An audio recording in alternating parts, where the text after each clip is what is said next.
bit of forward way on. All right, and I will start coming up. Copy that.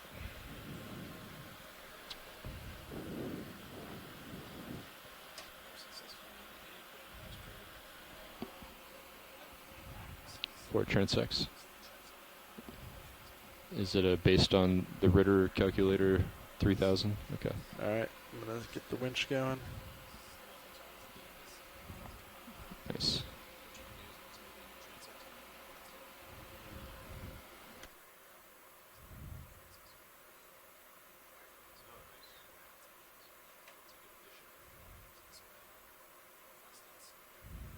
Coming up 30 meters per minute.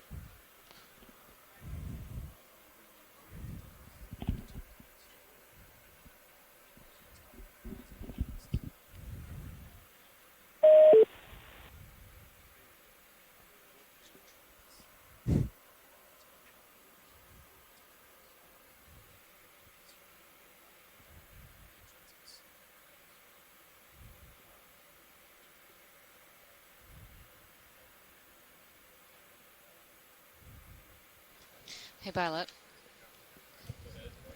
Just wanted to confirm that we are going to be doing transects from 1,000 meters to 300 meters at 100 meter increments.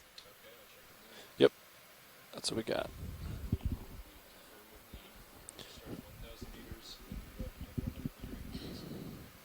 Sounds good. Yes, looking at 25 minutes. Yep, 8 transects. And roughly how long is it going to take to get to that depth? Sweet. Yeah. Okay, thanks. About 16 minutes.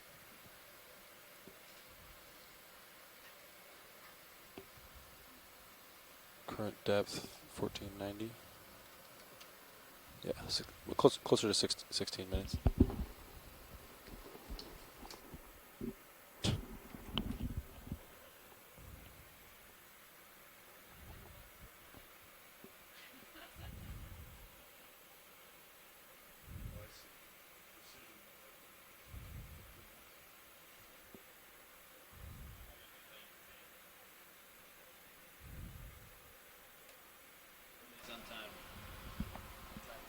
It's true. It's true, you've learned.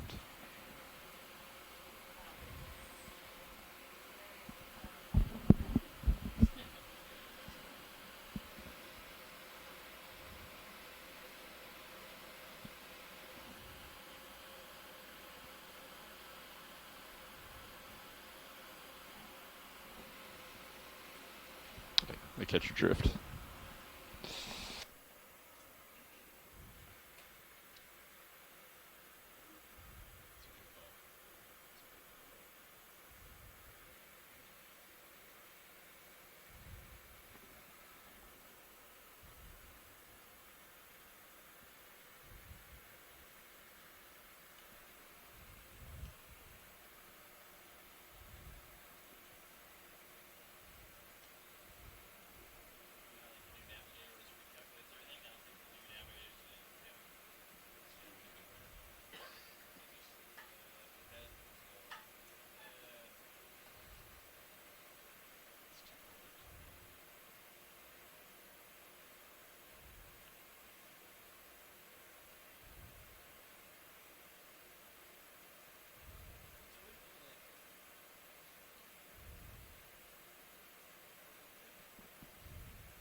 Harvey Knight, Rich. Yeah, you guys doing water columns now? Yes, started our water column profiles. You could change center of rotation to midships if you'd like. Changing center rotation midship. Aye, that's a great plan. Thanks, Bridge.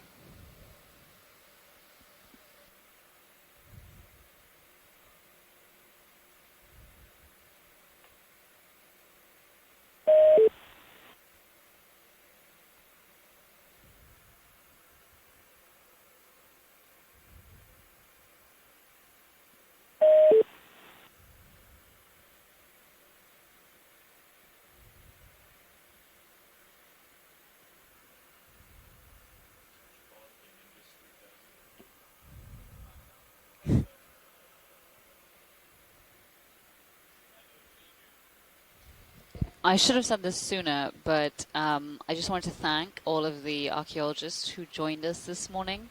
It was a little bit disappointing for everyone, I'm sure, but thank you for being there to share in that with us.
Okay, so as we're approaching 1,000 meters, where we're going to be doing our first transect, I just wanted to find out who exactly we have on the line from the Midwater folks.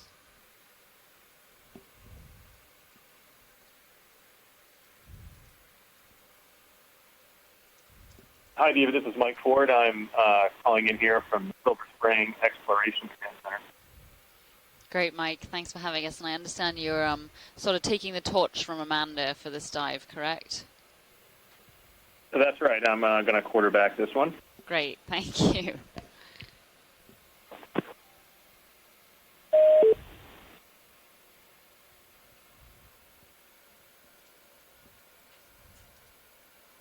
Anyone else on the line from the Midwater?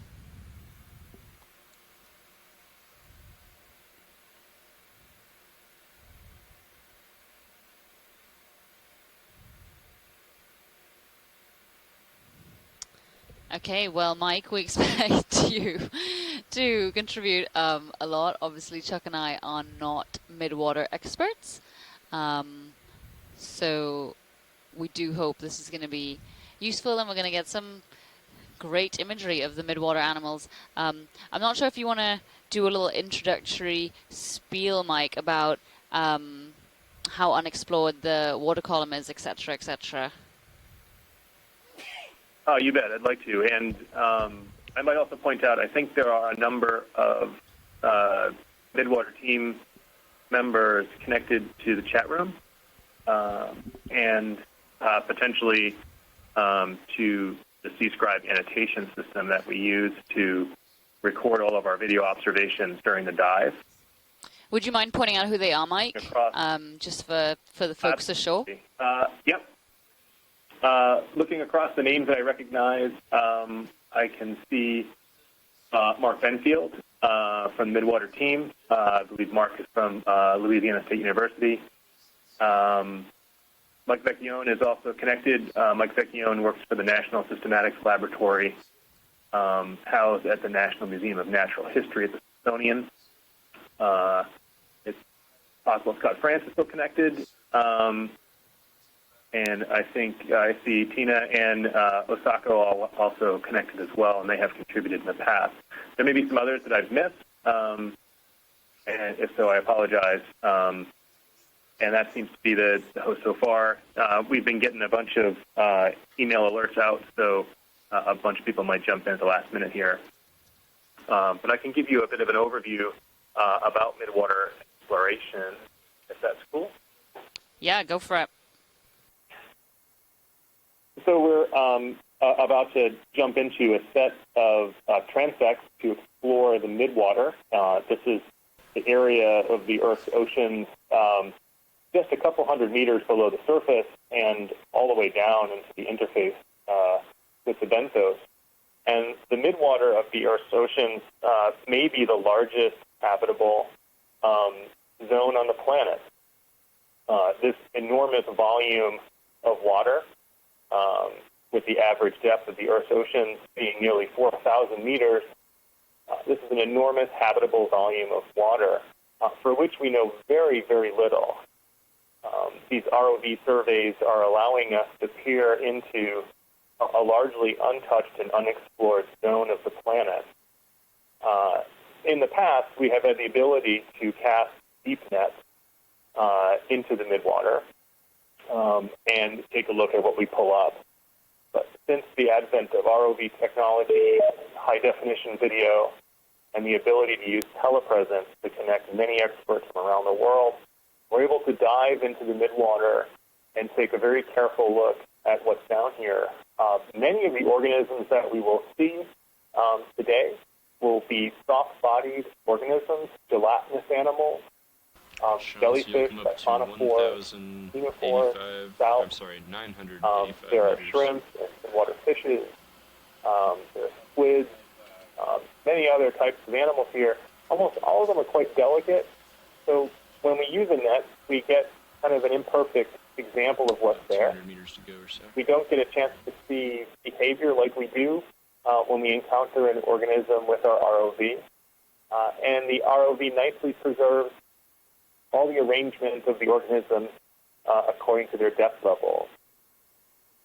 We'll be exploring this zone across a whole bunch of depth levels. We'll start at 1,000 meters and work our way towards 300 meters. One of the appliances we'll that stop was actually every in 100 the container. meters It's like and when we came down do a the first survey, time and looked into moving the container, mostly horizontally, and then went back to that pile and that was kind of stopping pouring and zooming out, in on and organisms we that zoomed we in on the see. label that had a And we'll be able to do that for about 20 minutes or so for every single depth level.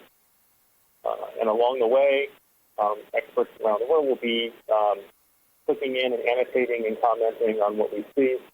And this will give us a wonderful example of what's happening in terms of ocean life in this zone of the ocean here in the Gulf of Mexico. So that's the purpose. And it can be said that most of the oceans are unexplored. You could probably say that the midwater, or the water column of the ocean, which we are about to look at today, is very, very unexplored. If we have covered and documented with ROV video 1 or 2% of the Earth's midwater, I think that's an overestimate. So this is a unique ability to peer into a zone of ocean life that's rarely ever encountered.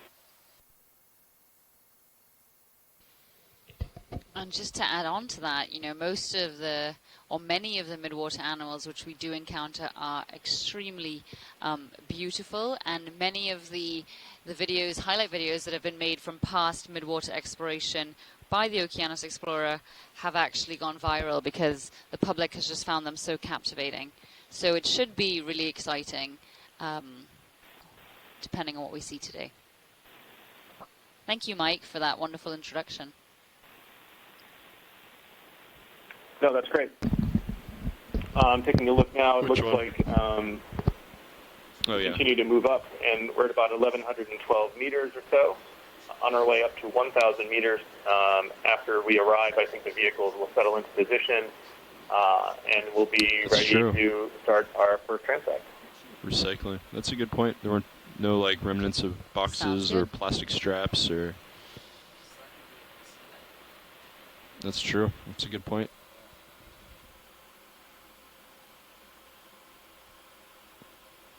So Sirius has about 100 meters to go.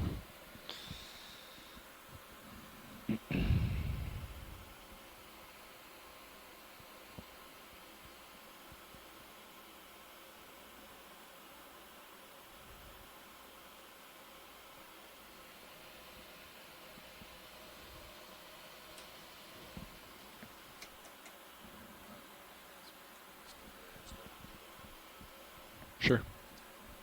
Sure. Sounds like a good plan.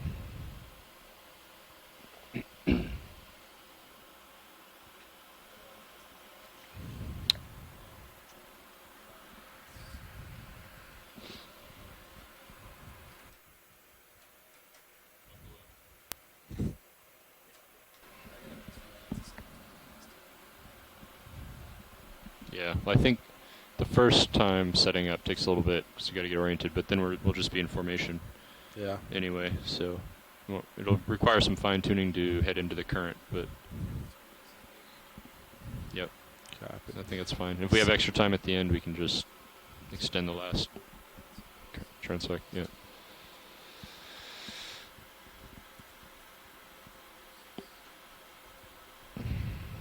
So for during the transect, how do we want lights?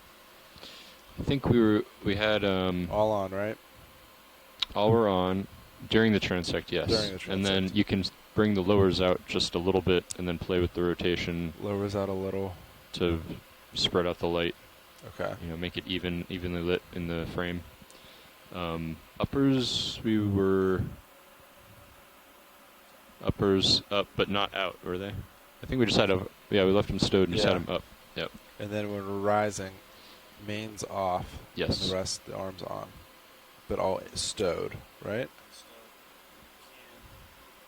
Rotate the lowers in a stowed position until you evenly light up the frame. Yeah. Okay. Yep. And it's nice that they're 25-minute transects, so you won't have to do it every 10 minutes. Yeah. So you can fine tune it, play around with it, and find something you like.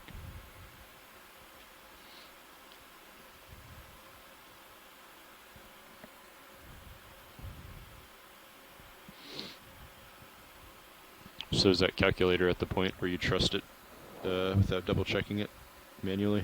Yeah. Okay. Yeah, so what you can It's do... out of beta mode then? So what you can do here is to trim it. You know? 15 meters to go for Sirius. Good copy. So yeah, after you do transector 2, I'll get an idea of what your setup time is. But then you just basically adjust your transect duration to equal to make it line up with where And you are. we are So- almost at our first transect depth. We are now in 1,001 meters. We'll let you know when the transect begins. All right, I'm going to slow down. All right, Sirius stopped 985 All right. meters depth. So you're out of auto heading. Out of auto heading. Why don't you go ahead and punch in auto heading? Auto heading's in. My auto heading is also in. So I'm going to come down a little more and then start backing. Copy that. Looking all the way back.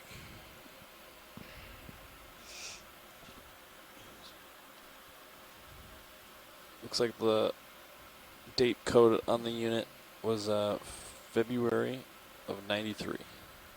That's the manufacturer. Manufacturer date. So it's no older than that. Okay. Did you hear Bob's point about there not Yeah, being any exactly. packaging? Yeah. So yeah, it could have happened last year, right? You know, Got you in the Titan. but we have an upper limit on age. Yeah. Right. I That's wonder if they good. could tell you from the growth, Yeah. rate of growth. Of the hydroids or You could something. estimate it, Yeah. yeah. And each trans.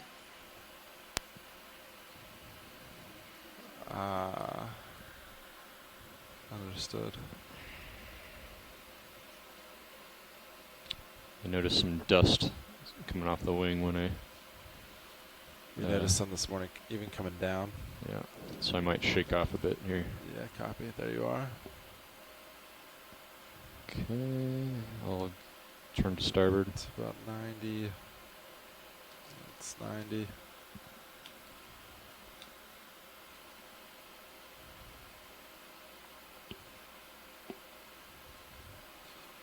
Start messing with lights. So we're looking at like a 310.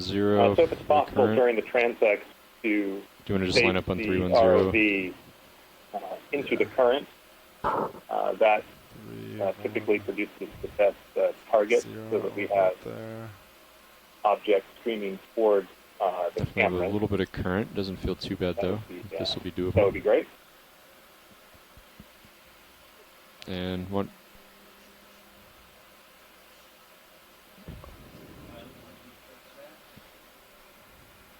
Yes, that's what we're getting set up information in right now. We are facing into the current.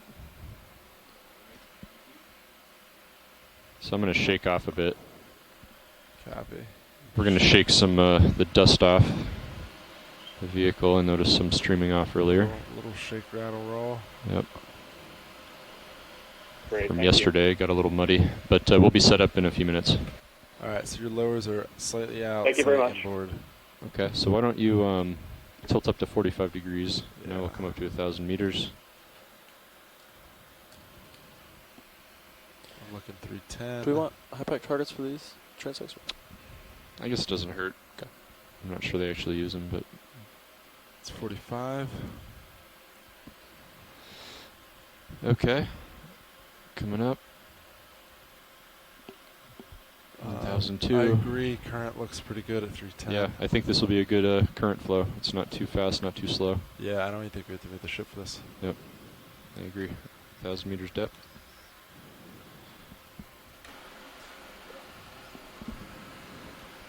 All right, shoreside, we are set up. We've got our lighting arranged. We're at 1,000 meters facing into the current. We are going to start our 1,000 meter transect at a 1713 UTC. Copy that. Thank you.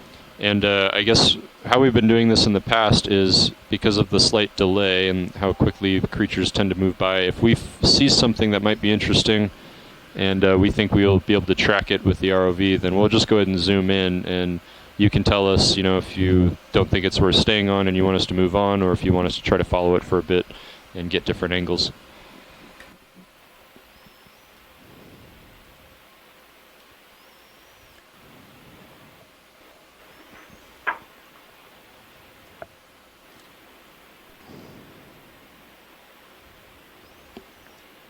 Get something up a left. Upper left. How's the lighting? Video, do you like that? Yeah, not bad. He's Not center. bad. Can you Could zoom be a out? shrimp. Oh, you want me out? Yeah, you can zoom in. I was talking to Watch Lead. Yeah, Watch Lead, I just gave that explanation on OKEX. That's an arrow. That looks like it could be a Ketognath, arrow worm. Yes, indeed. Hanging vertically in the water.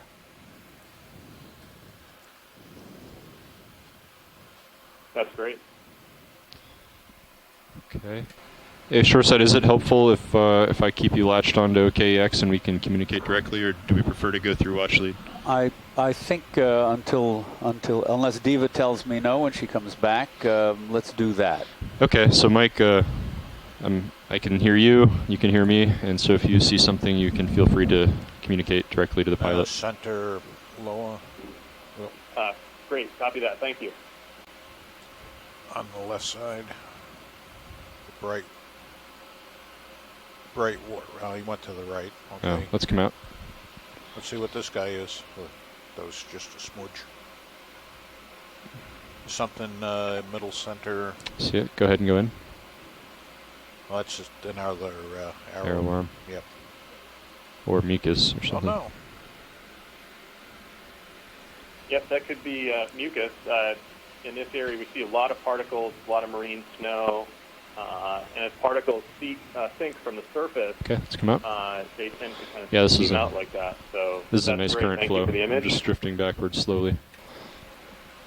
Yeah. Looks good though. So Right. shoreside, I'd estimate that there's maybe about a tenth of a knot of current blowing past the ROV right now. So it's a nice flow for us. That's good. Yeah, very good. And just for your reference, we are currently facing 310, so toward the northwest. Got it. How about this thing in the distance there? Is that a fish? Or another arrow worm? Yep. That's another Ketognath. Yeah, Yep. another arrow worm. There was something.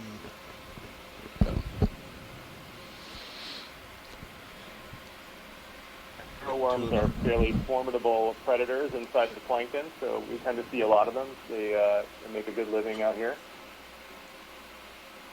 And another arrow worm. Okay. That's predominant. Ketognaths are Differences really... in coloration, you see that? Go ahead. Come out video. No, that's okay. There's a shrimp or something.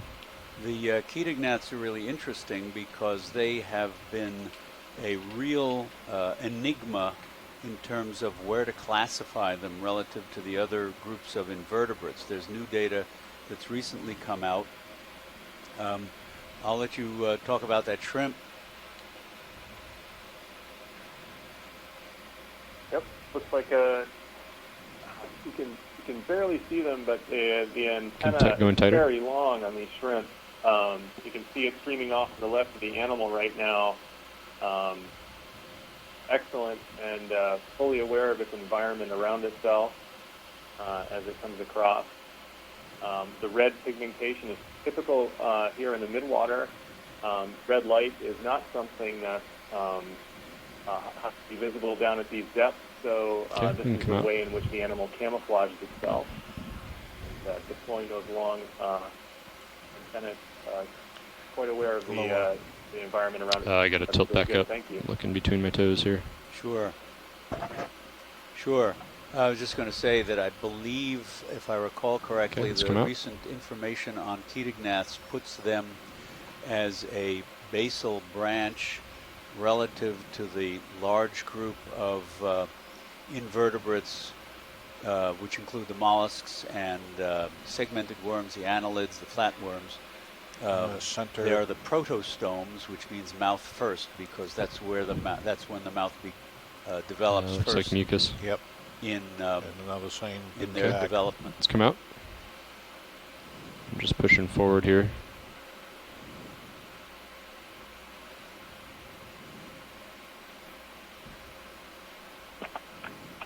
Looks like another arrow. Center right. Going in.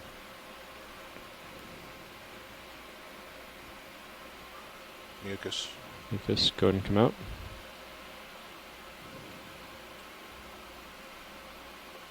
Uniform. Center. Go ahead and go in. Might just be mucus.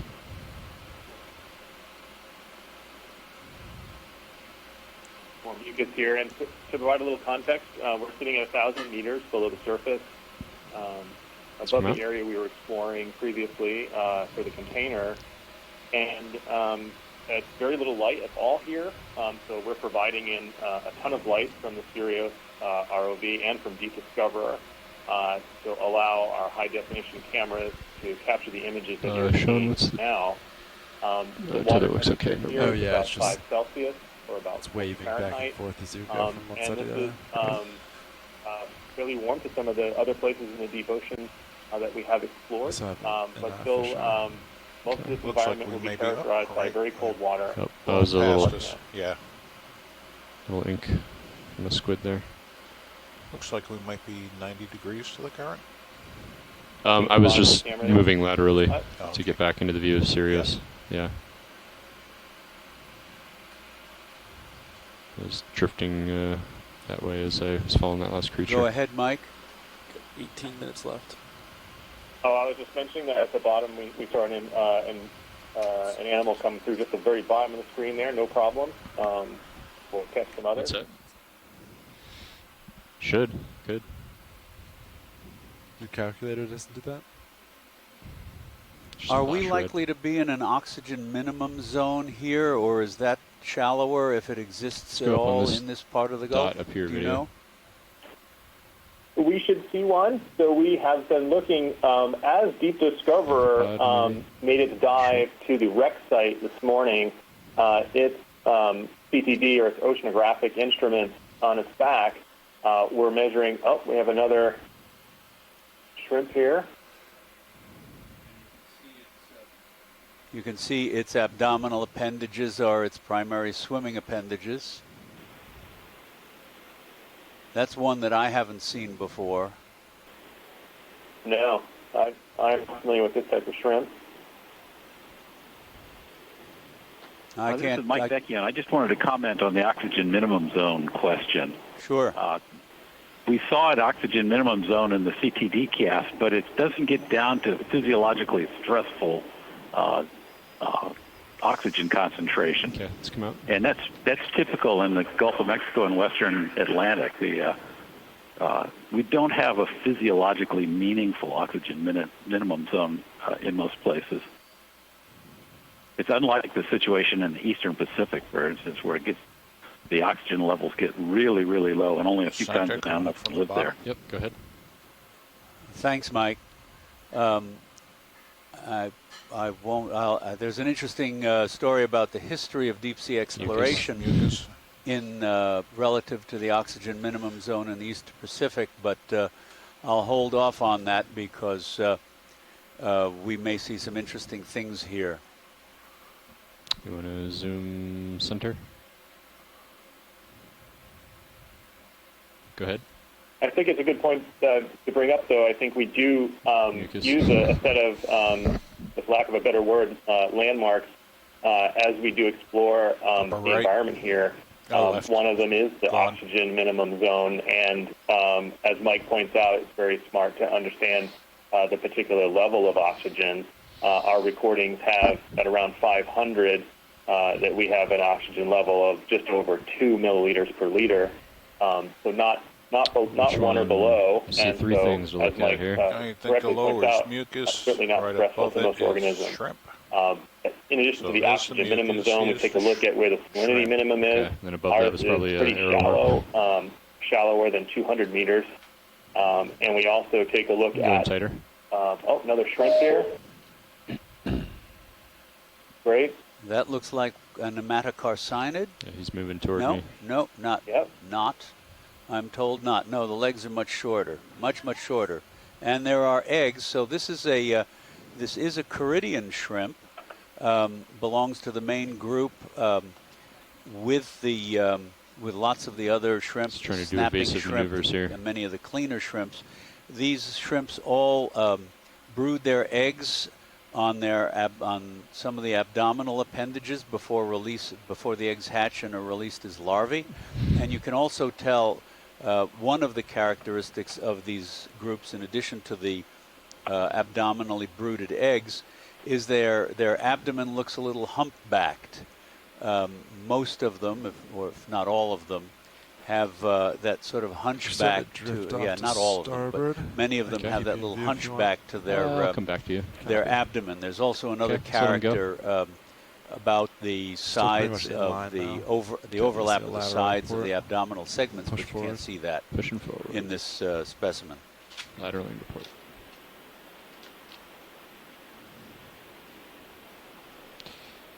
All right, we're just pushing forward again to get ahead of Sirius, and we'll be able to zoom shortly. Copy that. Oh, is that something different? Yeah. Maybe a So on the jelly? shrimp, Chuck, what are the main? This could be a gelatinous animal here. A small medusae. That's Mike, if you can weigh in, I don't know if Marsh is on the line yet, and there's a fish. Just come out a little bit. Is that a fish or another shrimp? Oh, you know what that is. Can we zoom in on that? Go ahead. If possible. I think I know what that is. He's close by. Yeah. That looks like a... no, well, yes, it's a monopsid isopod. I thought it was something else, but you're right. Yeah. Monopsis. Like a glassy close. daddy long legs. Okay. You can come Yep. out. That's great. Thanks. I know we're in transit, aligning the vehicle. Thanks for that video capture. That's not easy to do. Pushing forward. Okay. All right. Vehicles are lined up. Ready to zoom. The shrimp center. Let's go Great, for thank this you. jelly Oh, here. jelly. Yeah. Small jelly up to the left here. Can you come out a little Focus in bit? upward Oh, yeah. Up. He's right on and the then left. up. Okay. Go ahead. He's off to the left of our screen. Small jelly.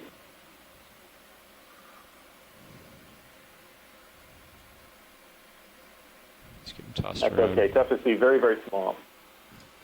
Go ahead, Nav. Let's come out. Were you calling?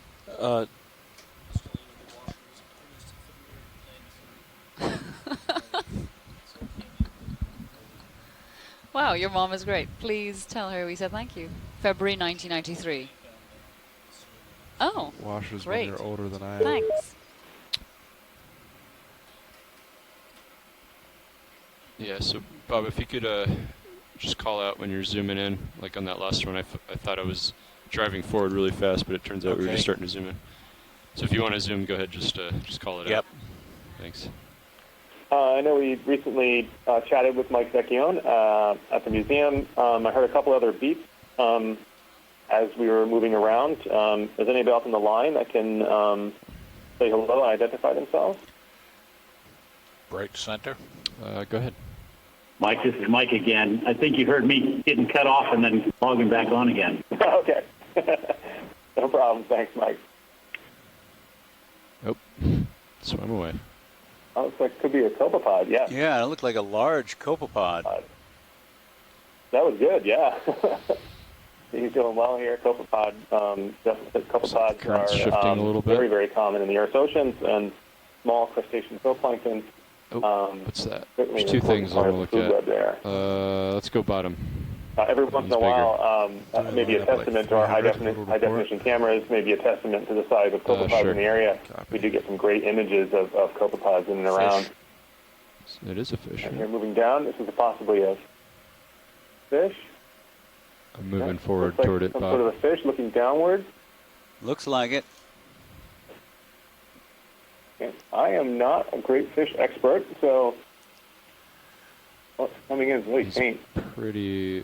yeah, I think he's below me. Get 10 minutes left. Thanks, Nav. I don't see a lot of features at all on the body. He's definitely moving.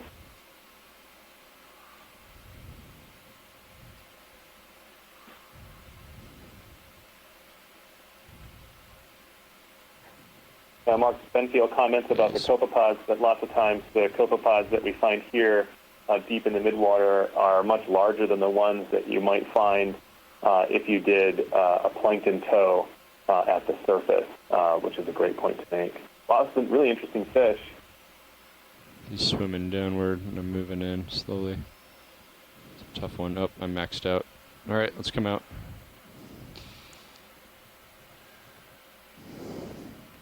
That's cool. Well, we'll keep that. It's probably good to mention that much of the video that, actually I would say 100% of the video that we take here today gets examined over and over again.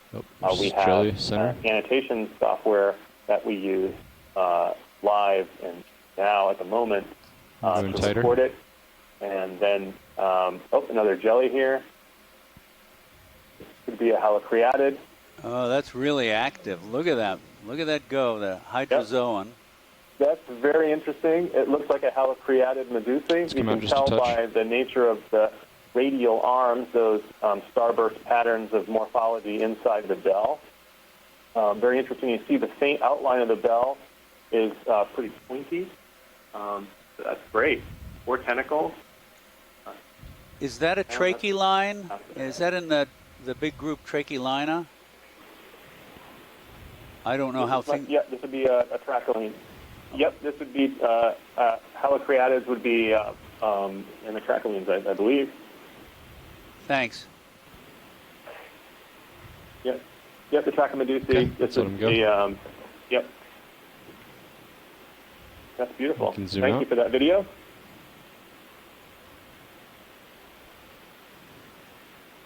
I think I see a kelp.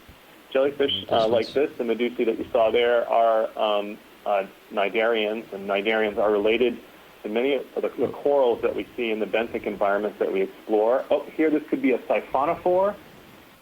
He's too far Looking below me. closely, or a Let's zoom out. scalp. These chains are interesting to see. Tough to pick out. That could have been a frayed siphonophore or potentially a salp colony. Salps are tunicates. Siphonophores are related to the jellyfish. Another shrimp. Yep.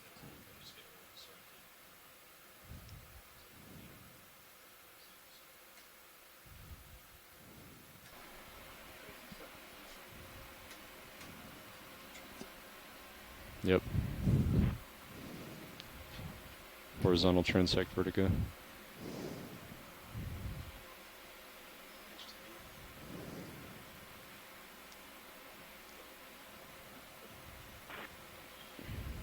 So for those just tuning in, we're exploring at about 1,000 meters in a midwater transect as part of our expedition in the Gulf of Mexico. We're connected with a number of experts looking at the...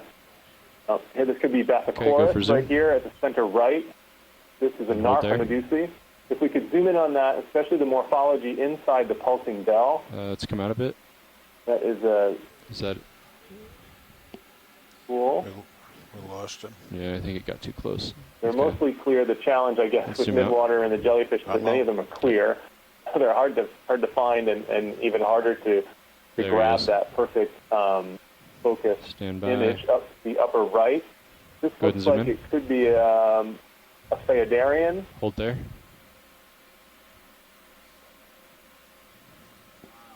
Yes, this looks like Philodendrid Phaeodarian. This is a single-celled Protus with the arms of glass.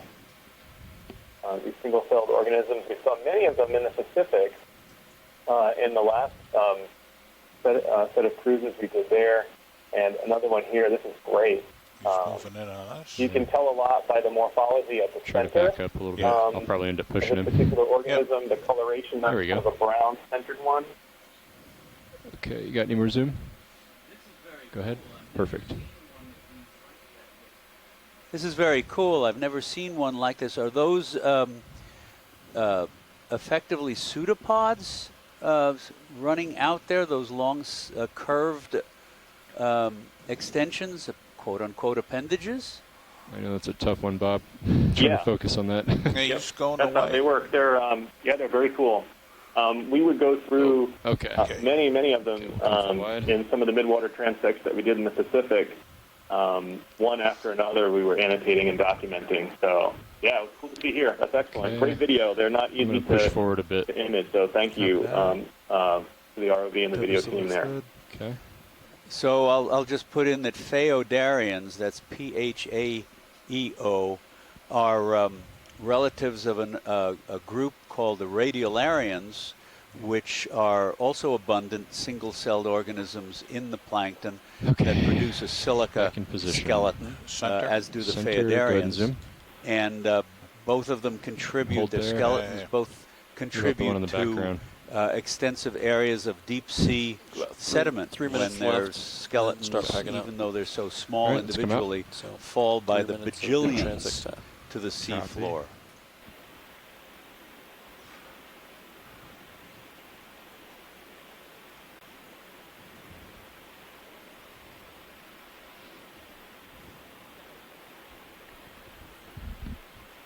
Oh, there's something down there.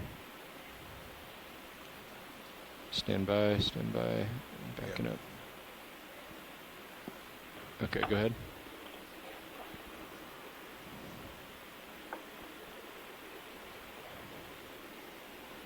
This could be a lobate ctenophore. Right. Yep, we can look now, and what we want to look for in the center of the mass of the body here is you can barely see them are a set of small lobes inside pointed. They're called auricles, and the auricles pulse. You can see the flashing light there. Those are teen rows, ciliated rows, home rows, that pulse and move fluid around. And you can see here the lobes, the large lobes on each side and the bottom of the image that we're looking at are very bowl-shaped, and those help to entrain the prey. This looks like it could be Lamboxes. So this is a lobate, right? One of the lobate ctenophores? Yes. Mark Benfield is calling this Bacillus which is totally possible. And I would stand corrected if it's Bacillus. All right, I'm losing him. Let's come out full wide. The sparkling thing that you see in the image right now, those would be auricles pulsing the fluid through, and those lobes on the bottom will capture the prey. Bacillus is really cool to watch. They'll actually contract those lobes and use them kind of in a paddle motion to swim. And on a few of these midwater transects, we've got exceptional imagery of swimming Bacillus, probably enough good imagery to do a nice study on sort of the biomechanics of how it moves around. So it stays in one place, creates that feeding current, and collects a plankton prey inside the lobe. And when it wants to move around, it can kind of flex. This looks like it could be a larvation house in the center right up above. And hold that. Larvations that's nice. Can make that's great. These dash. Oh, this is beautiful. It looks like nobody's home. Can we try to get lasers on it, you think?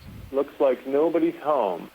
We zoom So out the animals that live inside here, well, like Opura, will pulse continuously and make this mucus house. And you can see a couple of lobes of mesh. Get lasers off. And they will frequently move out of them when they're clogged or when they're done with them. And this is one that's been discarded. They're extremely fragile, so the slightest hydrodynamic disturbance might blast them. And these make up a lot of the marine snow that you see let's zoom out falling down from the surface ocean. A minute or so ago, we saw a little wriggling Ketognath go across the screen. It was interesting to me because the ones that I'm familiar with from shallow water do this flicking motion in order to swim. And that one... Shoreside, that is the end of our 1,000 meter transect, ending at 1738 UTC. We will begin our transit up to 900 meters depth. Roger, thank you. Thanks, Bob. If you can keep the video looking great as we transit, that's perfect. We'll make some annotations there. Thanks again. Great imagery. I'm going to have them come inboard a little bit. Yep. And I'm going to tilt my camera up and kill our main lights. All right. So now you got your lowers inboard. That larvation might have been Bathycordeus, a genus, and it's usually the patterning and the description of the way the nests are working in the larvations can kind of help you figure that out. But that was great.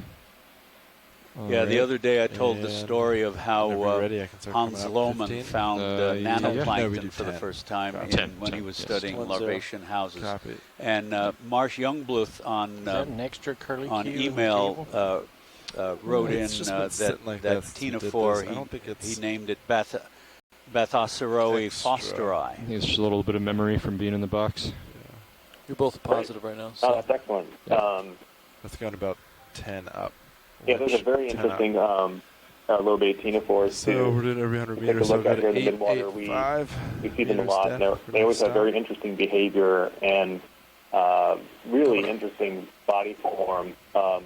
more or less so well designed to live in I actually the prefer to do fluid this environment of the midwater. manually. The Z-bias Sit just there. like you set your speed, a and then similar I ctenophore that we mine see manually. every once in a while If is you have Thalassocalis. to set. And So presumably an Thalassocalis, its offset body to- has So changed one from of the them has to two be- large lobes that we saw in the previous D2's animal. a little easier to almost a set the large pace than the bowl. winch.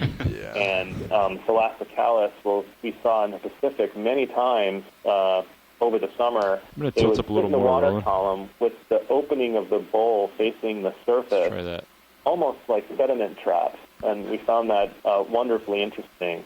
And I have to say, and I'll probably mention it many times more during the day, but I think It is a lot these narrower, glimpses into the ecology of the midwater that we get when we encounter some of these animals gently with the ROV, that seems to be some of the best contributions to science that we can make. That's great. Thanks very much. Yeah, it's really fascinating. And, I mean, you see this incredible Okay, I'll come back down to blizzard 40 degrees, of Roland. marine You can zoom snow out a bit. that is one of the primary sources of nutrition to the deep sea floor. All of that pale tan, I'm actually just floating right now. I haven't flocculent touched my organic verts. material that covers most of the sea floor that we've seen I'm a little derives from the fast, though. I'll stuff that slow is down. gently sinking down. And of Just course, light today. when you have those clogged larvacean houses, they sink faster No big and rocks on board. accelerate the flow Mud on of the nutrients bottom? to the Yeah, we sea usually floor. are doing this after coming off bottom, and we have rock samples, right? Yeah. Also, Marsh says that that appendicularia or larvacean, I have to ask him, I keep hearing both names, larvacean and appendicularian, for the same group of organisms. I'm not sure if there is a debate about that, or old school, new school, or whatever. But he said that the empty house we saw that broke apart may have been a member of the family Fritillaridae. So I don't know if anyone wants to weigh in on that. Is it appendicularia or larvacea? I've seen larvacea in the most recent invertebrate zoology textbooks, but I'm not an expert in that area. Looks like the current's This is, pushing yeah, us that's my coming expertise. from That's a little more slightly starboard now. outside my area of expertise, so I don't want to say anything incorrect. Do you want to turn to starboard a bit, Sean? But I think Try you to might be track onto it. something. It might be a similar name or just an outdated name. I'm not sure.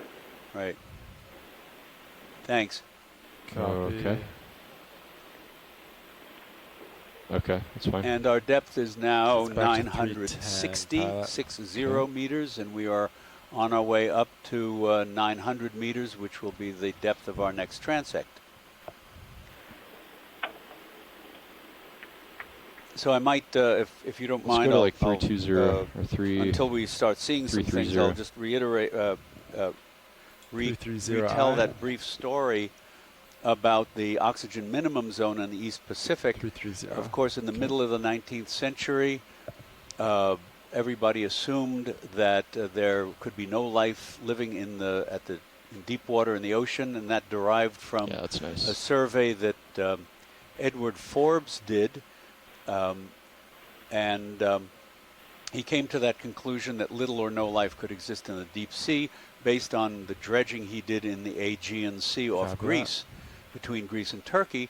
And unfortunately, the circulation there is largely cut off in deep water, and so there is little or no life in deep water in the Aegean Sea. But he extrapolated, and folks took that up as calling the entire deep ocean the Azoic zone. Well, when transoceanic telegraph cables started being laid, particularly one that was Actually, I have brought Z-bias up for pushing me repair down. between Sardinia off the Really? coast of Italy and North Wow. Africa, Tunisia. It was brought up from about 10,000 feet for repair, and it was found encrusted with all kinds of living things, corals and bryozoans and so on. So the Azoic zone theory or hypothesis, the idea that nothing could exist in the deep sea, went poof. And of course that led to all kinds, there's another larvacean. That led to all kinds of deep sea exploration. Well, the idea persisted, though, in the midwaters because Alexander Agassiz, Control the rate of change in the depth. doing extensive work, I believe it was on the U.S. Fish tricky. Commission steamer Albatross, did some midwater trawling in the eastern Because you'd Pacific have to and take an found average in over a period of time, deep water no and life. it'd be hard to And immediately he adjust concluded that there the was thrust this level to zone compensate of for no an life average in the rate. midwaters, if not on the deep sea floor. But Carl Kuhn, who was, I believe it was the German Valdivia expedition in the South Atlantic, found a tremendous diversity of life from top to bottom, from the surface all the way down So to the you deep dial it sea in floor. And there was manually this big argument. close, and then it And it fine-tunes. turned out that Agassiz, like Forbes, had the misfortune to sample in the wrong place because, as Mike mentioned earlier, But then it depends on the weight of the vehicle. midwaters, there's a zone, an oxygen minimum zone in the midwaters of the eastern Pacific where there is very little life, at least none above the bacterial level. And the reason the oxygen gets used up there is because there's so control the much slope. productivity in the Clock go out? surface Oh, waters never mind. and the organisms flashes that once in a while. die, the microscopic organisms that die and drift down and make this marine snow are colonized by bacteria which use up the oxygen. So you Makes have to be sense. really True. careful about, posing All right, broad 25 theories meters when to you've go only for sampled Sirius. in one place. This is why replication is so important in science. Absolutely, replication is important in science.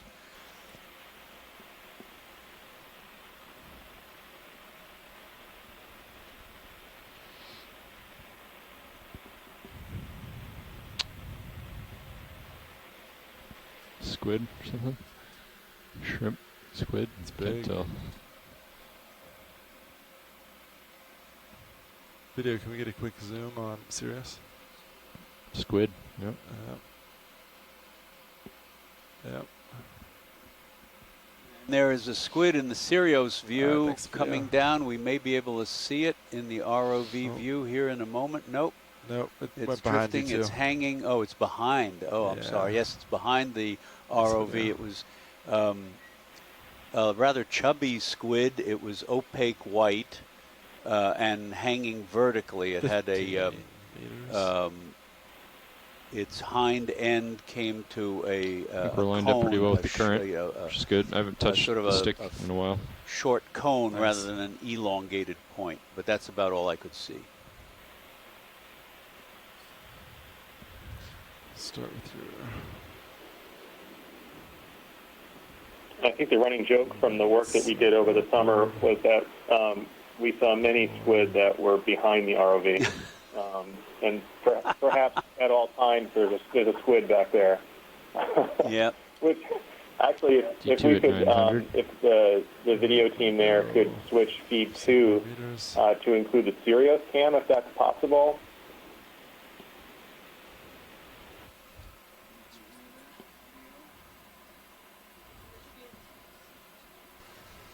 So if you switch channels, you should be able to see a different view from Sirius.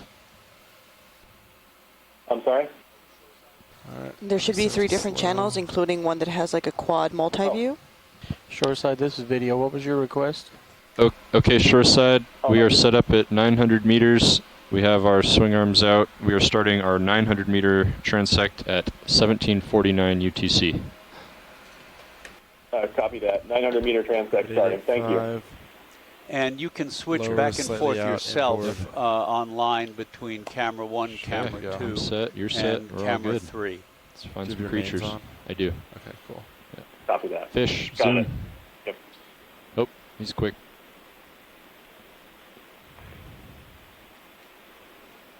Oh, to the left on the bottom would be Left great. bottom. That's a dipitenophore. Jellyfish? Go ahead. Is it the red one here? Right there, that red object Yes, there. Ctenophore. This is I'm gonna back up a little bit, Ctenophore. You Roland. can see the dark red coloration, and extending from the center of the body are tentacles. This is Still really super cool. close. I hope Yeah, I'm Mark backing Young up. Booth is taking a good look at this. And Starting others. to go out now. All right. There he is. I think I'm pushing him with my Very cool. thrusters. Ctenophores Yep. are He's ctenophores would pretty have far these out there 8 now. rows Oh, really? of homes. along their Wait for body. minimum focus to If we maximum. zoomed in a lot, we would see, but you can see the length of the tentacles extending from side to side, and some of those tentacles are complex. That means Alright, they would he's have prop wash now. We'll let him go. consola extending out from them. There we go. That was great video. Thank you. We've seen a couple of those. We saw some in dive 4 and in dive 5 of this expedition of the dark ctenophore. So we'll definitely take a look in detail and come up with a nice ID for that one. Something white swimming upper center. Go ahead, Roland. It was great. I was telling a story about another ctenophore called Thalassocalis, and Mark Benfield comments in the chat room that it's possible that we saw one on the way up. This could be just mucus there. I'm going to push forward a Sometimes bit. the mucus strands really look like a siphonophore, so everybody gets excited. Mark another one Benfield of the noted that you may have seen a ctenophore, Thalassocalis. It's a little bit below me, but go ahead. Big lobate. On the way, transiting from one depth level to another. Could be another lobate, yep, another sedific ctenophore here. And you can see the sparkling, the refracting of it. Oh, great. This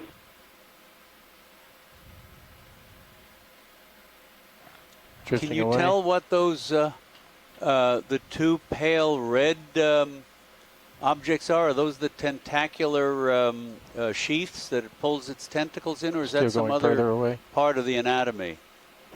The tentacle bulb. It could be.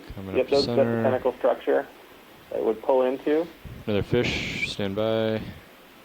That was great. And go ahead and zoom in. That looks like a fish. I don't think that was the same one. And hold there. I don't think that was the same one that we saw previously. Oh, fish. Go for zoom. That looks like a gonostomatid, a bristle mouth. Nice. Tracy's not on the line, unfortunately. Yep. Mike, any suggestions? Cyclothone, maybe? That's a cyclothone. It is a cyclothone. I don't know which one. Thank you very much. You can even see the row of bright dots behind its operculum. Those are the some of the photophores, the light organs, because these fish, like some of the shrimps and squids, have downward-looking light organs that they use to match the intensity and two options center. Go ahead. Color of the downwelling light as they migrate up and down. So it's called photocamouflage or counter-illumination. I'm going to try it again. Is that the same one? I'm going to say no. Go ahead. Another sedipid ctenophore coming into view again, and I think we can comment. Maxim. This is great video, by the way, and I think Mark Benfield and Marsh Youngblood can certainly comment, but many of the ones in this group are undescribed. Try to gain up. And so many of the papers are showing these as sort of a sedipid ctenophore species A, species B, species C. So these are truly we're truly on the cutting edge of discovering these organisms, as we're seeing examples of animals that we are currently describing and organizing the taxonomy for, and building and trying to understand the evolutionary relationships. All right, let's come out. Thanks, These are great ctenophores. Like this animal are some of the most base organisms on the planet. They're very primitive when they work out. When we work out the phylogenies.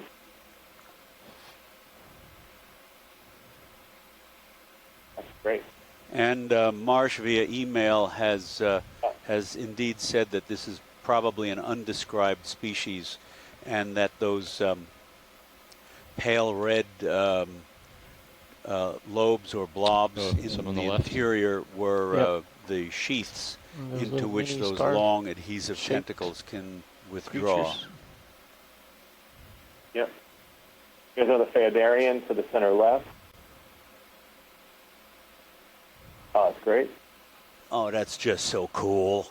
That's just amazing. Yeah. Getting close.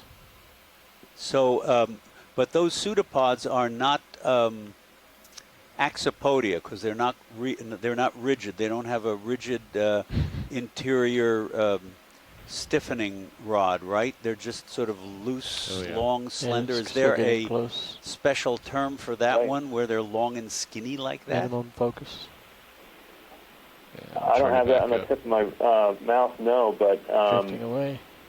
I think you're on the right path there. There we go. That's great. Great Take video. two. Thank you.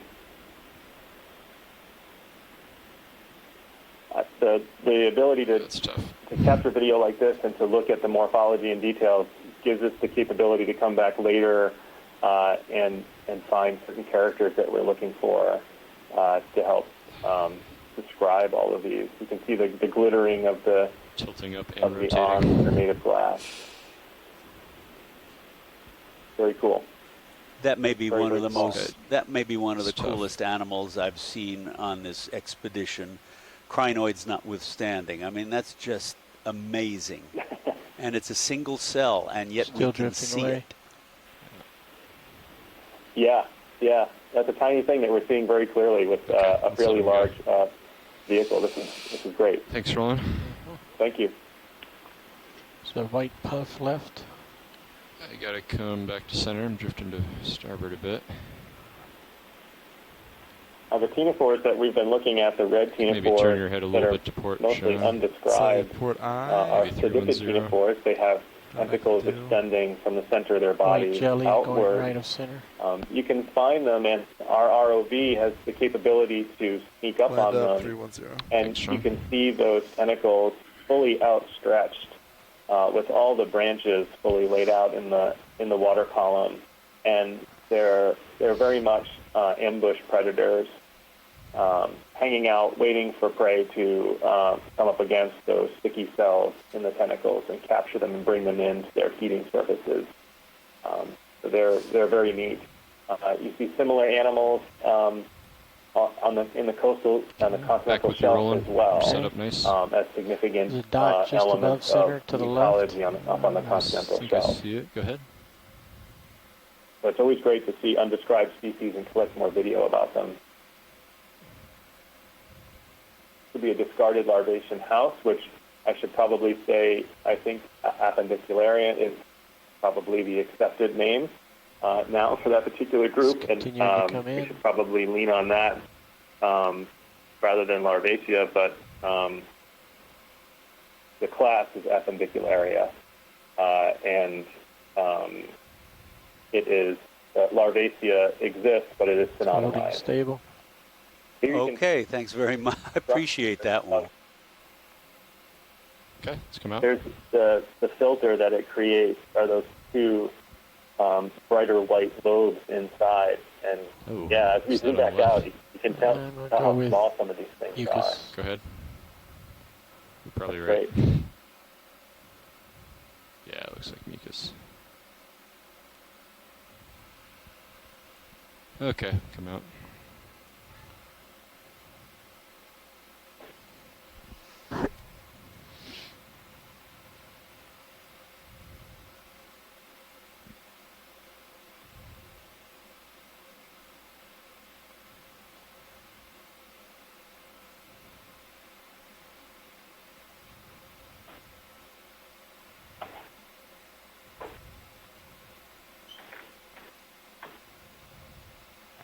White bottom center.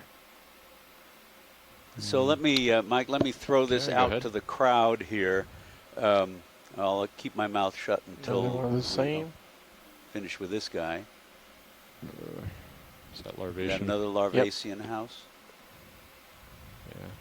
That looks like another larvation house. Yeah. Okay, come out. All right, I'll try to say Appendicularian from now on. So let me throw this one out. It's hard to get out of the habit. So let me throw this one out, and that is, should we call those ctenophores predators or suspension feeders or both?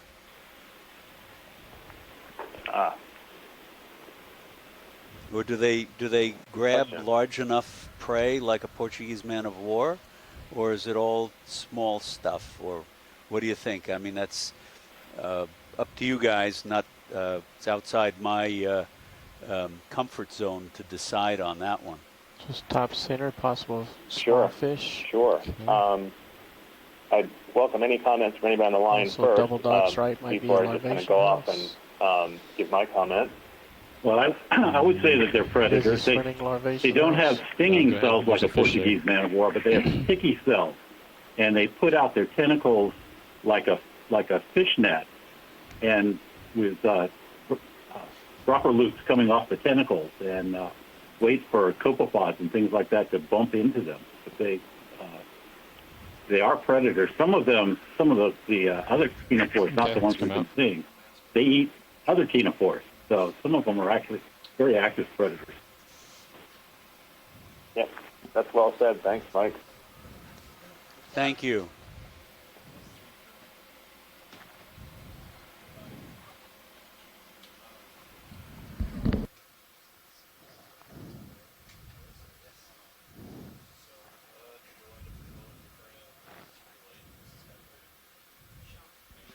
For those just tuning in, we're sitting at 900 meters with our ROV exploring the Midwater in our expedition in the Gulf of Mexico. We're on our second of several Midwater transects where we stop at 100-meter intervals and move around and explore one of the largest biomes on the planet, the midwater of the Earth's ocean. We're seeing many gelatinous animals, shrimp, small fish, and here and some undescribed species, and identifying what we find and making observations that give us small clues into the ecology in this part of the ocean. Thanks very much. Just let me hang on just a second. Larvation Center. Sorry, video just sat down, getting ourselves situated here. Tough to see now. Can go for the larvation. Sounds good.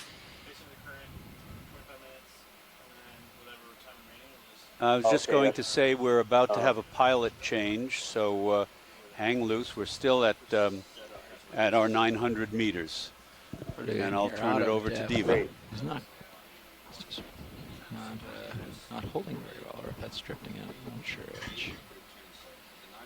This could be I don't know, Mike. This could be a larvation house without the mesh net inflated yet. Okay. I'll push in a smidge. Or a discarded one that's kind of falling apart. Or it could be a mucus feeding web for some other kind of animal. Focus in. There are other things that make mucus webs like that. I don't know if we could get a clear zoom of the white thing in the center of it. Yeah, that would be great. Of the white thing. My feed one's frozen right now. So. Yeah, mine is too. I'm going to wait for it to kick in the gear. It doesn't jump around so much. Tilting down. Still no movement towards it. Yeah, I'm not trying to get up on it in a hurry.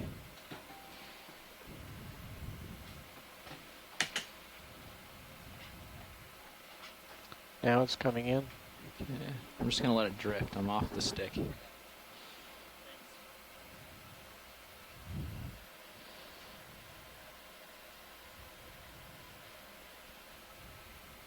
Continuing to track focus in. Copy.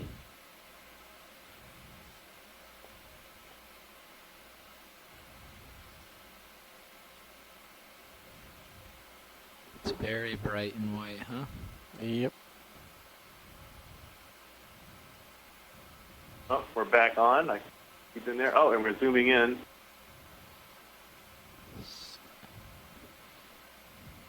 Not sure if that's my any trouble I'm determining not sure. I if don't my see any auto movement heading's at all. oscillating or if this is moving up and down.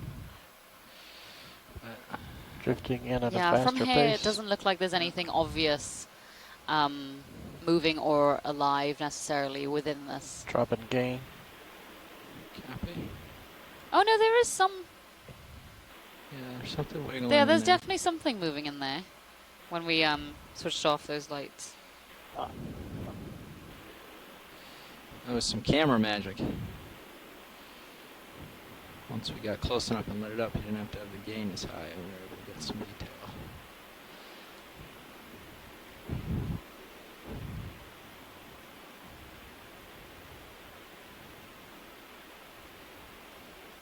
was thinking it might be a feeding web for a pteropod, but can't get a good enough view of that object in the middle there. That's not what it is.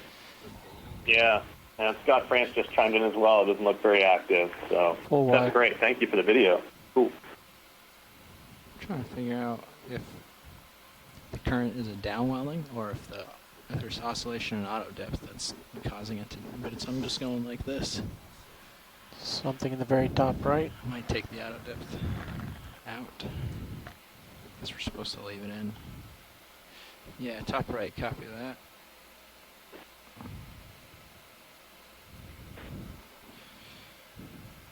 Something in the top right quadrant.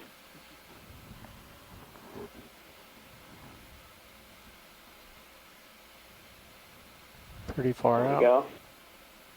Pushing out towards it. Well, okay. That's chasing what were once larvation houses. I mean, a particular area.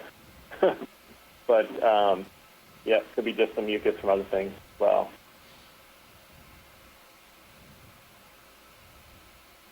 Possibly discarded on its way down to the bottom. Cool, thank you, that's good. Okay. Full wide. Thank you. Small fish lower center. Copy that. We're going to give it a little push. There's a big cell chain in Sirius going by. If you want to tilt down a little, Copilot, so I can see it. Bottom right, bottom center. It could be bottom. I see it. A Medusa or another Phaidarian. Yep, Solidarian. There it is. You can go in Bottom partial. right quadrant, moving to the center now. I'm moving much. No, I'm not. Okay. The shine looks like it's up. Small Take a little Medusa further. could be another Halicreatid. Yes, and you can see the tentacles just kind of nicely relaxed. This is a good example of what it's like when the ROV can just kind of sneak up onto Gaining up. a little small Medusa like this, and you can see two sets of tentacles. That's great.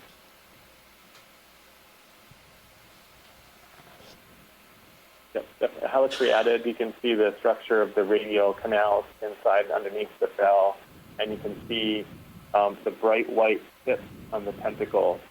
In this particular example, it's mostly white and clear. We've seen others on this dive that had more of a bright yellow structure under the bell and pulsing about. This one, like some of the xenophores that we've seen previously, sits in the water column and sort of waits on I think that's full tilt down. copepods or other plankton that might bump into it. And then we contract those tentacles and we can see how small it is. Yeah, thank you, that's great. Okay, I'm going to give a little push here. Let's see what else we got.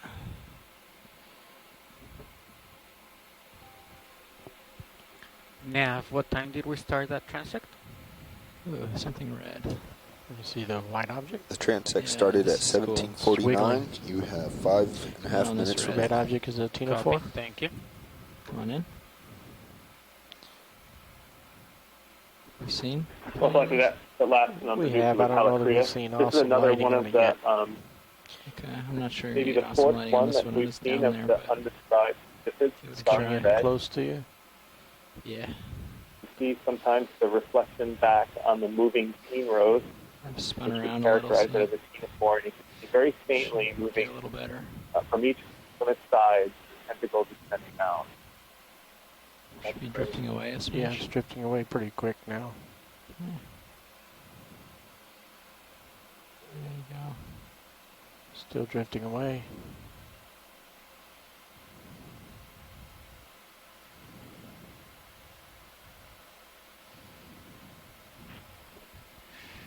All right, let it go.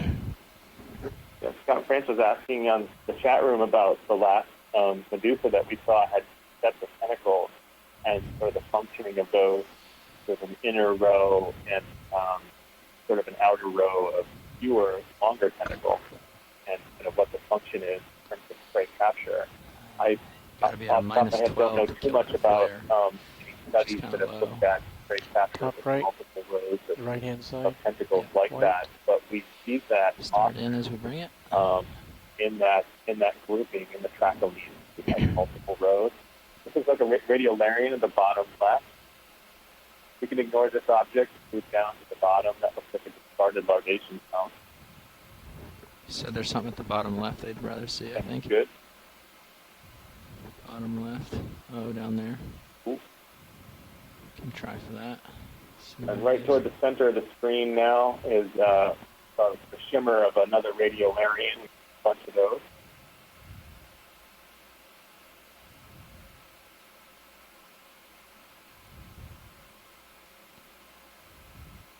It's dropping quickly.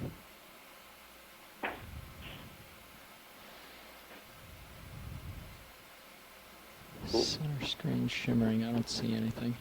He may be a few seconds behind. Yeah, okay.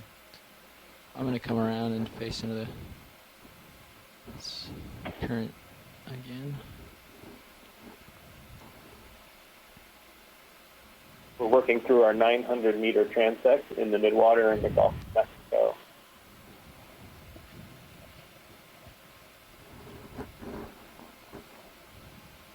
I'm Mike Ford. I'm a biological oceanographer with NOAA's National Marine Fisheries Service and participating on the Midwater team on the Okeanos Explorer for a number of years.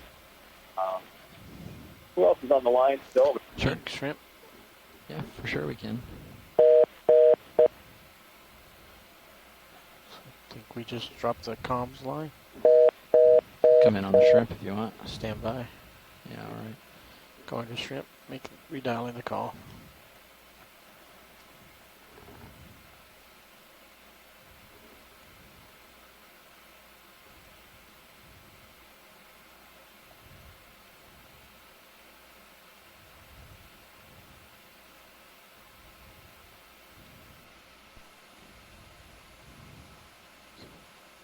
Do we have any more zoom? Just because it looks like there may be a parasite sticking out of the bottom of the shrimp, or it's holding something.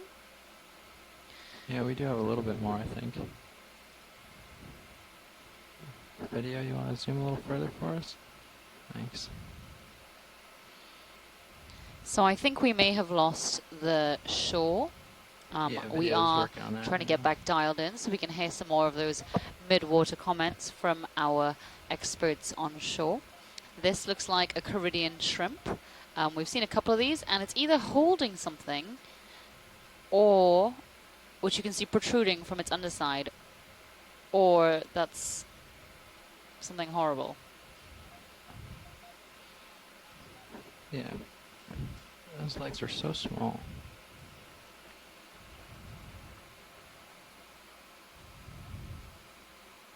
They look like they're doing nothing. Okeanos Explorer primary feed.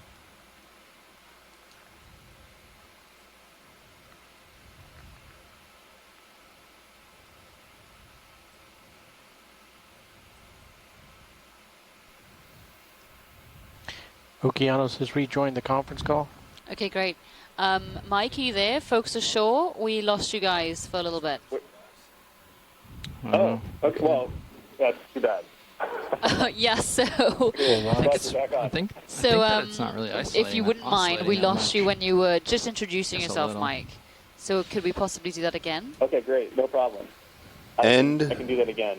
900-meter Mike transect. Ford. Okay. I am a co-pilot for biological oceanographer with NOAA's National Marine Turn Fisheries off Service. the mains. I've been working with stow the the lowers. Midwater team, a group of experts from around the world tilt that's up to, connected I don't to the know what Okeanos percentage. Explorer Does it have a note in expedition. there? And sitting here Big today push-up in the Silver fully Spring into the light Exploration bars. Command Center at NOAA headquarters. And then right about The there. last note we And I think we have have a few other people on the line as well. is ascent 10 meters a minute, normal config. Well, we've got Mike Vecchione Camera on the platform line. at I'm 45 still a squid degrees guy. D2 plus I work 42 for degrees. NOAA Fisheries, but they actually Zoom pay me past to the work at the lights. Smithsonian Natural Going to History 42. Museum, All swing arms stowed. where I am Lowers watching this inboard instead of going to a partial Christmas uppers party. up. Main LEDs off. Thanks, Mike. I think we're just about there. Anybody else on And the so line? we're going to go up like this. Hello, Okeanos is on the here, line. calling from Hawaii. Biologist at NOAA Fisheries, Pacific Islands Fisheries Science Center. Ready? Yep. Brought interest in fish and squid, and All right. our Christmas party is in about 3 hours. What do we want to do? 15, they said? 10 10. meters. Don, it's great to hear from you, and thanks for hanging out with us. Heading to 800. My pleasure. Coming up at 10 meters per Anybody minute. else in the line? I know we have a few on the chat room, too. Try to push ahead while we do that. It doesn't seem like we have much current at the Yeah, moment. so just- There are a number of people on the chat room, too. Just to call out a couple of the folks in the chat room, we've got Amy Borgans, Asako Matsumoto, So we get more of these particles Jim hitting us. Masterton, Mark Benfield, Megan Putz, Megan Cromwell, Megan McCullough, Nolan Barrett, If I recall, Fernando's pretty good. Steve at figuring Oskovich, this and out, Tina so Moltsova, as well as, you'll of help course, us sort out which way the current's coming, my right? name is Diva Raymond, and I'm joining from the Okeanos Explorer. I know very, very little about the Midwater and the animals inhabiting it, but this is all a learning experience, right? So great to be on the call with all of these experts. And Chuck has just stepped out to lunch, but he will be back shortly.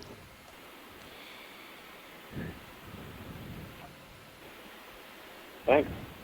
Looks like we're making our way from our 900-meter transect up to an 800-meter transect. Side there a little bit. So I might have some current coming out of the west. I'm going to try facing west and see how that does. Changing my heading to 270, see what the particles look like. So Mike, what's the most interesting thing you've ever seen in the Midwater? Just going to throw that one your way.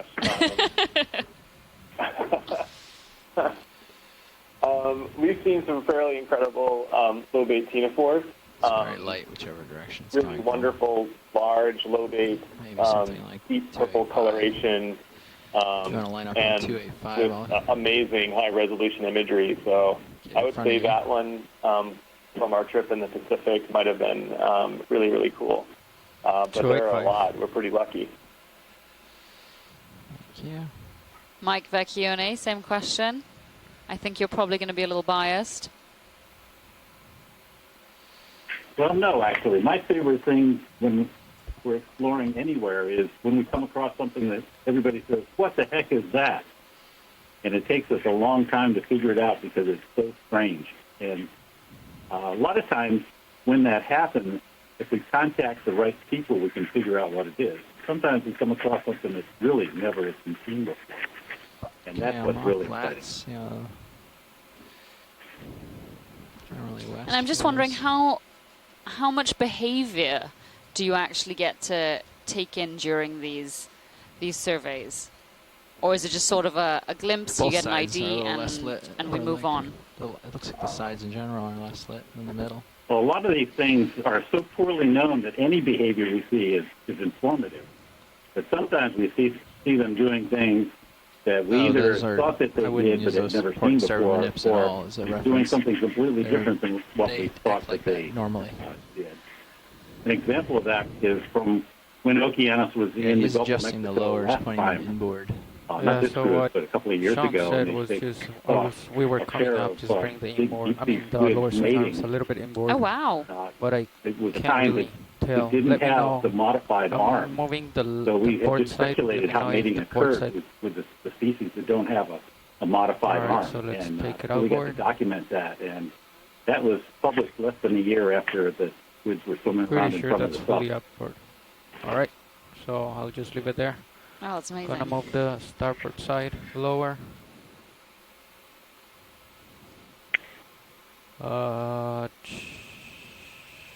Should be fully out.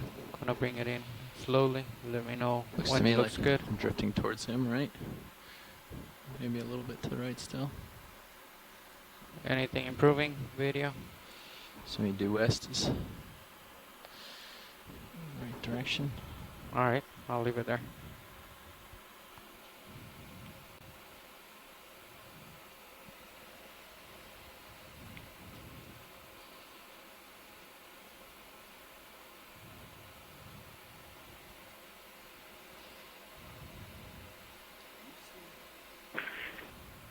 since nobody's saying anything, I don't think Mike has talked about marine snow yet.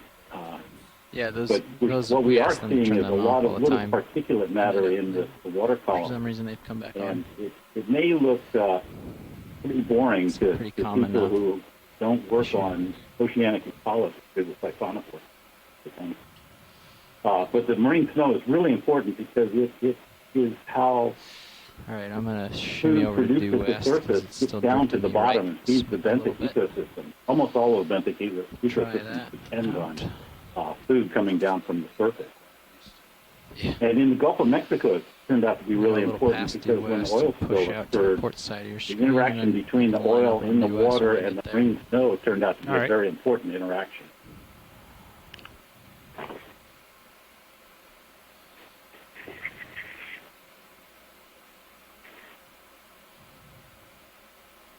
Still maybe a little bit more.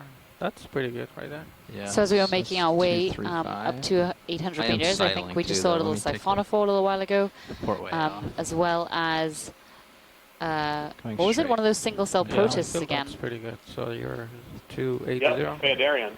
No, you're 280. I'm Oh, yeah. 240. 240. Okay.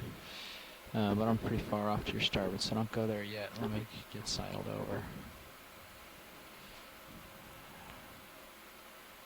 Yeah, the challenge that we have when we move from depth level to depth level for our transect is Passing to 815. see what you can ID as fast as possible.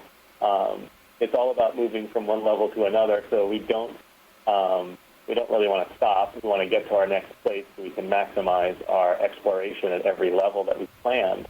So while we're moving upward here, we're letting our eyes dart all around the screen to try to see what we might find.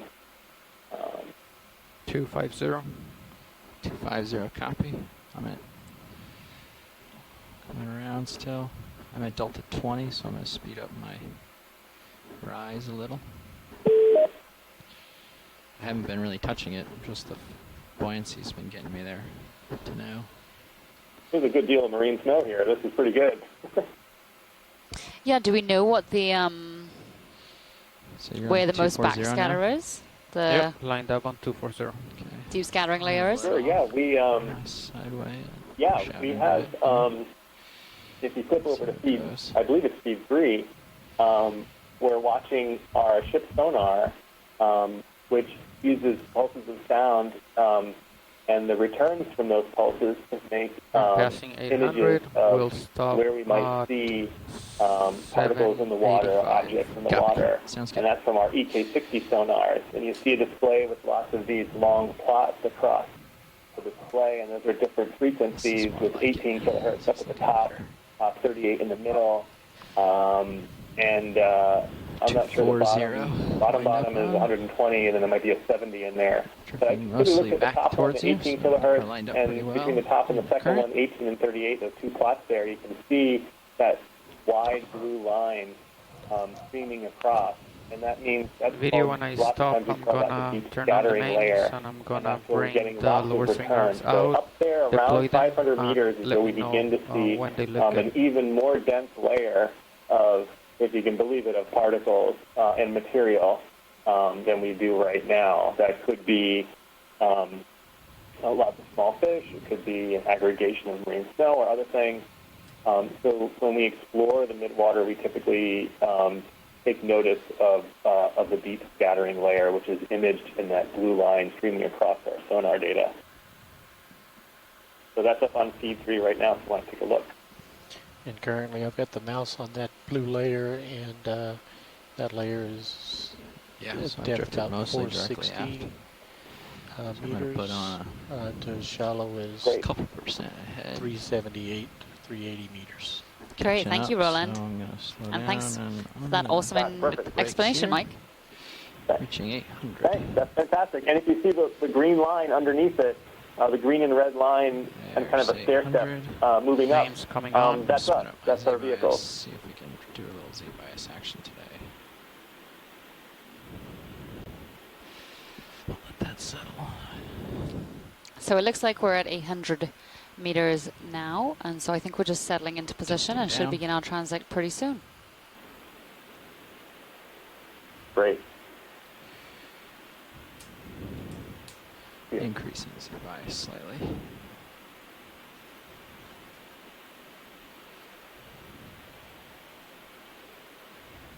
White object, right?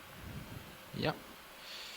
Yeah, give us 1 second. We're getting the lights set up here, making sure we're in the current proper, and letting the vertical Z bias take effect. Alright, so let's do the port side first. Let me know when it looks best. Bringing it in.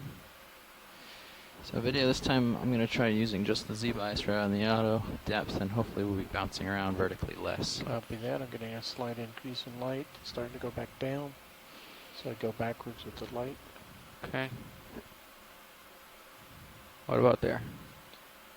No, you went down. Sinking generally. Bringing it up right there. Okay, you're almost to 30%. I think I had about a 32 as my maximum, so continue in that direction. Alright. Right there. Haven't seen a change. There's a slight Almost increase there. there. Alright, then starboard side. Bringing it in. Okay. What about there? Haven't seen a change. Right there. Slight increase.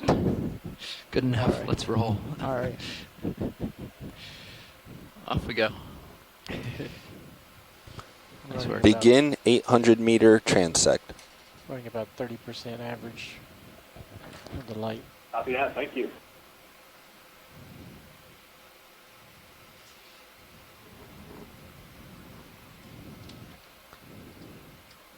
Cyclothony bottom right.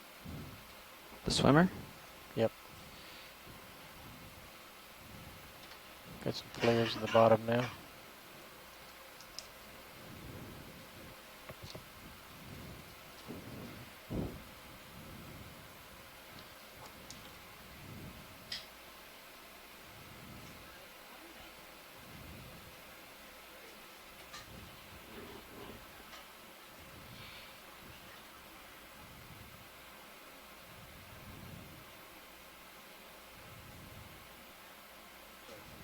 Jelly top center. Top center. 4. Okay. It's pretty close, but we can Looks go like for it. another one of those red predicted ctenophores. There we go. If we could zoom in on this as much as we can, that would be really great. Try to ace this one. A lot of these are undescribed, so any good imagery we can collect is very helpful. Stand by. Get calibrated here. Okay.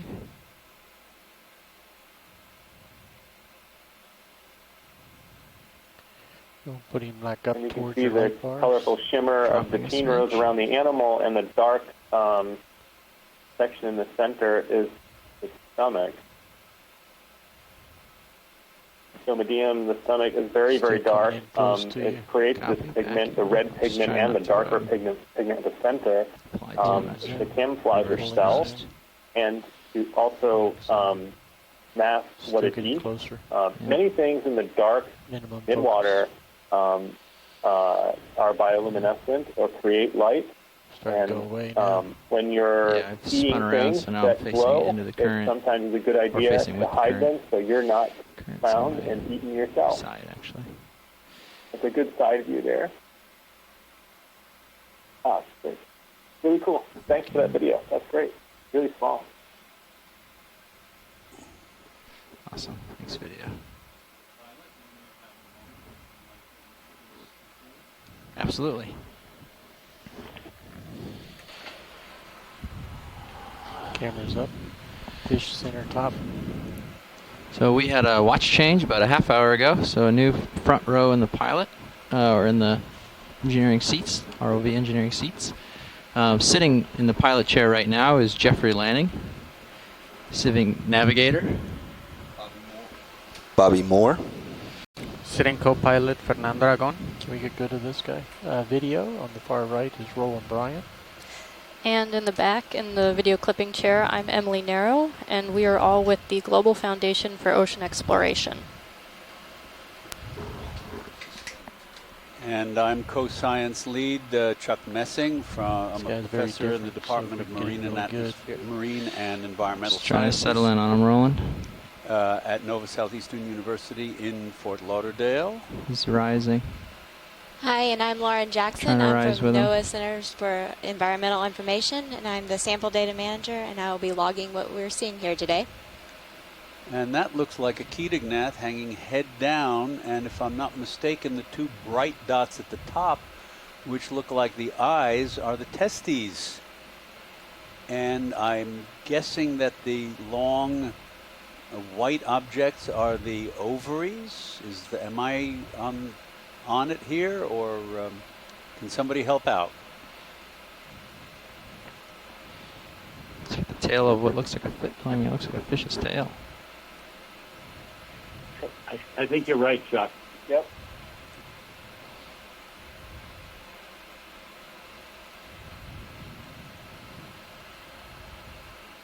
So as a reminder, there's a little a fish-like tail at the posterior end. So this one's hanging upside down, head down, and its head, of course, has got this set of curved, grasping spines that can be spread out when it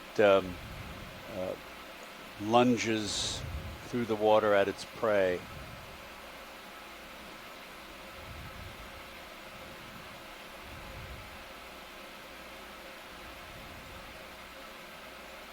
Wow, that's a really nice video. That's pretty amazing, actually, yes. It's getting close to you. Okay. Look at that. Yeah, those look like a whole band of eggs, a whole mass of eggs on either side. And the white, bright white pair of the testes. So these guys are hermaphrodites. Guys may not be the right word there then.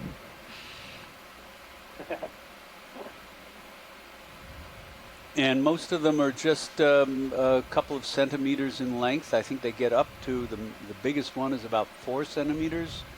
I'm not sure where that is, Antarctic perhaps. That's beautiful. Okay, video, we're going to let this one go. Thank you very much.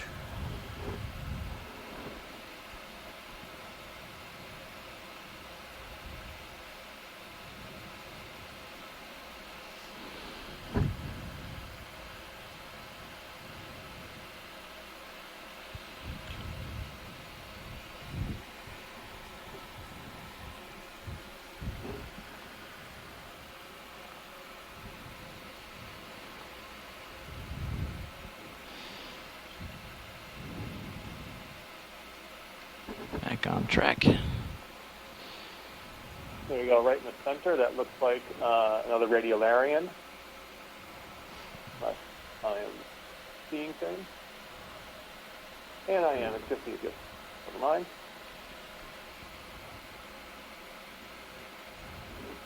Yep, sorry about that.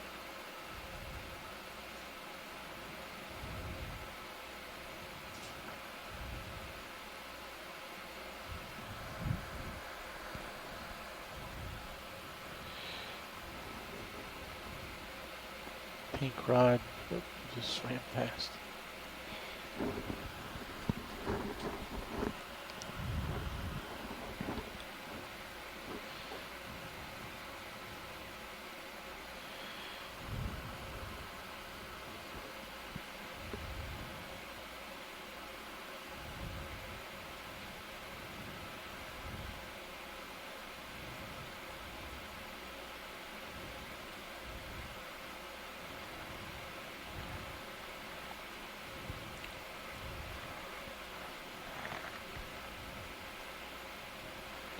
Top center just went off screen. Well, that could circle. be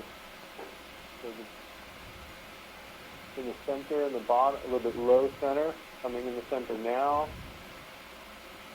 That might be nothing. Nope, sorry. You want the line? I don't think so, unless just mucus, huh? Yeah.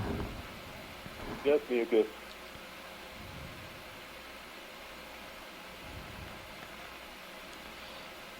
Top center. curved line. What about? There's a little bit out there. See that? Oh yeah, you can see stuff. Okay, thanks. Marsh Youngbluth, Top right. commented an email that Yeah, we can go that for the Keating-Nath was a mature hermaphrodite. Of course, we saw eggs and testes, and but it did not have any prey obvious in its gut. Great.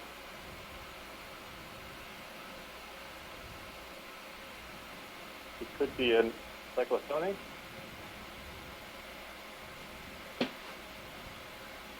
Now, that would be my guess. Yes, it's behaving like a cyclosome. Yep.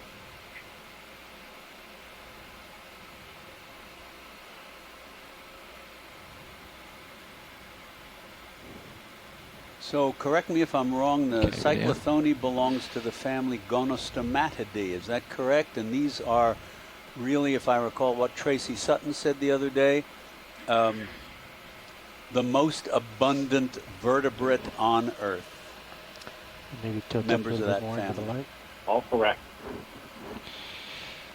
With an upwelling, I was trying to tend down so when things rise, I can chase them a little bit. Come up a smidge. Yeah, the common name for them is bristlemouth.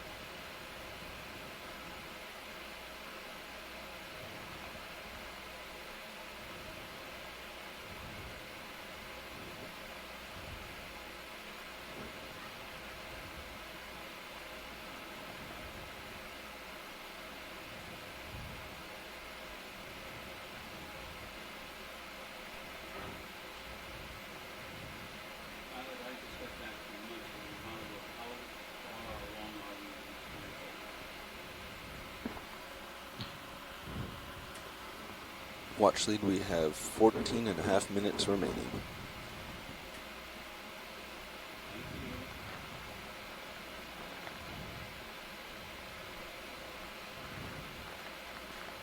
Looks like the direction you're facing now is the current So we flow. have just over 14 There minutes really isn't that much. remaining. Any direction I drive is the current flow.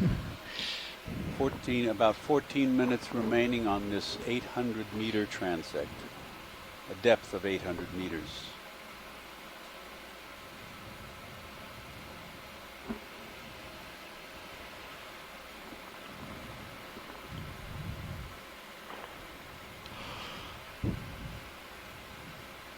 Pink coming from center to the right.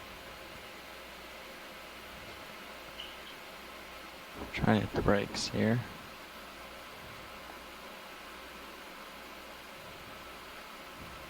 Something right there in the center.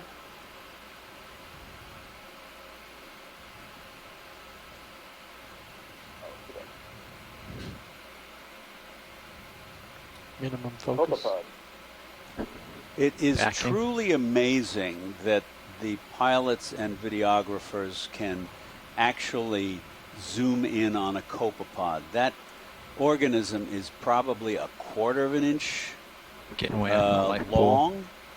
Yep. It belongs to this major group of crustaceans I think called the that's my max copepods, which means oar foot, O-A-R, because they row along with some of their thoracic appendages. There you And go. sometimes these guys are called the insects of the sea because they are so incredibly abundant and diverse and major Fish. components of food webs in the ocean. And that copepod belonged to the major planktonic group called the calanoids. But it's important to remember that there are other copepods in other groups. One major group, I won't bother you guys with names, but one of them is extremely important in sediment, seafloor environments, shallow to deep, and most of them are only less than a millimeter in length. And then there are parasitic copepods, and we've seen some start getting the ship moving a little bit in this direction. parasitizing fishes attached to their fins. We don't have enough current. And there's I'm wide kind of like variety. stretched out after doing a scan through this. Like 2/10 or something along this direction. Swimming shrimp went off screen top.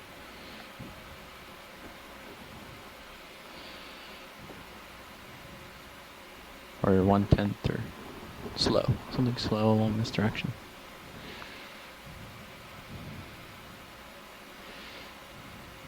Is that what they want, or would they rather just sit here and drive around in this?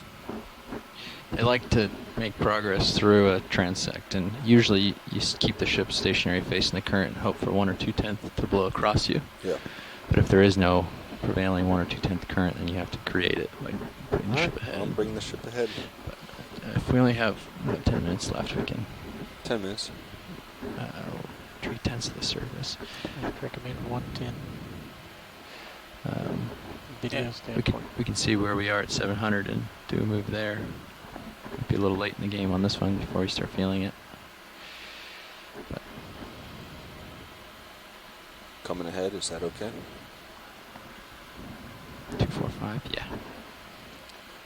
Bridge, are we Very now? top center, there's a white puff. Okay. What the pilot has been referring to here are the relative positions of the ship start coming ahead as Sirius, which hangs vertically beneath the ship, and of course D2, the ROV, which is on a tether, which is not very long, flexible tether. We're just not seeing enough Mike, what do we have here? So we want to move. That's a live one, I think, huh? Over ground. Looks forward. live to me. So feel free to just put in a 1,000-meter move at decimal 1. Okay, roger that. If I can look carefully. Thank you, Bridge. On this heading? On this heading. Different type of motion than I've seen before, but some paddling back and forth. I don't know if anybody else wants to comment that the nature of that motion is a little bit different than what I've seen previously.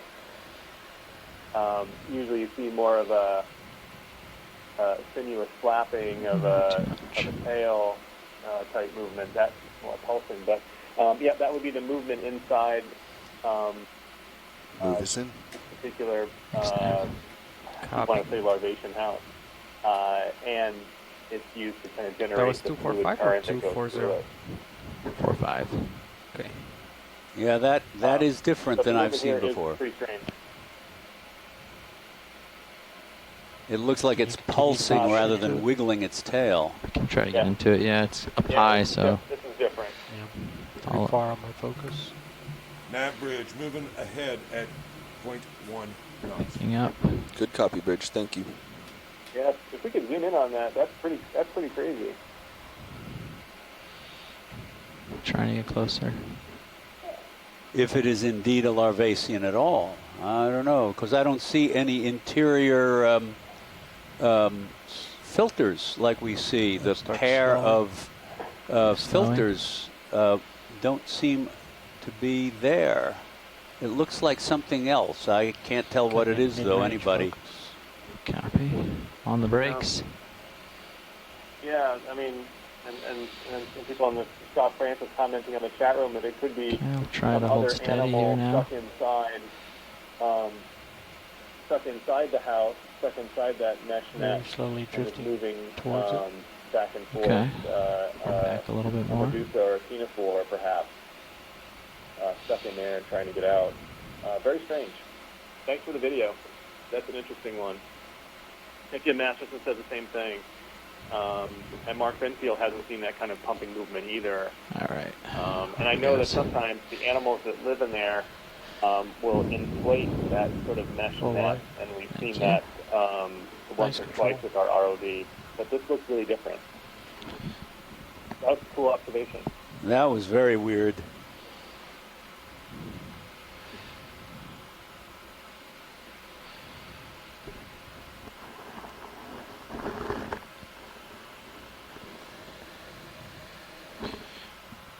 Undoubtedly a new phylum. I think we're going to go to 85. Yeah. Yeah, and Mark Benfield is saying here, even the shape of it. Yeah, look like cool. a Ctenophore, and sounds good. Tina comments as well as it might be a Nectophore or a swimming bell. It's alright, you can adjust now that I know. I just thought, I was trying to use your shot as a gauge. I didn't realize you were going up and down. Sorry about that. No, that's okay. Now I know, I'll just watch my depth. Bottom left. Off bottom. How about center top? Focus. Go ahead, watch lead. Yeah, go ahead. Some more mucus I'm streaming on, down I was as certainly these still on houses X. collapse. Okay, X, but I've turned that begin off to now, I sink, realize. they start to stretch out, and like what you see on the screen now. Top of it looks like it's got a hood. May just be a focus anomaly. Oh, wait. Might be like No, tentacles. I think that's a Prius siphonophore. Wow, that's a Calicopheran. Yeah, a type of siphonophore. Wow, thought I was totally Drifting wrong. away, pretty far away. Yeah, you can see at the top speaking of swimming We're bell. pretty far zoomed in at this point. Right there, that's A great. little more for you. Not really moving, but that top structure, the triangular structure there, the conical structure, that's the swimming portion of a siphonophore, which has an organism which has elements of it which are dedicated to specific tasks. The swimming bell at the top, and then behind it, streaming, attached to a common cord, would be parts of the animal that are dedicated for reproduction or prey capture or digestion. So that's a kind of a cool Calicopheran siphonophore type of prey. And a wider object at the top. Okay. More things coming into view. There's another one. Is there a hood? Oh no, no hood involved. Look really carefully now at these, because they might not be mucus strands. Can't see anything.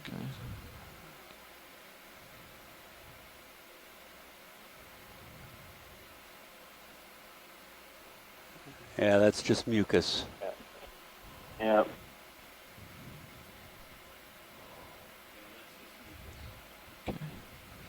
Thanks, video. Tilting back down the middle. Pushing up. The identification of those types of siphonophores is a lot of it has to do with the shape and orientation of those swimming bells at the top. Also counting the details of the structures below. That bottom structure with the bright dots along the string is the cytosome, and you can look into that, and the nature and arrangement and number of certain structures can help you figure out exactly what type of siphonophore it is. Yeah. That you can combine with looking at the shape of the swimming bell and the nectophore, the number of them, some of the morphology inside to help you ID it. Oh, great shrimp.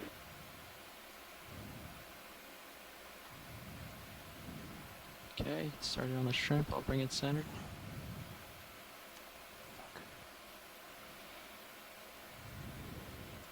Long tentacles with oh man, that was sort of an angle built into it. I didn't see him.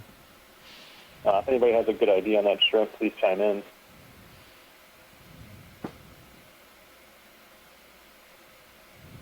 It was a suggested. The elbows in the antennae are really cool. They allow the shrimp to have the antenna parallel to their body, swimming along, and it functions as a protecting device. It's out away from the body. Great, thanks, Mike.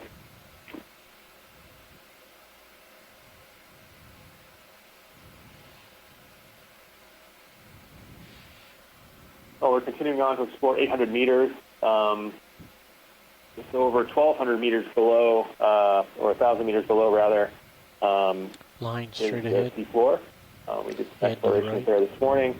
Come on in. Now we're up in the water column, looking through the animals that live here in the midwater. This looks like another siphonophore. So here we go, pulsing away at the top. Oh, okay. Oh, it lost its trail. Prayed siphonophore. And you can see the two nectophores. Oh, and the nectophore, sometimes they break off.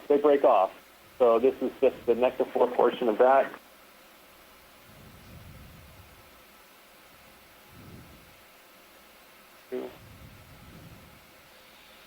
That's cool. And the cytosome is kind of broken off. Some of them are very, very delicate. He's getting in pretty close. Very close. That's full wide. I hope we didn't disrupt. Yeah, the and there it goes. The nectophore means swimming bearer, I guess, or swimming carrier, and it's actually a modified for it. medusa, a modified jelly, because these siphonophores, I think Mike mentioned earlier, someone mentioned earlier, are colonies. And here we are zooming in on the rest of that chain of individuals or zooids, which include the feeding ones with their tentacle and reproductive structures, if I'm not mistaken. Yep, that's right. And you can see them hanging off. Go to the very top when he's got. And if you catch one of those in shallow water, if you're out far down. swimming and you happen to encounter one in blue water, they sting like a son of a gun. Yeah. Trying to bring it into view here for you. A little higher. Yeah. Oh yeah, I see it hanging. You see the tentacles kind of retracting back and extending out in some cases. They'll still be working even though the swimming bells are gone. They'll still float around and work as long as they can. Yeah, this keeps going. There's one with the tentacle fully extended, coming back in now. Oh, there's another That's head. neat. Wow, that's a great video. Oh, maybe some posting going on here. Maybe something left. I don't know. It looks like we still have a little bit of a swimming bell up at the top there. Or the there looks like some kind of pulsating structure. Do any of the bracts ever pulsate, the modified structures along the chain? Definitely been pulsating. I just saw the one, right the one in the top center right now seems to be pulsing. There it is. Yep. Going. That's really cool. Very cool. End the 800-meter transect. Siphonophore literature to figure that out. And we are ending our 800-meter transect, and we'll be moving up through the water column to 700, right? Yes, 700 meters. So stay tuned. We may see some things on the way. Put 450 to 456. 450-456 RPM. That's where I was happy here. It took me a second to calibrate it. I want to remember. Right, so Scott France had some other comments on the siphonophore that it could be a developing chlamydia of mini colonies that break off to form new colonies. A little bit, yeah. You can start coming up and that seems to match certainly to what we were observing when we saw swimming bells as well as other parts of siphonophores attached along the strand there. That's really great. Thanks, Scott. So potentially what we saw there was kind of a developing chlamydia or mini colonies with siphonophores growing. 42 if you want to take the bar out of the shot. Thanks.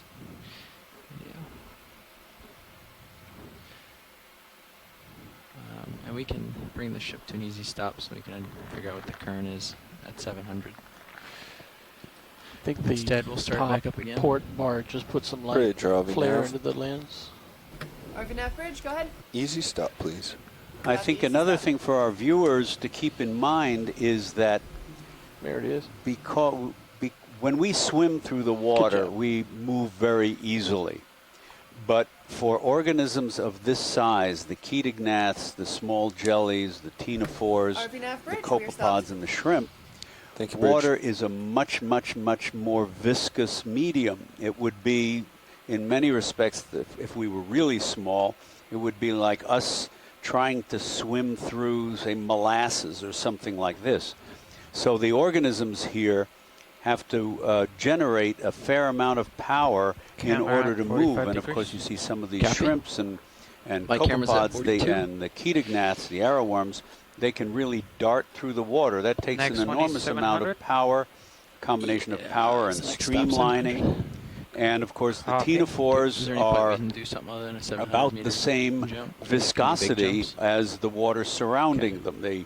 That's the way they avoid that problem. They're basically the same, and they don't generally move terribly fast.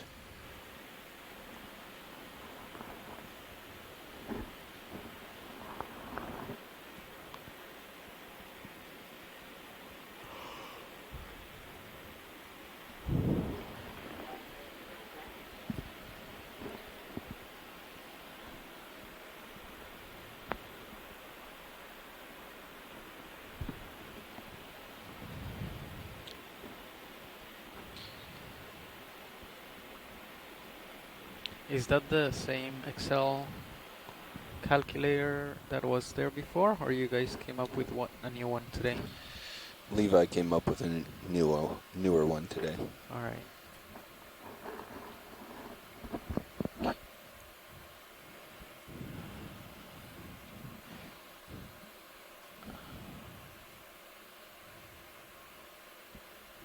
Coming up real quick. I'm going to slow down a smidge.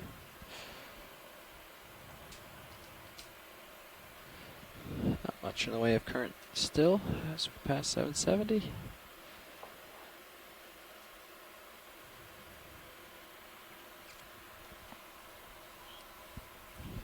So you want me just to hold camera 45, B15 over you, and just if you get too far, just let you know I'm bringing back in, or? No, you can adjust up. That's fine. I just didn't anticipate that you were going to, so that's all. Now that I know you are, I can plan for it. That's okay. It's better to get a good shot if you can. I just was caught off guard is all. That's all. Slowing my ascent rate.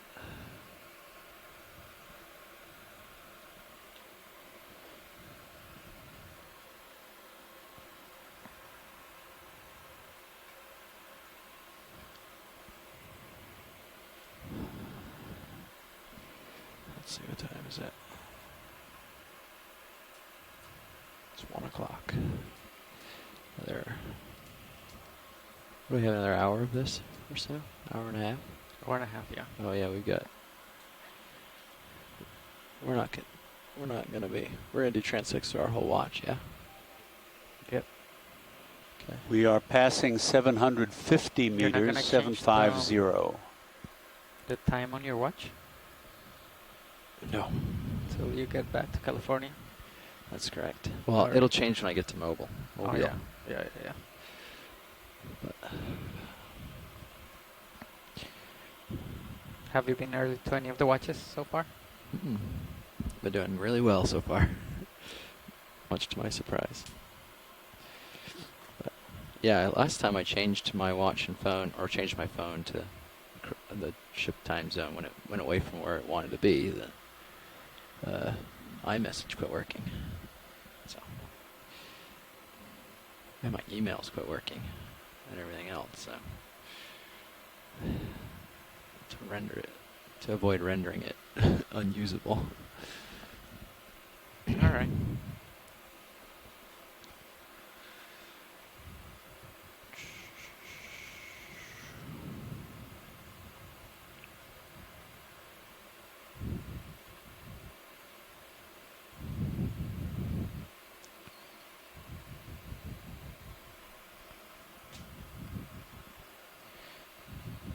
It is an interesting bug. I bet if I reported it.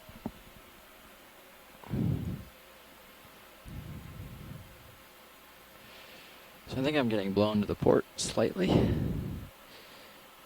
backwards. So maybe it's more out of the west now. Try to line up on it.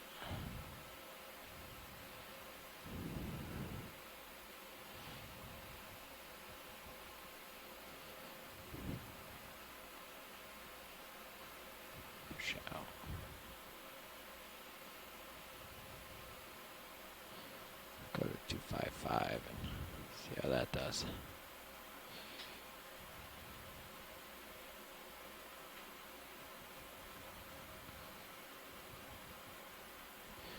Run 255, pushing ahead.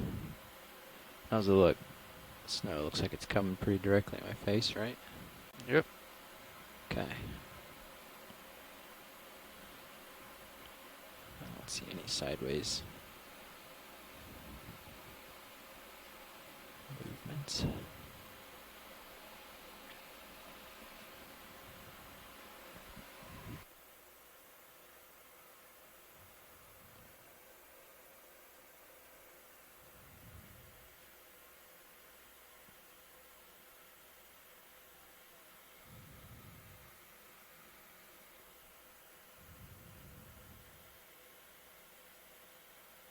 guess eventually the current's going to go towards the southeast.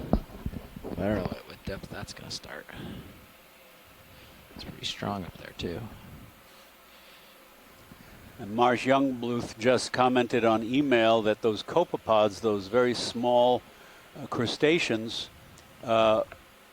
relative to their body length, are among the fastest animals in the ocean.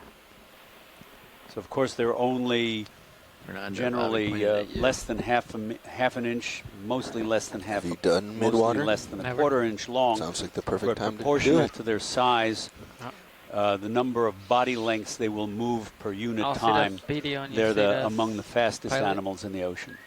Thanks, Marsh.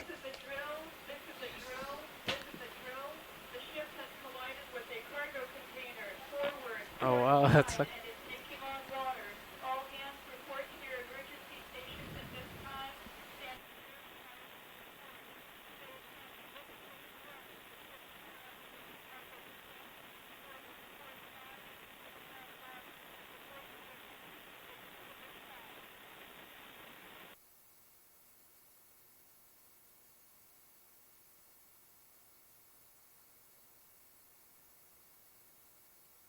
Yeah, for now I'm going to get settled out.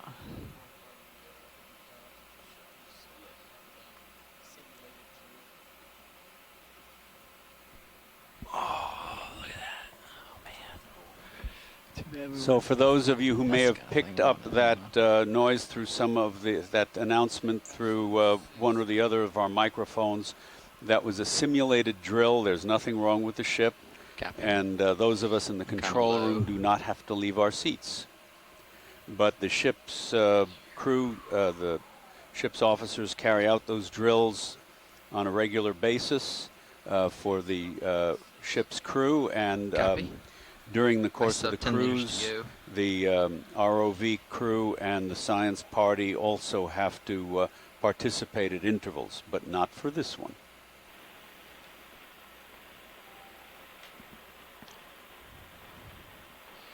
$7:05.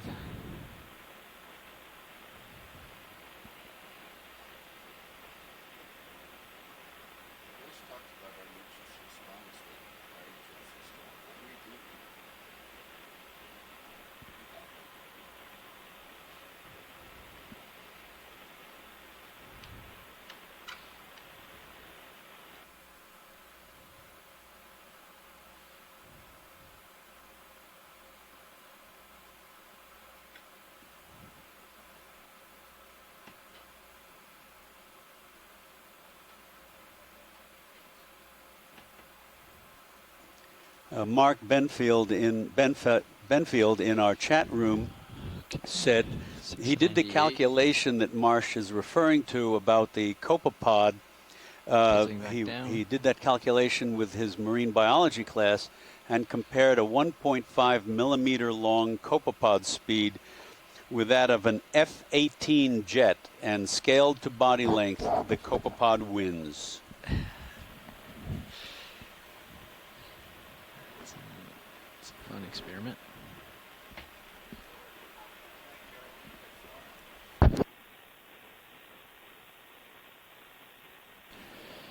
Yeah, trying to get back down to 700 and back towards you a smidge, but we can also, I think, get that ship move going. There's no prevailing current. Drop it back down to 7. Yeah. Bridge, ROV nav. Go ahead. Yeah, I know you're in a drill, but when you're ready, can we please come ahead at 0.1 knots? Roger that. Ahead at 0.1. Yes, a long position move should be sufficient. Thank you. Can you repeat that again? A long position move should be sufficient. Roger that. I'll set it in like 500 meters at 0.1. Thank you, Bridge.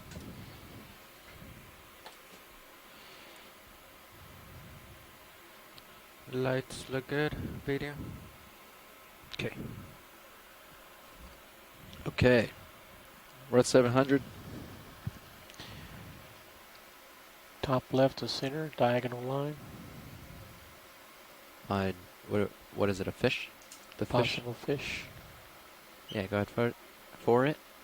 Just And we are approaching 700 meters, so we should shortly begin our transect at the 700. Begin meter. 700 meter transect. And he is beginning now.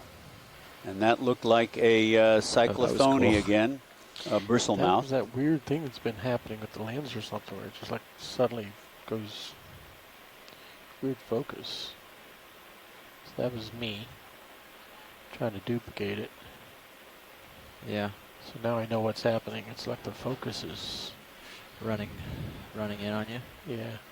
We got to get you a proper box for zoom and focus there, Yep. Roland, huh?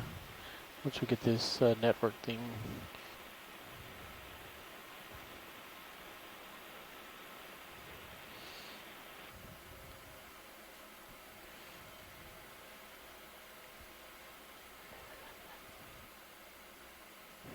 White Yeah. object left of center. They don't make a Fujinon thing that you can buy? No. I'm surprised Fujinon doesn't make a remote. Control first line. Yeah, I just didn't know Fujinon. There's a cheaper Fujinon version that you could get named Interim or in the meantime. What's another one of those things? This one's not upside down. Let's head up.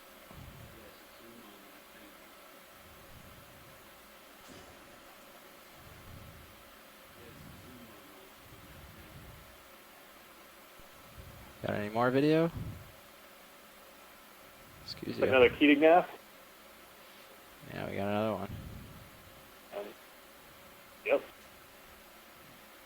And there you could see its tail flick just briefly.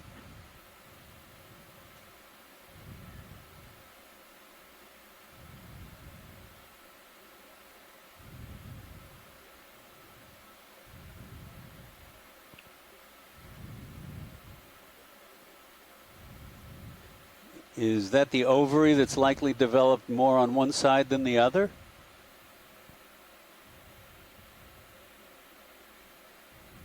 I'm picking up Copilot, just so you know. Okay. You are very, very slowly. It certainly looks like that, but I'm not sure of how to kind of decode some of the morphology on these, if that is potentially a different structure or what, or if eggs have been expelled or something, but it certainly does look, I think it's on one side or the other. Although the right side, as we look at it now, looks to be more contracted, so. Looks like it's damaged on one side. Yeah. I want low RPM feedback motors. That's cool.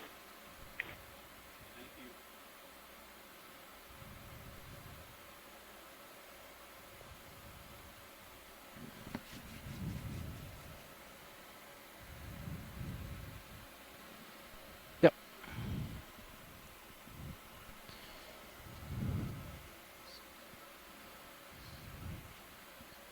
Yep, I see the ball. I'll push towards it a smidge. Okay. It looks dark, so I was trying to light it up. Another house there.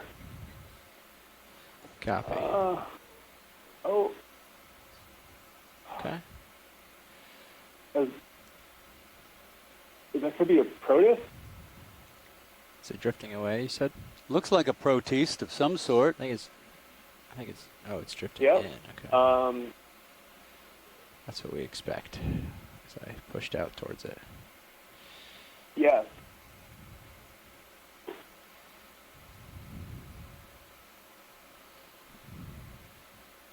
A radiolarian, maybe?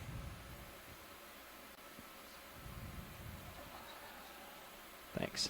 Yeah, it could be a radiolarian of some sort. Trying to stay off and let the vehicle drift with it.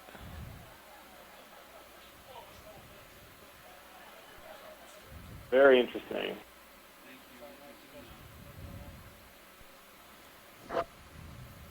Thanks, video. Yes, that's great.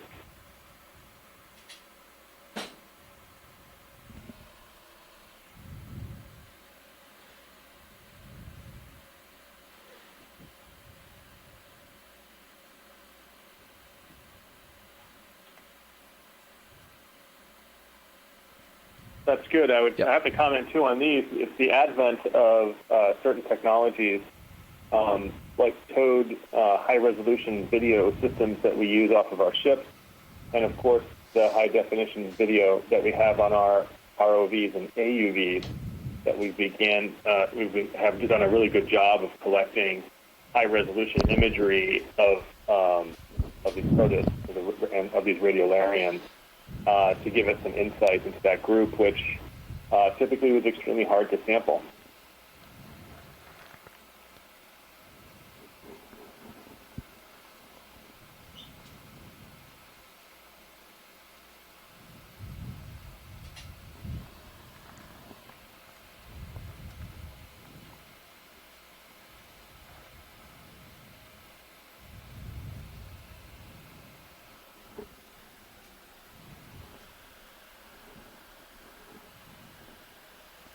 Another thing to keep in mind when you think about the sensory abilities of things like copepods and chaetognats, which largely live in a world of vibration. I mentioned earlier that the seawater, relative to their body density, is very high. So they are undoubtedly able to sense vibrations over a considerable distance, at least relative to their own sizes. And the same thing goes for the lateral lines of the fishes and the antennae of the shrimp. Yeah. And there's a small fish. Probably not going to get much from him. Come in closer, trying to.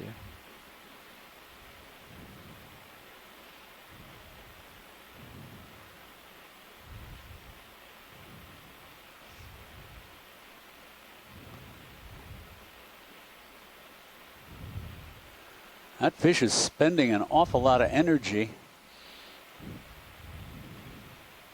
It must think we're a large predator. Perhaps. Oh, I can't do that maneuver. Was that more likely a myctophid or a bristlemouth? I was thinking myctophid. Curvy object bottom screen. Thanks very much. My guess, too. You can try for now, the myctophids are the lantern fishes. Like the bristlemouths, they have the ventral light organs. And that looks like a siphonophore. Yeah. Bumpers high. Great. Bison X siphonophore.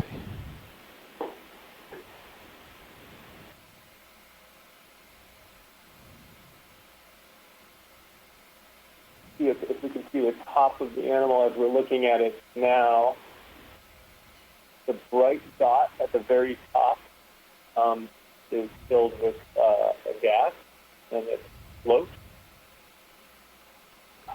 Really cool.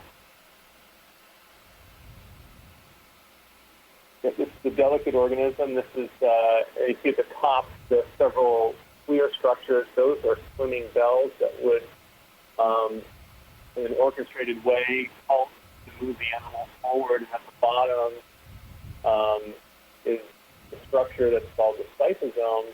And the bottom has lots of structures for various different functions, but not swimming. They would have tentacles to capture prey and stomach, little structures that help. Looks like it's got one of those little starfish-legged arms at the top. Oh yeah, this is a great version, and the shape and orientation of the swimming bell give us a hint. Is this max zoom? That is max zoom. It's pretty far out there. I think down below you. Down below. That's really neat, and it's interesting to think that this, despite the different parts of it, the swimming bells versus the feeding zooids and the reproductive zooids, it's a colony, but it functions effectively as an individual. That's great. I think that those arms are a different creature. Yeah, of course. You want us to move on? Yeah, whenever you're ready. I was waiting to get full on top of it. Yeah, really interesting. Scott France kind of pointed out some of the tentacle-like structures coming out from between those pulsing swimming bells. The tentacles coming out from between the nectophores are definitely not frequently seen, and I totally agree. I don't see a lot of siphonophores here in the midwater that have tentacles like that extending between the nectophores. So that's a really cool thing to see. Yeah, I mean, that's not my area of study, but I've never seen, I didn't know they existed. I never saw or heard about that before. Trying to settle for you. Yeah, that would be that's a great piece of video to take a look at in some more detail at the end. See if we can place that siphonophore in a particular group, and then take a look at the interesting structures coming from between those swimming bells. That's a great look. Give a little push out for you.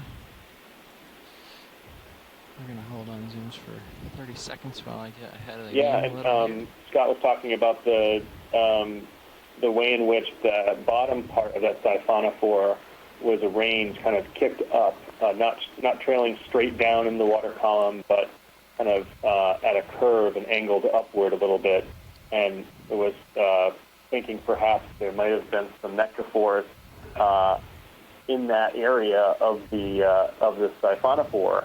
And on the last expedition in the Pacific, we did see some interesting siphonophores that had a few pulsing bells down at the bottom of the organism, where we typically would expect to see feeding structures and reproductive structures.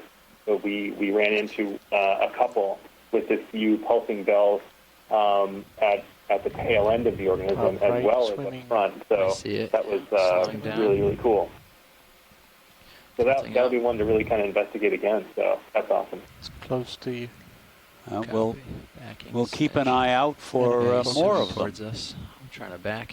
He's not drifting in the current so much as swimming around. That was interesting. I don't know what that was.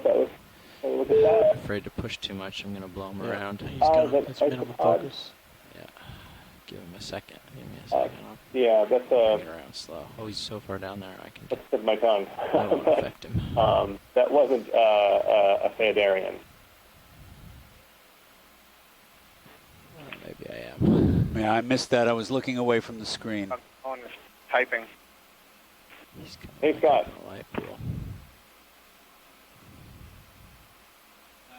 Yeah, he's gone. And Tracy Sutton has joined us.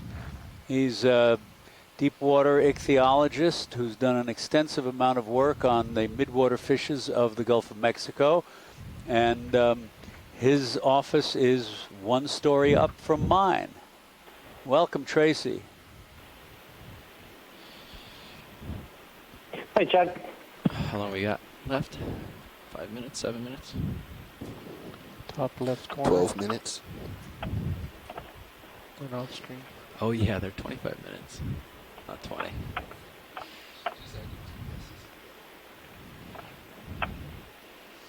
$41 copy, thank you. Well stretched. Let's hang here. See what there is to catch. $6.99. I'm gonna drop a smidge. Tracy, so far we've seen mostly cyclothony. There was one probable myctophid, and early on there was a more blunt-headed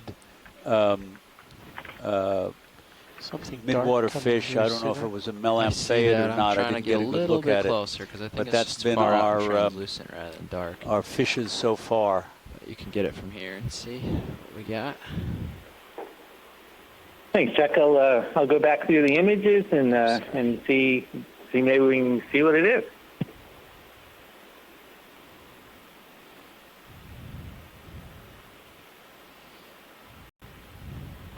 Sinking house here, it looks like.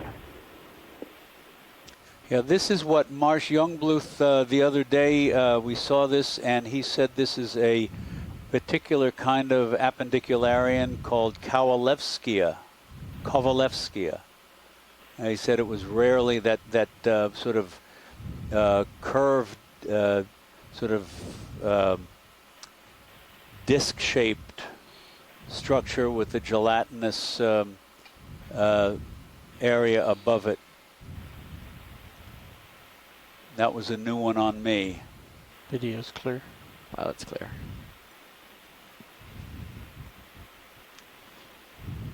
Photo bomb. Slightly right of center, north. Yeah, well, he's drifting up into center. You can get it.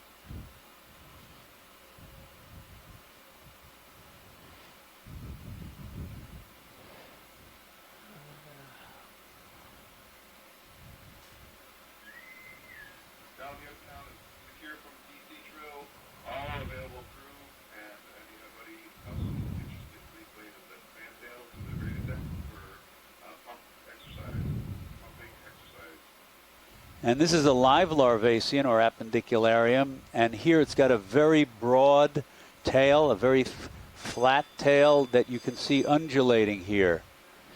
So Fernando, you're going to I wonder if that other one that was so weird that we thought was pulsating, we were just getting, I'm not familiar enough with these animals. The slower you move between objects, that the other one that easier was it will be pulsating to get might have settled in the possibly prevailing been current. You want to let the vehicle drift a with larvacean things. viewed from the wrong angle. So the less you're pushing around quickly, the easier that will But be. certainly I like just when you like get on a as small much the critter, idea that it was a loose nectophore try to from the figure out what it's siphonophore tending to that do Tina suggested. add Here you the can see small the amount body of whatever it, you the have to little do to white copy that. bean That's all above it that takes. undulating transparent tail. And it is that tail is pulling water Video's through clear. its filter system. It's all about pilot's clear. Coarse particles are It's all getting about caught on a coarse small filter on the adjustments outside that and keeps trying them to out. trying to And figure out fine what particles are consistent getting small caught on adjustment you can make an inner, that will much match finer mesh filter, moving and that's critter. what the larvacean feeds By on. doing that, And as Mike which is mentioned hard to calibrate before, until you sit down I believe for it a was few Mike, minutes, I think, but that once you get it, at intervals, of course, becomes much easier. the house, the mucus house that the I'll larvacean have you do 600. appendicularian, How's I'll that get it sound? right, appendicularian makes gets clogged, and the couple animal minutes. bails out and builds another one. Top coming center. Bottom center. Bottom center, I don't see. Right side curve. And Mark Benfield has Diagonal right. suggested that this is Fritillaria, possibly, Yeah, the there's genus. something poofy over there. Probably not a larvae, but actually, this one's pumping. Let's go for the pumping one. Tilting up for it. Is it in your going focus invisible. range? Oh, okay. I chose wrong. Full wide. Thanks. So now, I'm kind of bottom of the screen-ish, so I'm going to try to push out, but I'm not going to give more than like 20 or 30% and just go real slow. And then when I see that I'm getting close to where I want to be, I'm going to let off and just let myself drift to where we want to be, so that by the time I say, okay, I'm ready to zoom again. Jim Masterson asks Hopefully on already the mostly chat room stopped. whether it's the abandonment of an old house biggest reason to do that is if and you inflation or are going occupancy of a along new pretty house quickly by one of these animals you has ever wanna been caught on see video. something and you have to stop We did the abruptly. other All the day thrust you're walking, see pushing a forward, the vehicle larvacean. I just think it was the other day. I swirls don't think it whatever was is in earlier front on of you. this dive. Same with quick the other heading day adjustments. saw a Stop center. larvacean bail out So of any its sort of house. That was definitely fast clear, adjustments but then it disappeared, up just swirling and and so blowing things around. we certainly didn't get a chance to see it inflate or build a new one. Left of center white line. They also bail out if they're disturbed. So if there's a Yeah, so right now they are. So pushing bow this rate, 30 seconds of me getting ahead, the animal will bail out of its house. I take that opportunity to get out there a little That bit. makes sense. And just see a new section of water. So when I start to slow down here, I take this as my new cross section of things I'm going to look at. And we, scan around now that I'm in a safe spot. Take a scan, and if there's anything to look, now I'm, I try to do that rather than being consistently moving and trying to stop. I try to stop ahead The of time. small fish dot lower right left center. Lower right, left, center. Left. Near bottom. Left. It's going off bottom We have left. 5 minutes left in this transect. I don't see what you're going for. Sorry, Roland. So we have 5 minutes left in this transect. And then we will march upward to the next.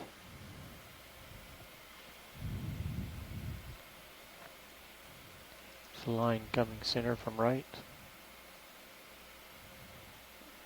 Go for it.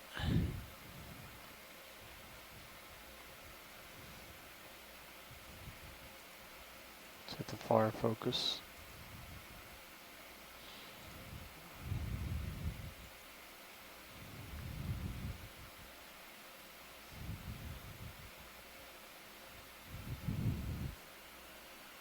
Video's clear. Okay. Pilot's clear. See our little line out there. Or a bluish hued object coming around to it. Possible jelly.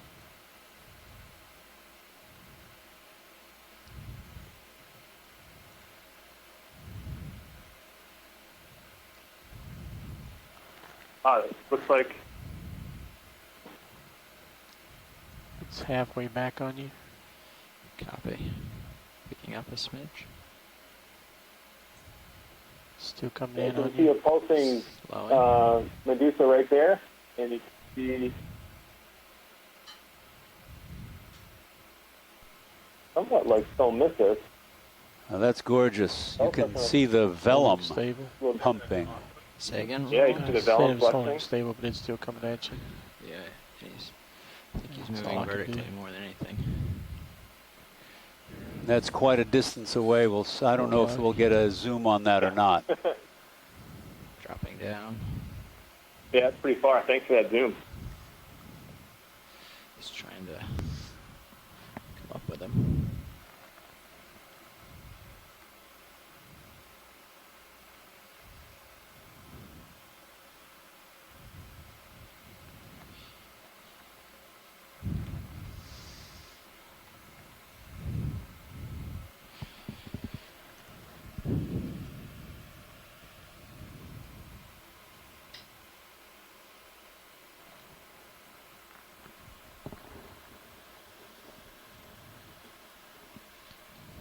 Marsh Youngblood suggests that bushy siphonophore that we saw a little while ago might be the genus Apolemia.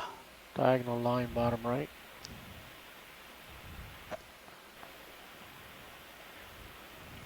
Yeah, roll and go for it. Just moved a little. There's also something different straight ahead. Which one do you want? I don't know, you pick. Coming in.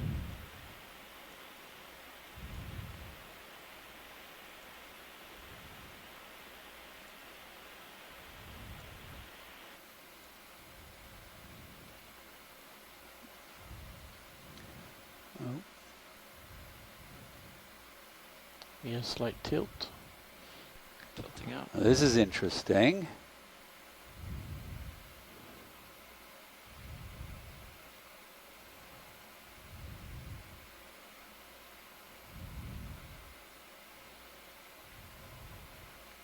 No clue here. Is that, oh, you know what? Could that be a Phaeodarian with a long trailing string of Phytodetritus? I can see some lines coming off of it. You said you had more focus or more zoom? I got a little more zoom, but it's pretty far away from you. Okay. That's max zoom now. That's all we got. We're pretty far away. Our video said we'll try to get closer. He's down pretty low. Oh no, he's not. He's right out there. I'll push out. Set your maximum focus. Pushing closer. Going slow. It seems like a pretty reasonable guess there, Chuck. The only reason I came up with that is I saw a photograph that Steve Haddock took of one of the, yes, that's what it is, because I can see the little fine spines slowly coming in. radiating out from the Yeah, globe. too slow. It's a colonial Phaeodarian, I don't want to come in on and each of those white things is a little capsule, and together they make a sphere of fine silica mesh, and each capsule has a pair or more of spines curving out from it. And then it's attached to this long string of mucus and detritus. Okay. I never thought I'd see one of these in, myself. That was a great photograph he took. Steve Haddock is out of Mbari, Monterey Bay Aquarium Research Institute. That's amazing video. I think this might be in the family Tuscarora. Okay. Still very far focus. Which would be right in line with what you're saying.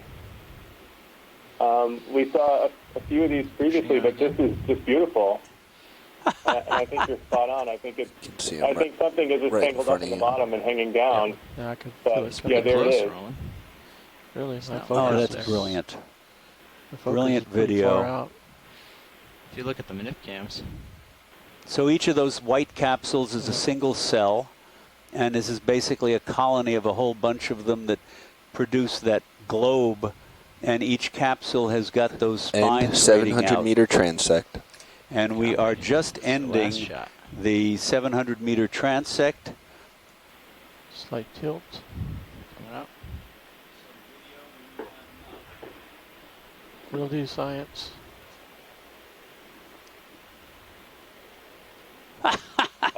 That's amazing! Wow! It's just that the single-celled organisms can get together and or reproduce asexually, however they do this, and make that structure is just beggars the imagination. The microarchitecture is just fantastic. Getting to the point that you could almost sample. And I guess it's got enough far. food to sustain it on that long mucus string for quite a while. Woo! Alright. I'm backing off a little bit. Okay, we can let him go. Alright. Look at that long tail. Did you see it rolling before you changed it? Yeah, I did. That was cool. That was the lights going off, not me changing. Yeah. And so now we are going to ascend to the next level, 600 meters, I believe. So hang tight. That's 42 if you want to go past this light bars. We'll be back. Thanks, video. I'm going to push out. I think we can keep the ship going as we are.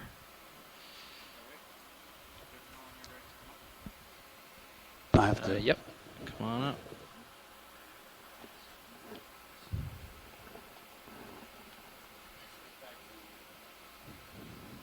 That was.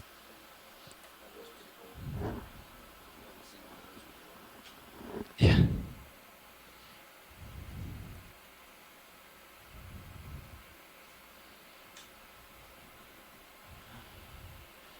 Alright, I'm giving it to ferment, bro, unless you want it there, Bobby.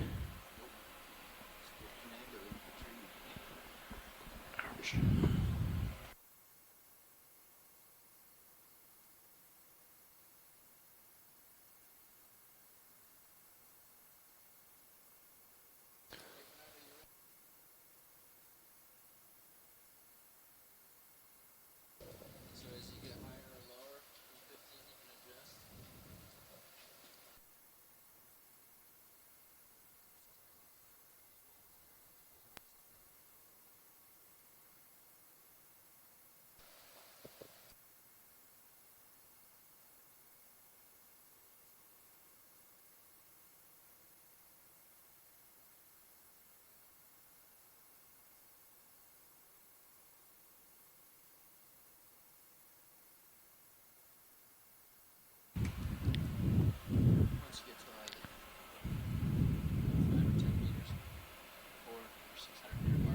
Okay.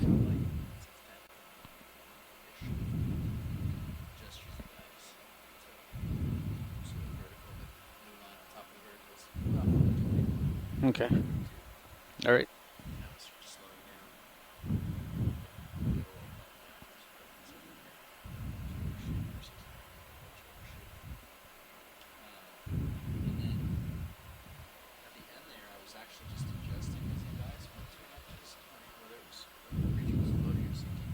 Okay.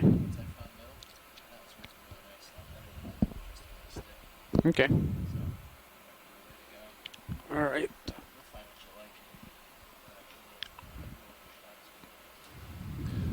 ship is still underway at 1/10 of a knot. So if you find that things are moving too quickly on you, we can always come to a stop. All right, sounds good. Bridge, RV Nav. Good. Yeah, I wanted to check in with that position move. This speed is great for us, so if you can just keep extending it, that'd be great. Roger that. We're at 400 meters left in my 500 meter position move. It sounds like we don't need to extend it then. No, I think it'll be just fine. All right, thank you, Bridge.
The joystick moves the commanded position, not the vehicle, when you're in auto XY. So if you were to switch over to the mission screen and you'd push the joystick, you'd watch your little X go forward, and then your vehicle tries to maintain that command. No, speed is not set. It depends on how far off from your target you are.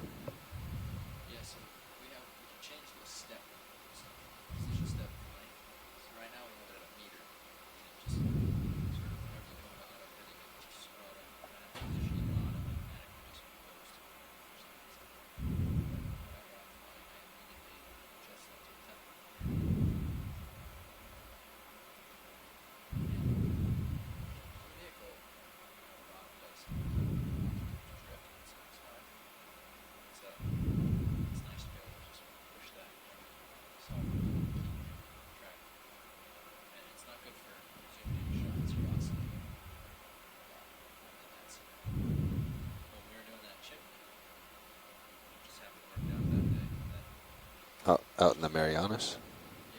The smoker? Yeah, I wasn't there, so I was just...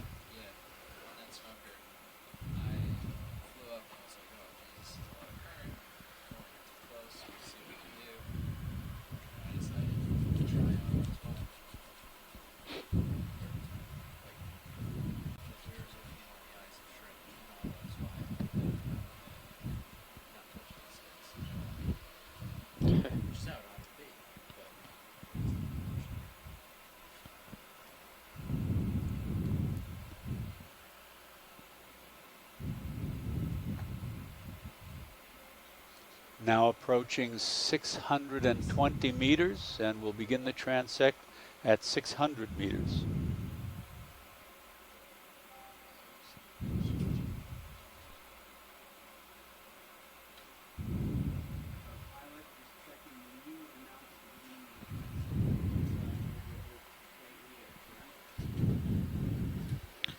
I think the navigator is the one that announces when it starts. Yeah, watch lead. This is Nav. I've been announcing over OKEX for all starts and stops.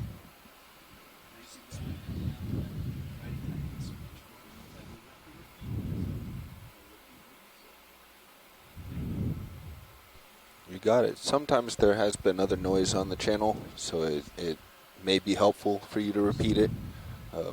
But I do always try to mark OKEX.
Okay.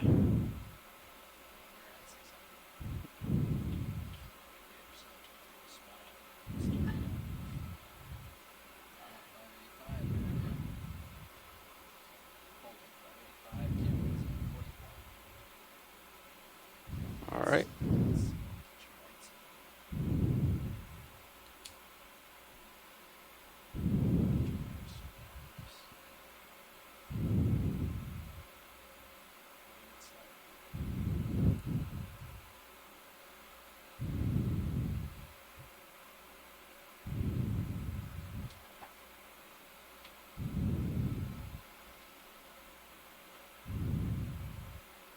Just swimming larvation there, just to the right, to center, without his house. Or you said about 1920 of the bias will keep me right there, right? Okay. All right, let's start there.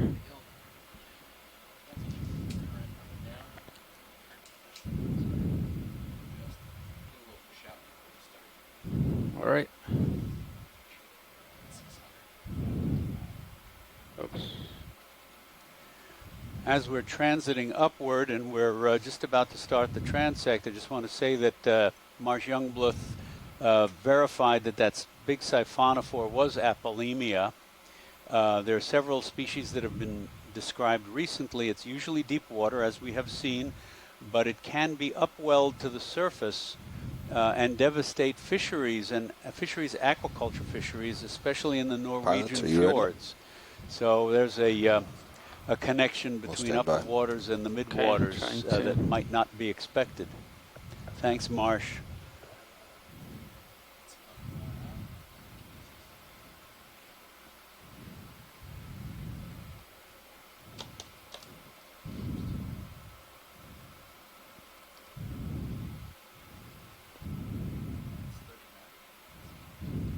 Okay. Right there. Okay, I think we're good to start. Begin 600-meter transect. All right, video. Line coming in from the bottom to the center. From the bottom to the center. Go ahead. And as you may have just heard, we are beginning Right the there. 600-meter depth transect. Just let it go.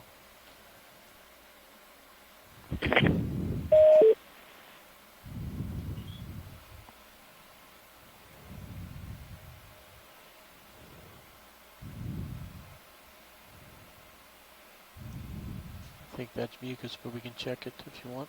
Okay, come in.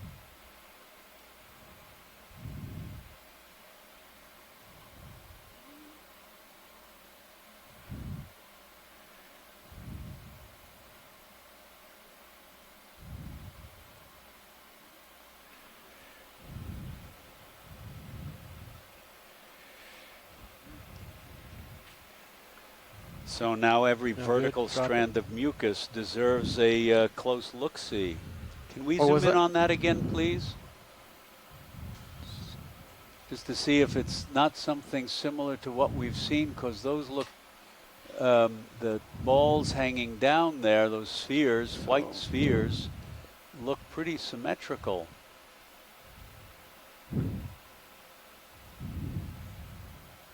No, I don't know. Anybody? Am I overthinking? I think in this case, yes. It's awful far away anyway. Roland is the What do you think, chief guys? scientist now. On shore?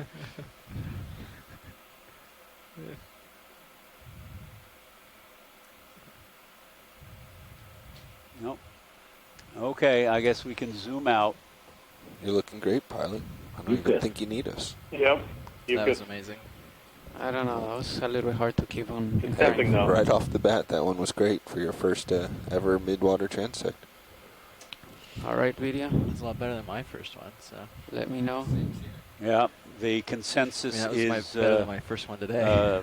marine snow, or if we want to be a slightly vulgar, I think we can get away with this, marine snot.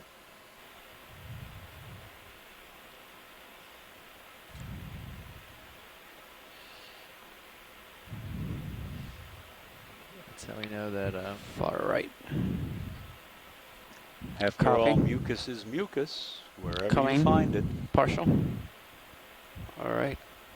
Stop right there. 1 second.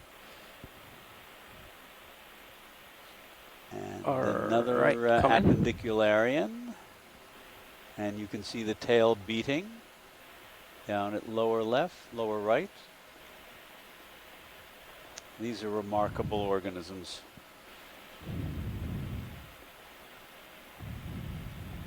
Is that full zoom? And one of our colleagues on shore said that, of course, they bail out when their houses get clogged, but the the slightest bow wave from the ROV may disrupt them and force them to bail as well. Much is left. That's and here you can see, this looks like a fairly, maybe a newer house, because the inside filters, where you can see all those little white dots, are not terribly, they're still very transparent, but I'm not enough of an expert to say. I'll just throw that out there as a possibility.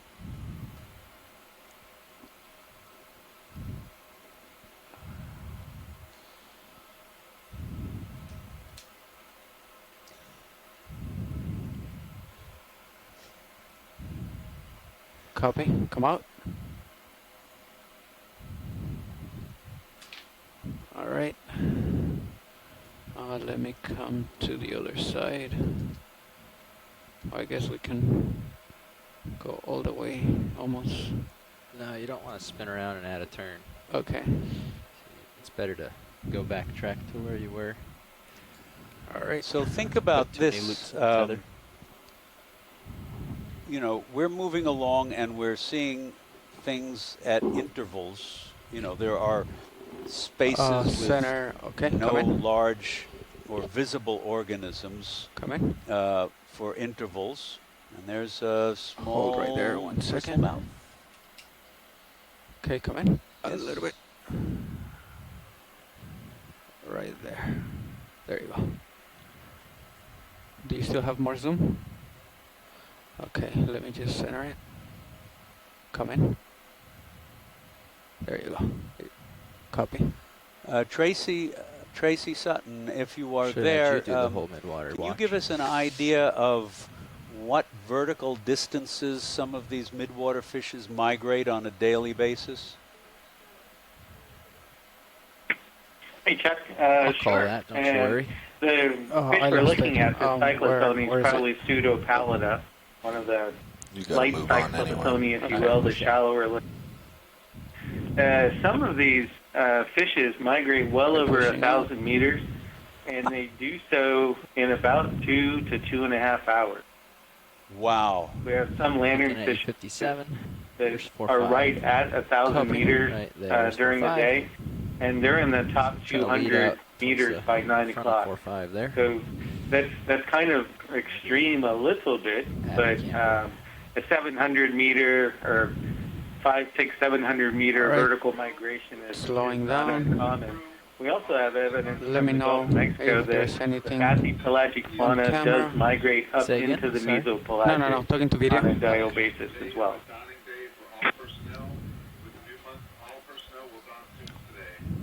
Copy. Bringing camera up. Thanks very much, Tracy. Coming We just partial. had another drill alarm. Right there, that's and good. this looks like another one of those All right. I'll Can get come it. in a little bit more. Kowalewski, Kovales. All I'll right. get it eventually. What Marsh said. Kowalewskia houses a peculiar kind of larvacean that he Okay, let said me the other day rise was a little rarely bit. observed. Let's come out. All right. I think Yeah, I'd have to there you spell go. that out in order to pronounce it properly. K-O-W, though.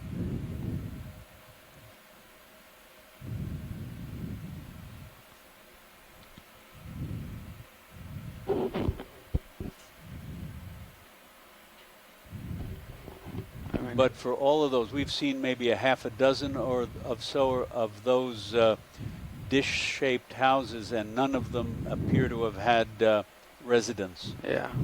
Okay, let's come out.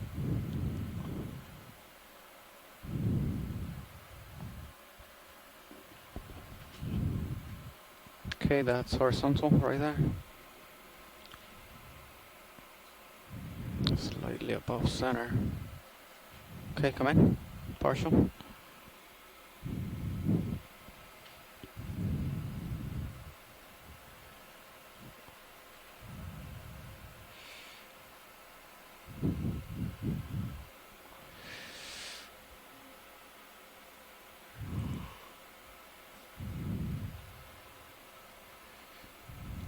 Fish? Okay. I think that's a Keating nap, Chuck. Yep. Okay, Right there, hold yes, it. you're right. It's tough to tell without the scale bars there. Yes, you're absolutely right.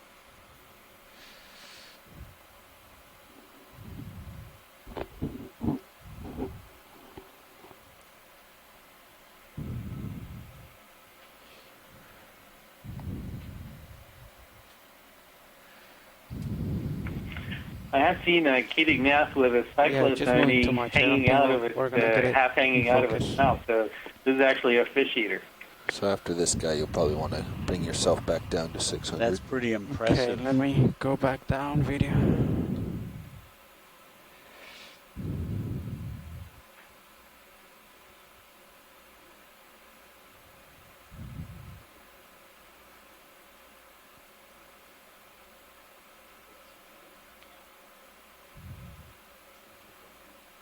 All right. Are we zoomed out? Copy. All right.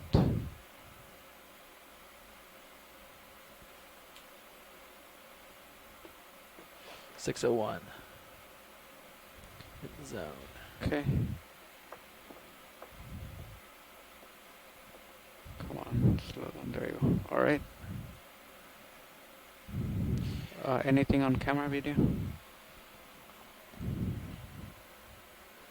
So I was going to say that even though we're moving through the water and we don't see large enough things to zoom in on for periods of time, when you consider all of those larvaceans and their houses that we do see, and multiply that times the vertical depth of the water that these organisms live in, the time over which they live, and the fact we're only focusing in on a tiny little parcel of ocean, their numbers are absolutely enormous.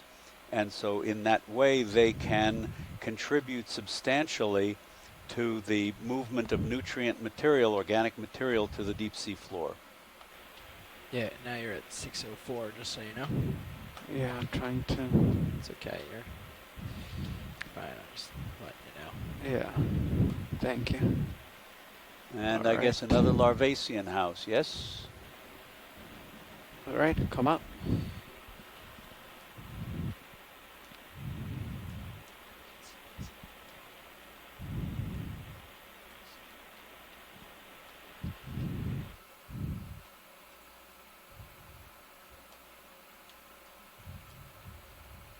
Okay, that's horizontal right there.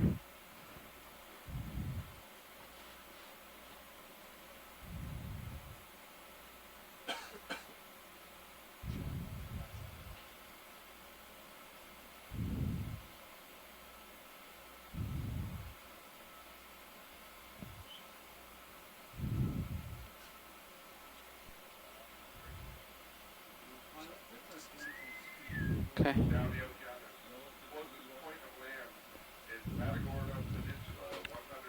All right, anything on camera video? Watch lead nav. Can you please repeat your last?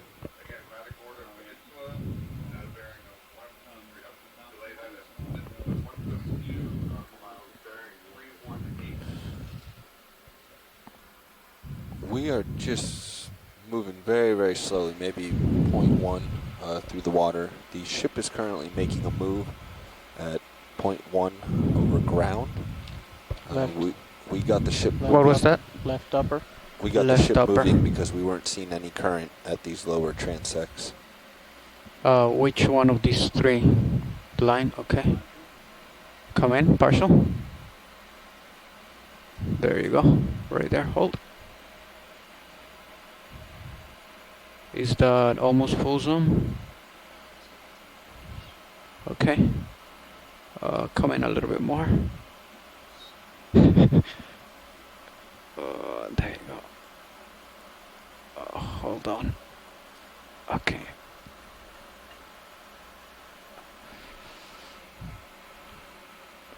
I think it's a piece of marine snow. What do you think? No, there's a critter All in right, there. bringing camera down a little bit. Looks a little like a pteropod in there. Yes, it does. I know the their relatives, the gymnosomes, make those diaphanous mucus webs, but I can't quite tell about that one. But yeah, you can see it's like a big mass of very thin mucus. It's the biggest challenge about the midwater. Doc, it's the cytosomes that make the mucus web. Okay. And that looks to me like a cytosome pteropod in making its eating web. The gymnosomes actually eat the cytosome. Okay, I'm gonna turn to my port side video. Let me know if anything comes into view. No, port.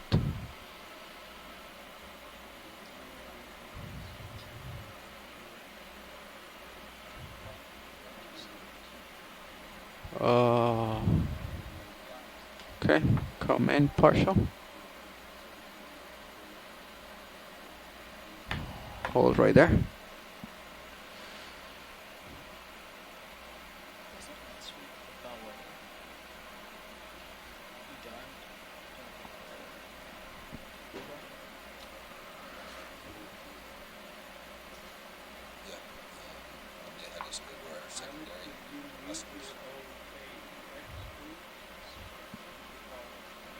Okay.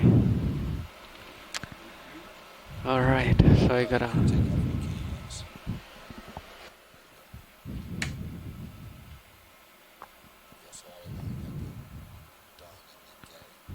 Bringing down the camera. I asked navigation, and they said we are moving very slowly, about 1/10 of a knot. The ship is actually moving as well because there is virtually no current at this What about depth. that So in the bottom of the the screen ship center? is moving That's as we are through the water at a very slow speed.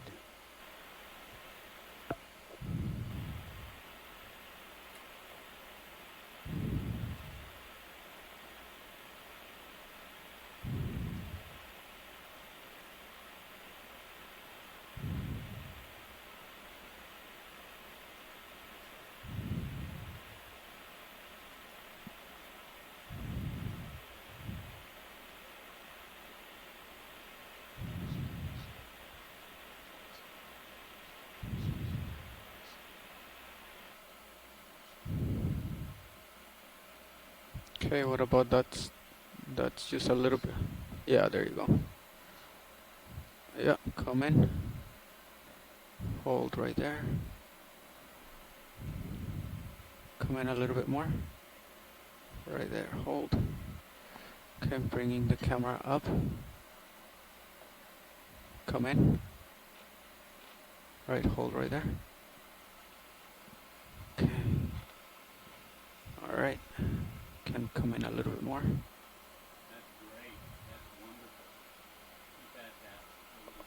Alright.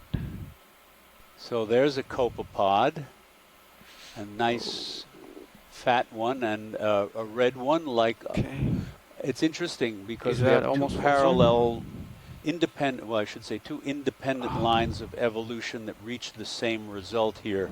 The crustaceans, yeah. the copepods, the shrimp,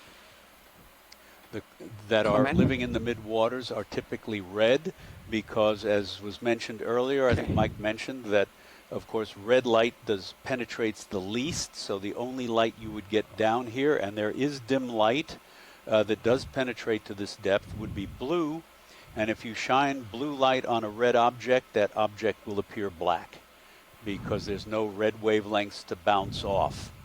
And so the organism will be camouflaged effectively. So the crustaceans do that, many of the squids do that, but the fishes are either silvery or black, chiefly. I think there's some transparent ones as well. Okay. Oh, actually, I just fell 1 meter. So That was the it? effect Okay. is the same. If you're black and it's in very dim blue light, you will appear black against a dark background. And if you're silvery, you will just reflect the same light that is coming down, and that will act as camouflage as well.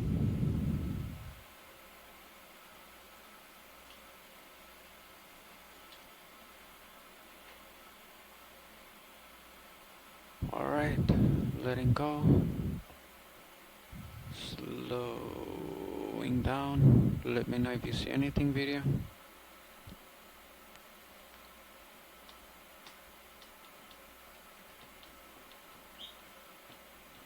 Gonna coming center jelly. Lower right.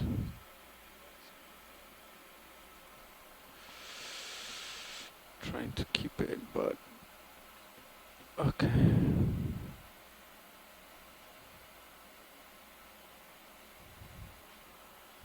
Okay, camera is horizontal.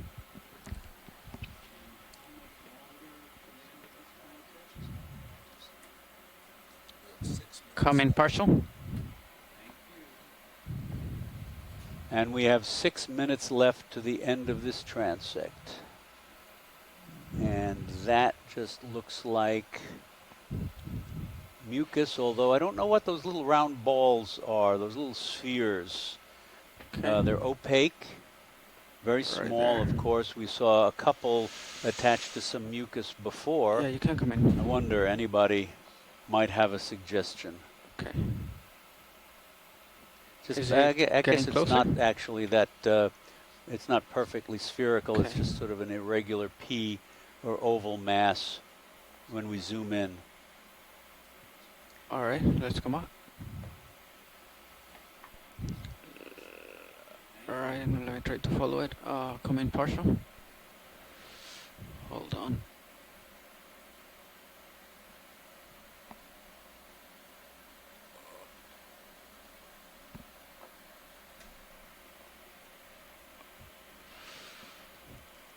Okay, come in.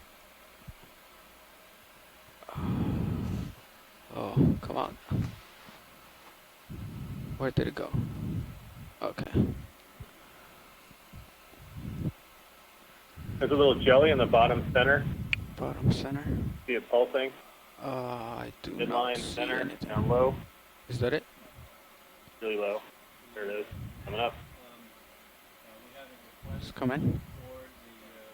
Oh, the one at the bottom? All right.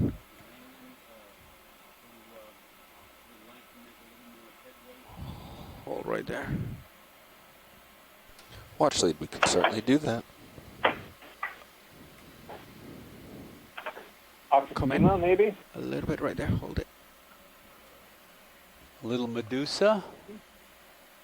Little one, maybe not. All right. Come in a little bit more. Tiny. Hold it there.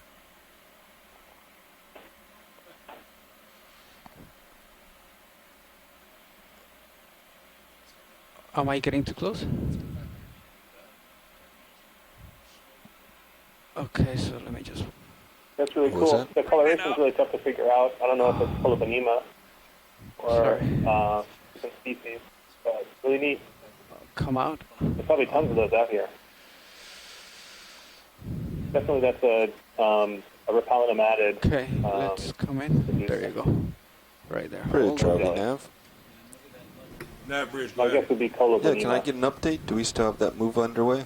Move's underway. You still have 313 meters to go. Yeah, roger that. Thank you.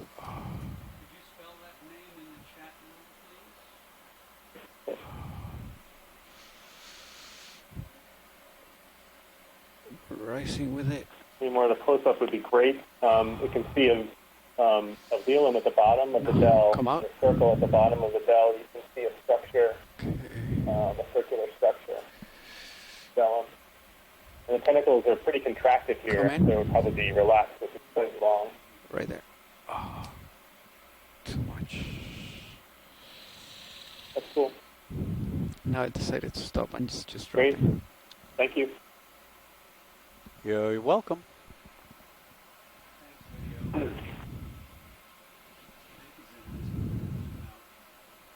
All right, I guess we'll let it go then. Right there. It's perfect center. No. Roger, watch lead. We are going to That pick could be up the a speed. little hydromedusa we're not really familiar with, so it's nice to see.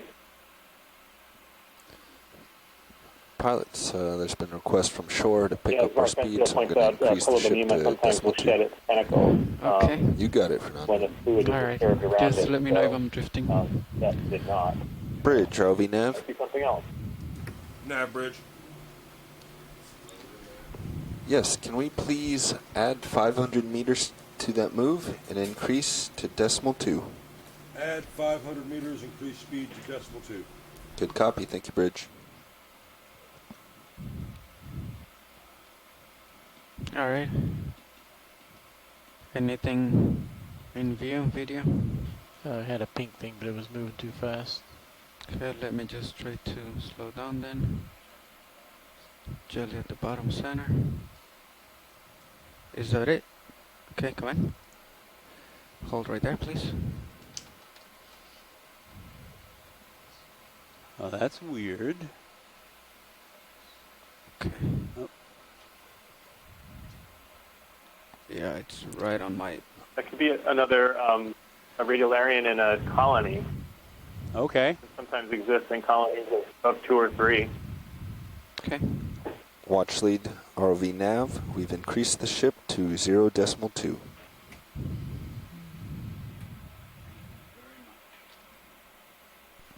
So we've increased the velocity through the water to 0.2 knots. Nav bridge, range and speed increase. Which applied. would That's allow correct. us to, That's correct. Watch lead. Do you want to try to go for that fish or... Good copy, Bridge. The point on the which left. will allow us to cover more territory. And I guess we are about or neither close one. to the end of this transect. Correct you are. 30 seconds remaining. What was that? Okay. 30 seconds remaining in the transect, and we will then ascend to the next level. 500 meters.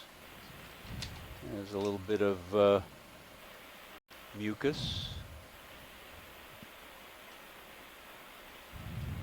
I thought that new speed was pretty good. It felt like we were translating through the water pretty well, but not so fast that we couldn't catch objects. Okay, thanks. We'll keep it at that. And 600 meter transect. We'll keep that with the next Copy. transect, and we just finished this Bringing one, and camera we'll up to 42 degrees. head up 100 meters. Oh, I'm using the...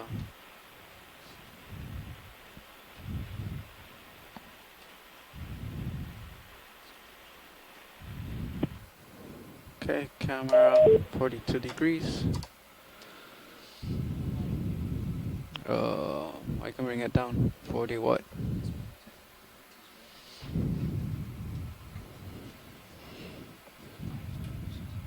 Okay.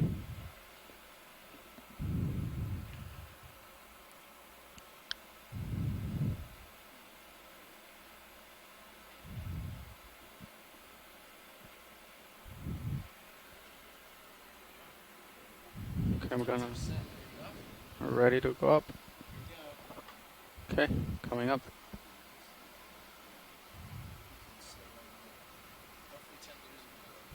Copy.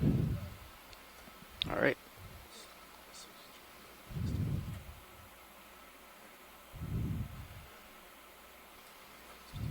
Pilot, when you get a moment, can you unlatch nav and your bottom row?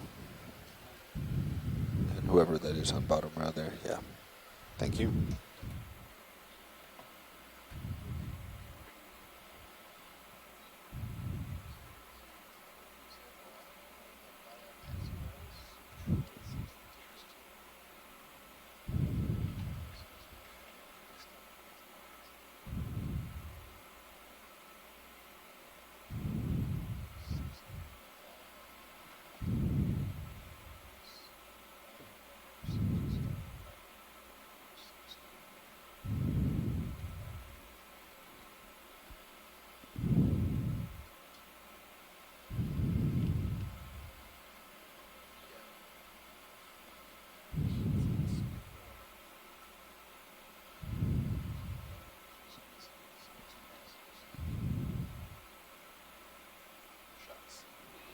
So at the beginning, I tried to move up and down with the Z bias, and I just couldn't. Like, I would move it. Maybe I would move it too much.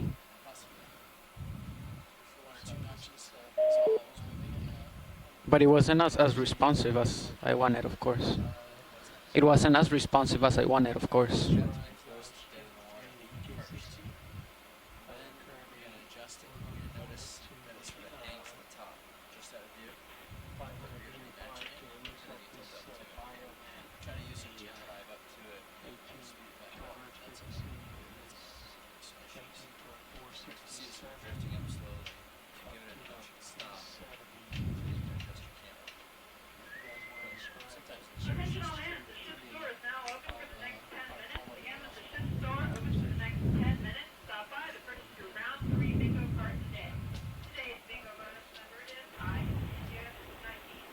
Yeah, we can do that. We can. Something about the Z bias going up and down, and then yeah, go ahead, moving the Tracy or repeater up. whoever.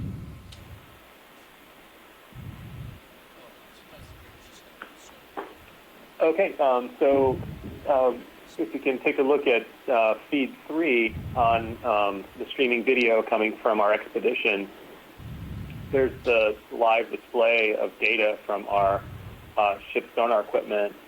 The EK60 instrument mounted on the bottom of the Okeanos Explorer can bounce sound waves into the water.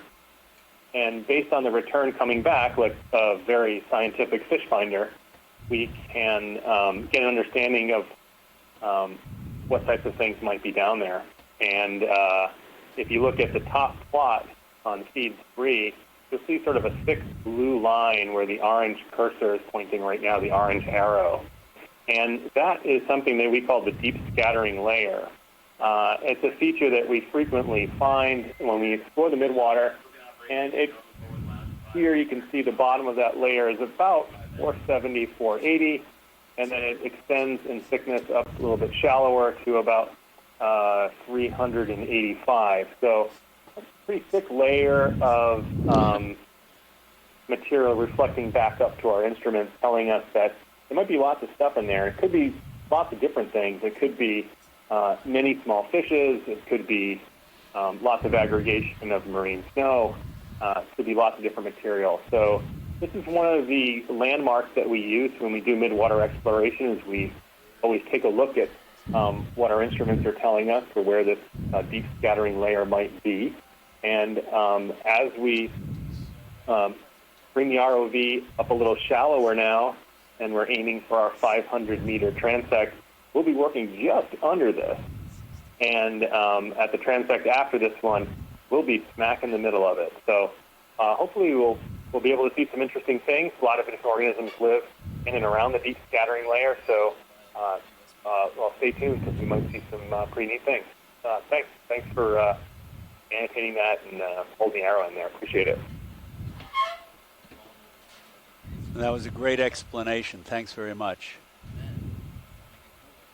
I can add that when sonar was first invented, I guess it was on the eve of World War II, and all of a sudden there were these false bottoms that appeared that we eventually came to know as the deep scattering layer, although it was some time before folks figured out what it was. But if I remember my history correctly, I don't know if all of them did it, but certainly there were stories about German U-boats during the Second World War hiding beneath the I'm deep drifting. I'm scattering trying to layer, get to the middle. which would come up towards the surface at dusk as all of these fishes and other midwater Let me try organisms to get migrated into center upward and then we'll see. and then dropped down again into the depths at dawn as following the diurnal vertical Yeah, there you go. migration So right there, of these almost midwater center. organisms. Because the sonar, in some cases, couldn't penetrate through the deep scattering layer enough to identify the submarines.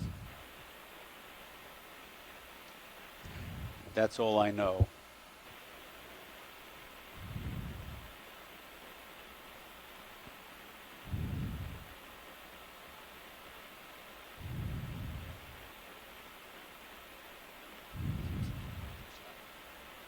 Yeah, slowly, I guess.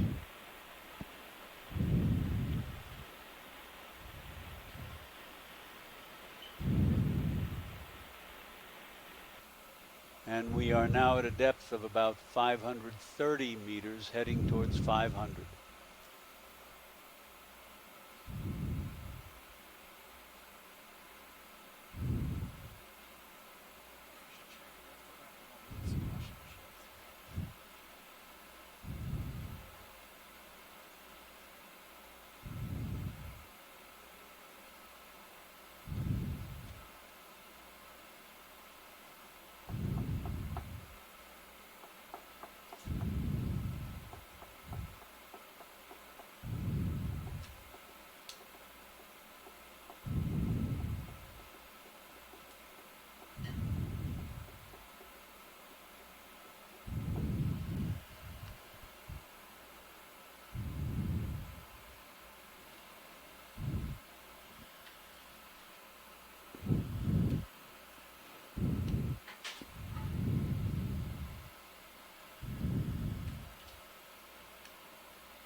And it already looks as if we are seeing significantly Yeah, I'm trying to like greater just numbers graduate, of mobile organisms here get Z than bias we dialed did in at greater depths. but I can't.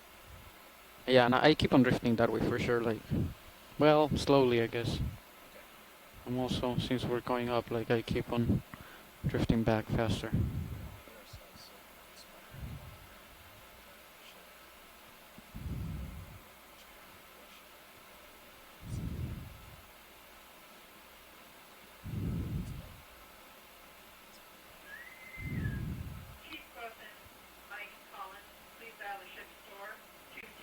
Yeah, I'm not having to push anywhere like above 30 or 40.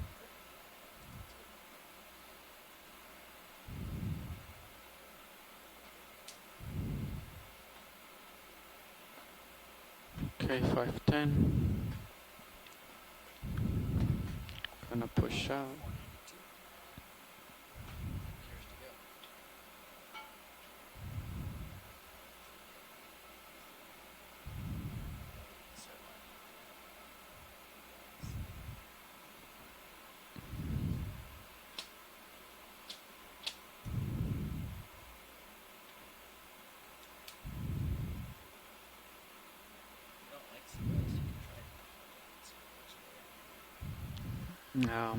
No, let's try. At the end, I felt pretty good. So let me just center on your screen.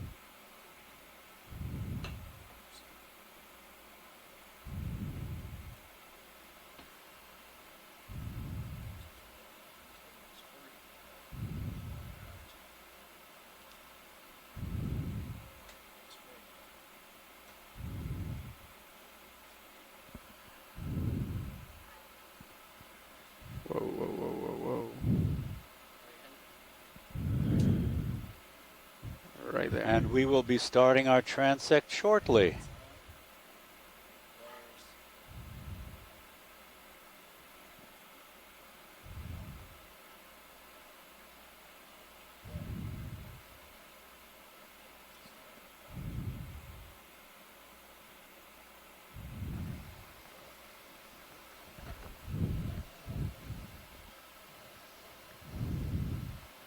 Yeah, I think well, we are moving forward, right? Are we good? Camera tilt down. Yeah, I think so. Let me just tilt the camera down.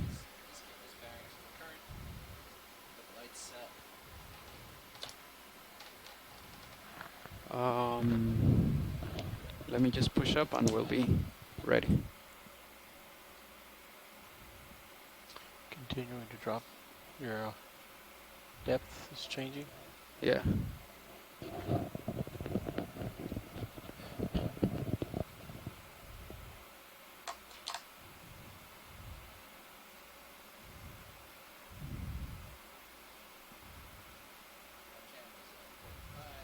All right. 500. I think I'm ready. Begin 500-meter transect. The lower center, white dot with arms. Come in.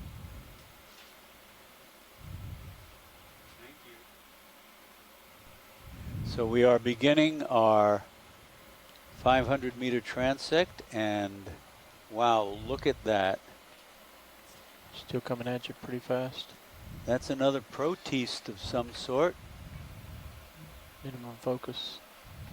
Yeah, come out a little bit. Yeah, I think. It's full wide. All right, let's try next. Yep, that was like a philodendron Phaeodarian. Phaeodarian, great. Camera is horizontal. And a couple of small fish. It looks like there's 2 fishes in the Left field of line view. Are those fish, fishes top or left. Caridian? I can't say. They're at a bit of a distance.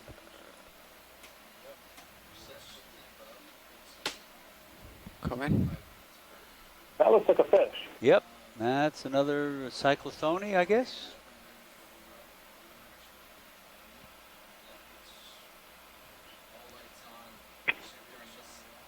Yeah, to All get right. such a nice view here, we can actually ID Come the out. cyclosome to Yeah, it's species. gone. That's cyclosome Bringing pallida. camera down. That's pretty amazing.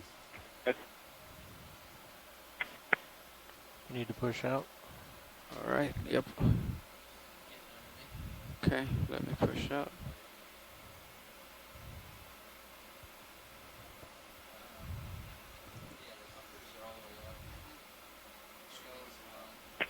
I may have mentioned this before, Chuck, that cyclosome makes up about 70% of the net caught midwater fishes in the Gulf of Mexico, and cyclosome pallida is the most abundant of all of them. Thanks Do you very feel much, like you're Tracy. moving That's pretty quickly there? Impressive. I'm being dragged back pretty quickly, I feel. Are they like. free Yeah, they have to- broadcast spawners, or Yeah. how do Try they? right now. I'll just keep a little What bit do they up. do to reproduce? Okay. Do we know? Video, I'm ready. Yep. Yeah, they are pelagic spawners, and we do catch them occasionally that are quite gravid, Everything is but it too doesn't. fast. They don't seem to have a seasonal Seeing it pattern in their gravidity. I think they, as soon as they get enough I think food, current's maybe too they fast. make a cluster. Yeah, I egg. think we're moving too fast. White dot center. Yeah, we have a new crew coming in, so we'll pass it over to them. Okay. Need to adjust the current before that, though, I think, Bobby. And Mark Benfield has remarked on the chat line that we were talking about acoustics Okay, bringing before camera and the up. deep scattering layer. He says acoustics are one of the tools that we use to estimate animal abundances. Bridge, are we now? One important factor that is part of this equation Yes, is can knowing we the amount decrease of speed to acoustic 0.1? reflectivity that different Thank you. kinds of animals produce. And also knowing how the animal is oriented. And so when we observe things via video and photography, All right. that can help estimate the distribution of how they are We already oriented. slowed down a little bit. Pointing head down or head up or whatever. So- Good copy, And of point course, one. something So like a left fish of center. with Left its of center. gas bladder, its little air sac inside said- would be far more reflective and generate a Flying more too powerful fast. signal, acoustic Yep. signal, Okay, than bringing say a camera up. larvacean in its mucus house, or a medusa, a jelly, Okay, camera or horizontal. and a siphonophore would if it's got that little gas gland.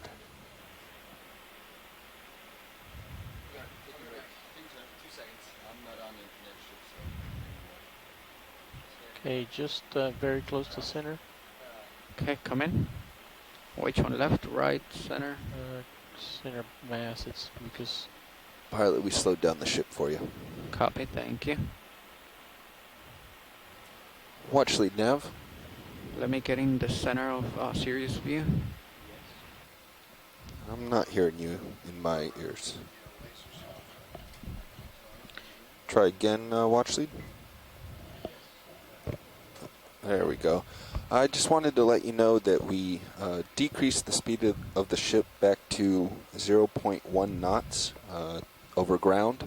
The pilots felt we were moving too quickly to A, get good visuals, and B, maintain safety. So we're back to 0.1.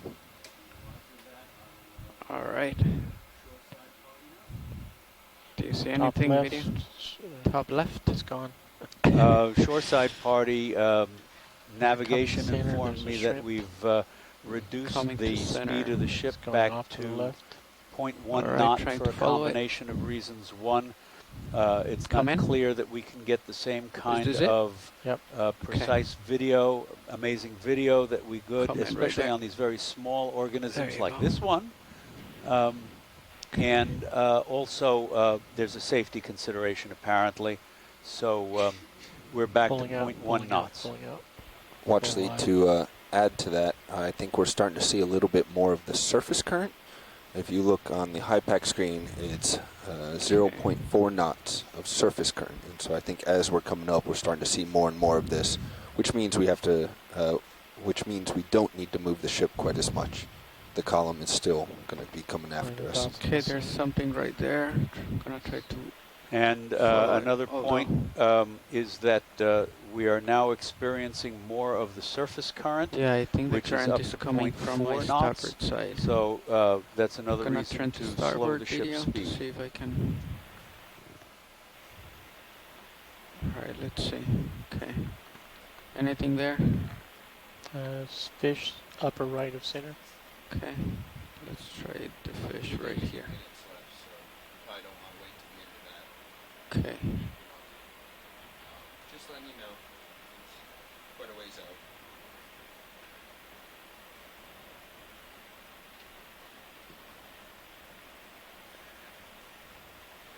This is a couple of occasions where Right. we've seen Right two there, it's small center. fishes But it's getting in away. the Yep. screen at the same time. All right, So let's just come definitely out. increasing in numbers as we've come into more shallow water, relatively speaking.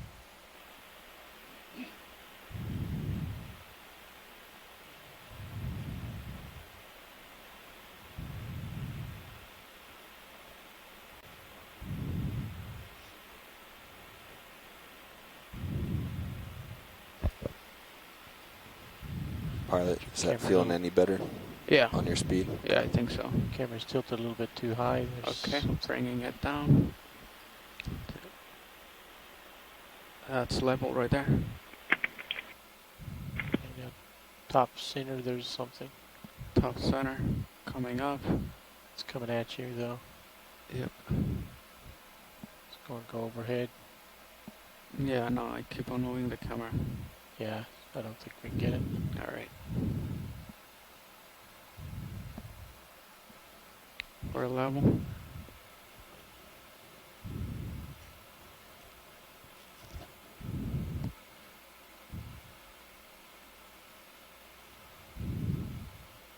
Some Copepods on the right.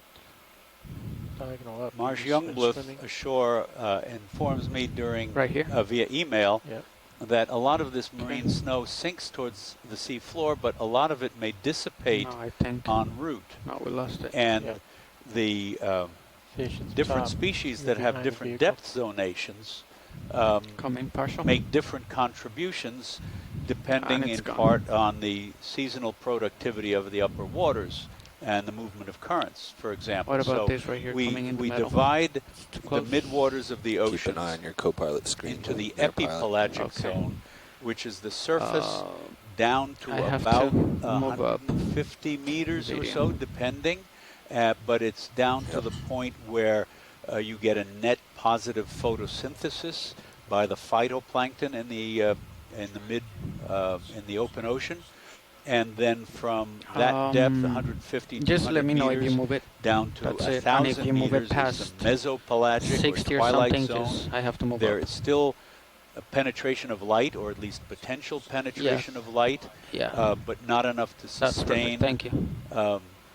Photosynthesis. All right, let's and then below try that this is the once more video. bathypelagic zone, the zone of no light. Sometimes 15 minutes. People separate a deeper abyssopelagic zone below that. So that's a great, and great position, pilot. In the deep so sea let's just try trenches, some to people slow will things down, take it nice and separate easy. out. And There's if an you still find your interesting Russian, fish. we'll bring that the ship to a zoomed stop. Zoomed by really quickly. No, I think this is good. From Right the inside. What was that video? the deep That sea fish on the trenches right below we've seen. 6,000 meters, the Oh, it's seen, so Hadopelagic zone Yeah. after No need to zoom Hades, in? the Greek realm of No, the I dead. don't think so. Okay. And of course, Top, in general, just right of fewer and center, fewer there's a gelatinous organisms something in occur in deeper and deeper Right of water. center. Now center top. I don't see it. Come in a little bit. Oh, I see it. Right there. Yep. Okay. Hold on right there. All right.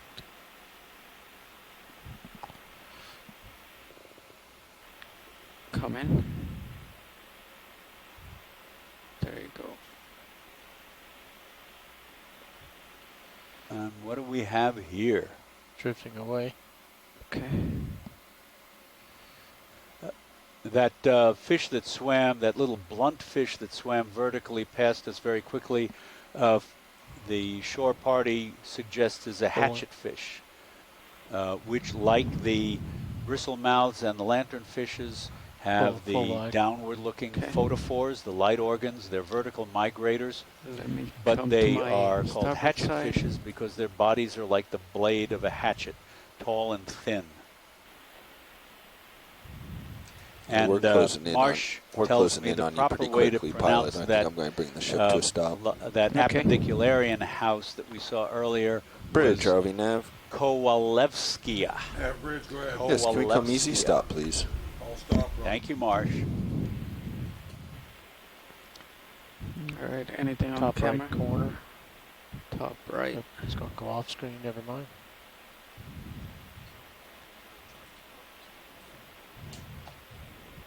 Copy. Yeah, you should be able to look at more than one item without having to push out hard. So. Okay. Nav bridge, hold in present position. Thank you, Bridge. I just brought the ship to an easy stop because it's still catching up on him. He looked at one item there. He was all the way I'm out. going to push forward. Okay, pushing forward. Ship's up, hold in position. Okay. You have...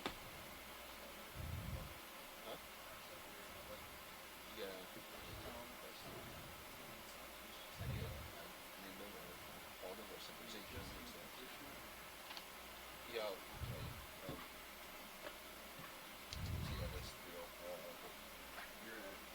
All right. Anything on camera, video? Lower bottom.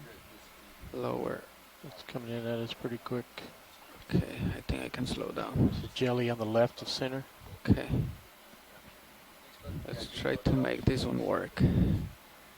Come in partial. There you go. Hold right there.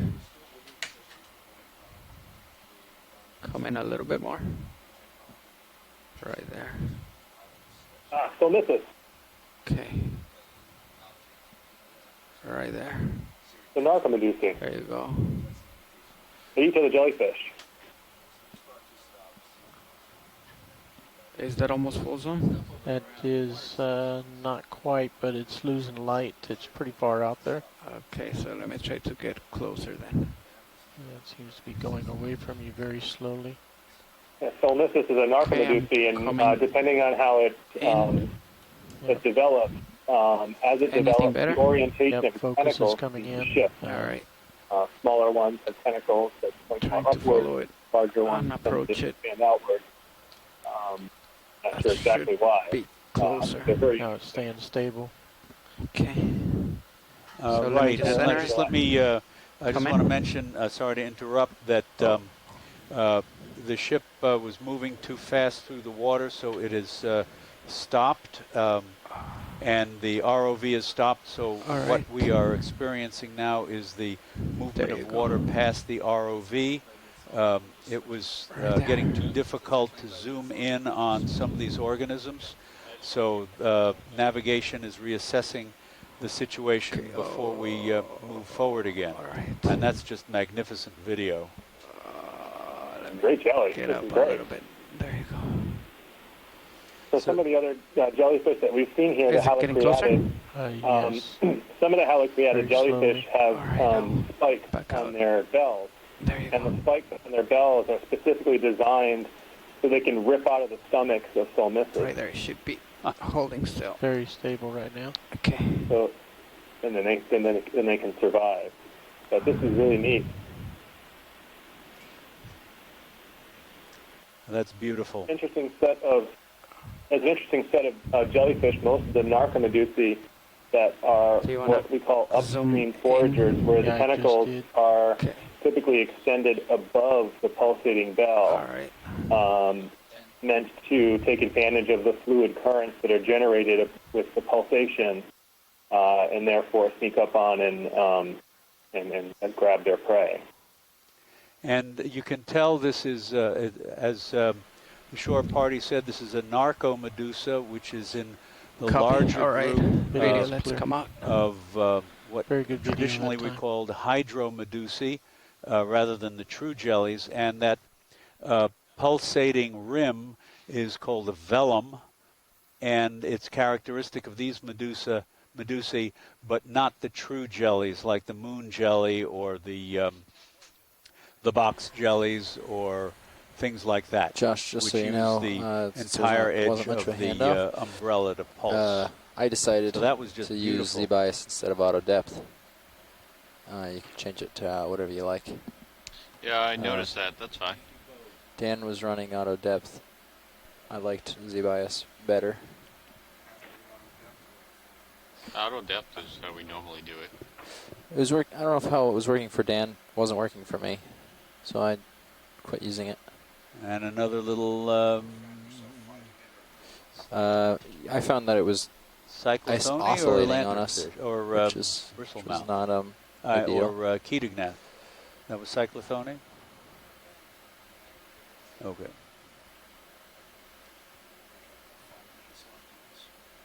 Eight minutes, something like that. Yeah, 9 minutes left in that. I think so. All right. 8 or 9. Oh yeah, 8 minutes left. You had so many items and now they've gone away. It's because I'm in the pilot seat now. Front, I found some cool stuff. I know. Diagonal upright.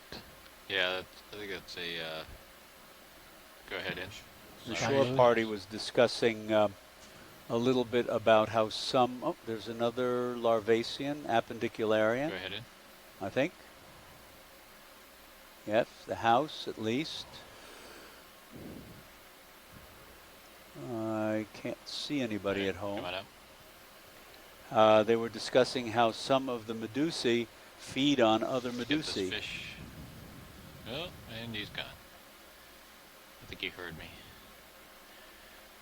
You're going to love the next layer. It looks centered of the biomass. Go ahead, In.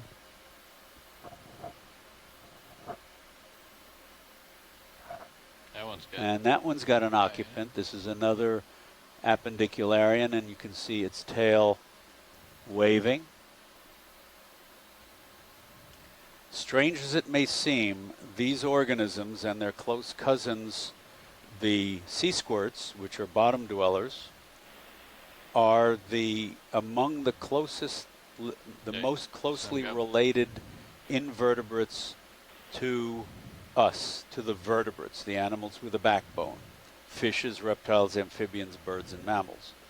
We both have similar pairs, similar patterns of early embryological development, and we both have similar embryological structures, such as something called the notochord, which we lose during development, but these retain. That's why they used to be called larvaceans, because they have larval features as Come in on the adults. fish. And the notochord is like a flexible rod that functions antagonistically to the muscles and allows that undulation to take Go place.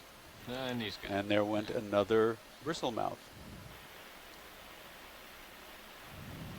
Also, the larvaceans and their sea squirt relatives, which are called urochordates, like us and all of the other vertebrates, we both have Get this in the our center. main nerve is dorsal, so it's our spinal cord. All right, coming out. And they have a dorsal nerve cord, and in both cases, that nerve cord is derived from the epidermis, the outer layer of the embryo's tissue layers, and it's hollow. It forms as a groove that closes over and forms a hollow tube-like nerve cord dorsally.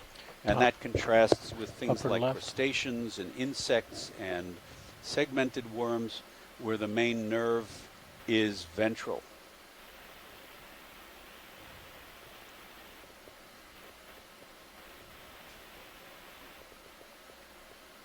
It's gone invisible.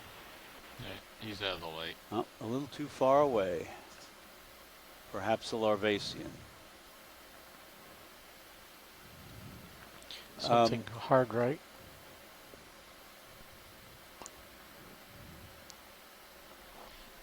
Go ahead in.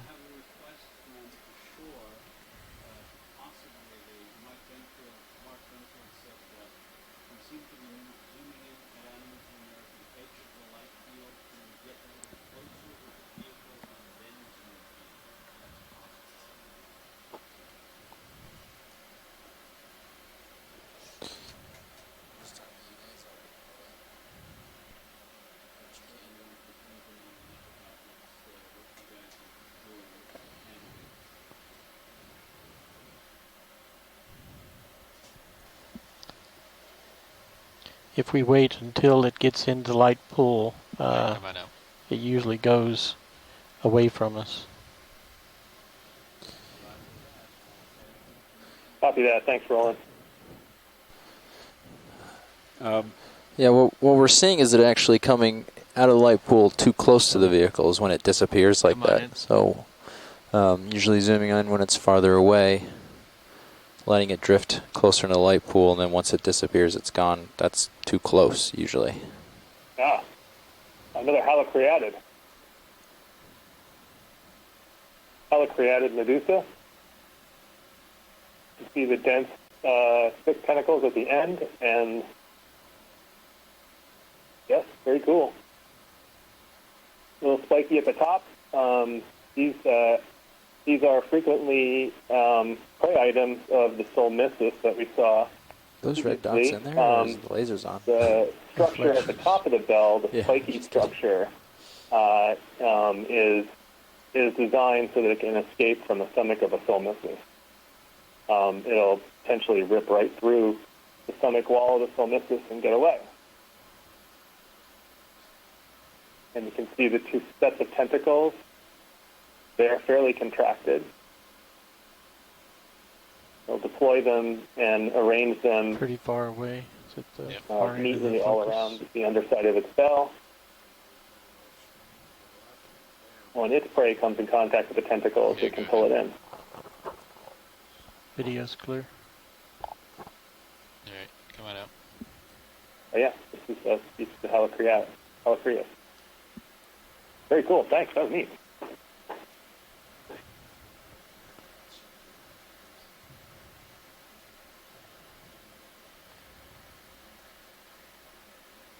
we've seen that pairing a lot before, the Solmissus and Helicreatid pairing, and a bunch of the midwater dives.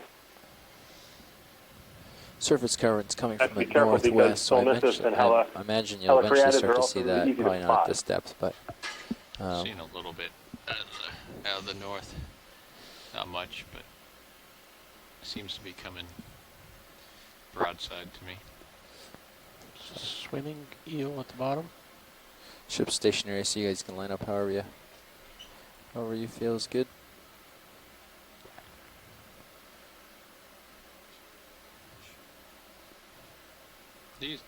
I'm heading your way. You can just stay right there. Yeah, if anything, he'll push out towards the Right there, northwest. top and then center. That looks like a prayed siphonophore. You went into the invisibility zone. Really faint. All right, come on in.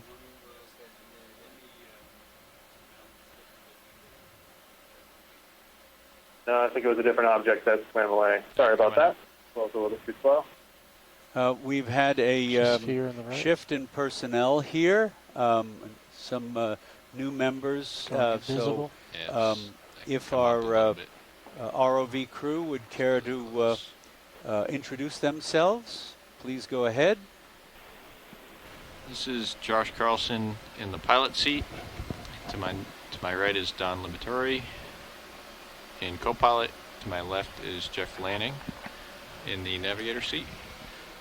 Operating video is Roland Bryan, and I can't see who is on the clipping chair. Sitting in the back in the clipping chair, I'm Emily Narrow, and we're all with the Global Foundation for Ocean Exploration. And this is Chuck Messing on the faculty in the Department of Marine and Environmental Sciences at Nova Southeastern University in Fort Lauderdale, Florida. Okay. And to my left, I'm Alex Avila. I am a PhD student in fisheries from Oregon State University. I'm also here as a Dr. Nancy Foster Scholar that's providing me with this opportunity. And I'm also an Oregon Sea Grant Fellow. And I'm Thank here to you collect very much. data. And this looks like another one of those pulsing things, or is it a tail? Can you guys get a better look at this? It's getting into the invisible portion of our lighting field. Just notifying shoreside. Hey, that is pretty good, though. That was similar to the movement that we saw previously. Exactly. So it might be the angle in which we're looking at it. But it certainly doesn't look like a, that's weird. That's a weird one. It looks like that pale triangle at one side of the glob could have been the filters of a larvacean, but that's something. Yeah, I mean, it's not my area of expertise, but it's just keep certainly me in something view, because once I'm that out I of never view, saw before this dive. know where I you have are no and idea where we're I looking am. down to. No, usually you get the sinusoidal beating of the tail of like just let me know what Ogoplura, you're which is doing. really clear. And this one's much more in and out, much more pulsing. So. Right, and because we've seen two of them that look alike, about it over now suggests anyway. maybe more that Yeah. it is something different. We're done with that transect. Yeah, and you guys want to set up France just chimed in, but it for the could be 400 possibly meter. a Hyperiid amphipod inside an 400 empty meters house the next making the stop? movement, Yep. which is similar to some of the thoughts that we had when the previous observation a little bit deeper. Get back We thought on that the, perhaps it was a different ship organism setting. that was sort of trapped in the house trying to get out. No, you probably want to set up to the northwest. Sometime inside there. That's interesting. Get your face right in the current. Yeah. But Yeah, you could do that as you come up. both of those observations that we Go had there ahead were pretty and interesting. you said what you were doing was stowing the lowers. Initially right? looked like an Stowing the organism that we're lowers, familiar with. bringing on, or closer turning look, out the upper, the or movement was very different. turning out the mains. Right, and I believe the ROV is reorienting a little bit here. Yeah, we're getting ready to move on to the 400 meter transect. That is the end of 500 That's meters. the end of the 500 meter transect. Thank you very much, Nav. And we will be heading up to 400 meters. Okay. So hang on. Turning to starboard.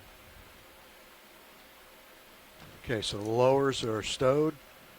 And Jeff said earlier we're towing them inboard a little bit to get a light. Yeah, we're tilting up to the main to 42 degrees. Positive. Okay. And then you see the two black sections Yes. on either side okay. there. I'm on the starboard side right now. Let me go. So we go up to inboard a 42, little then bit. he zooms to take out the light bar, and then we tilt the lowers in to kill the darkness on either side. So.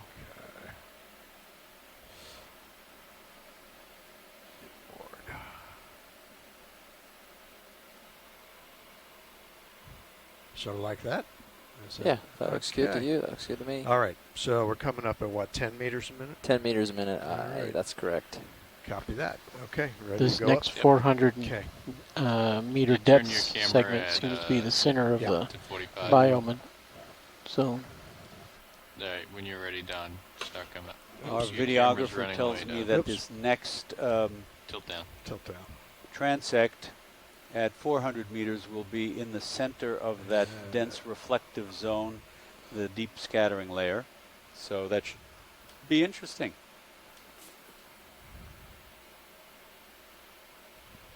Okay. When you're And ready. as we come up here, you can see that there's clearly more organisms. I saw 2 fishes and a crustacean in the same field of view. Certainly nothing like that when we started this transect down at 800 and 900 meters. Okay, coming up at 10.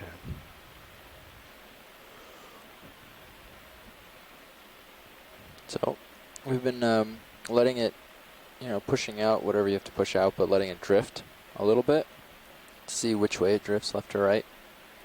And if it does drift left or right, sort of go the other way and try to line up head on into the current.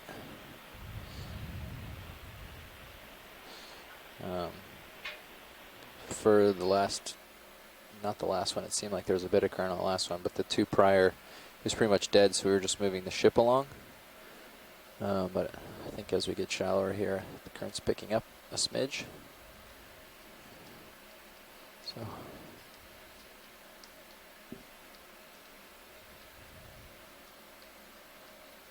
We also picked up the ship to 2/10 for the majority of that, which was maybe a little quick.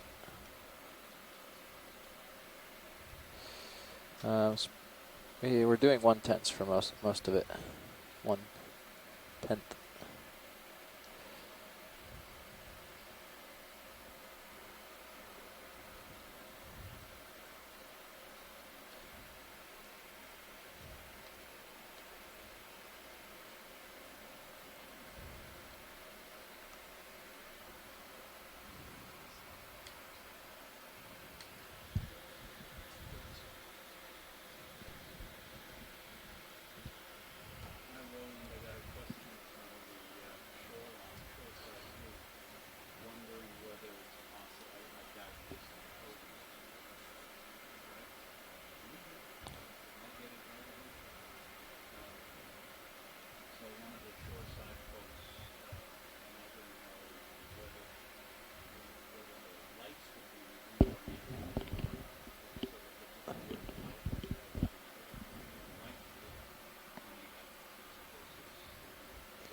Yeah, Roland, they're not.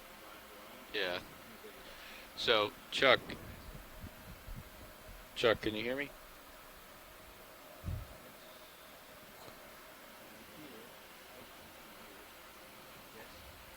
So, I mean, the main issue with the lights is D2 is designed to operate on the sea bottom. So most of our lights are pointed in such a way to light up the sea floor in front of us. So when something goes up over us or up and to the right or to the starboard or port, that's when it's out of our light pool. And we only have limited ability to point lights up in that direction. And it's just the nature of how D2 is designed. If we were to modify D2 or design a different vehicle, we would have the light pool in a different orientation. than what we have. So, yeah. Thanks very much. Just out of curiosity, because I can't tell from the series, which direction are you looking? Is the camera one, you are looking straight ahead or upward or We're tilted up. We are tilted up at about 45 degrees or 36 degrees. Yeah, about 36 degrees. Okay, thanks very much. I'll relay that information too. Appreciate it.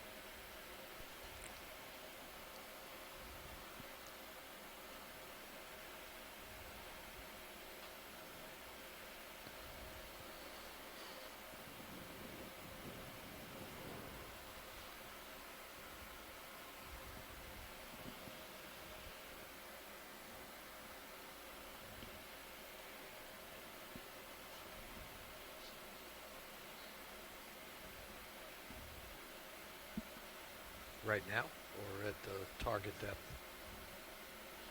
Okay. Oh yeah.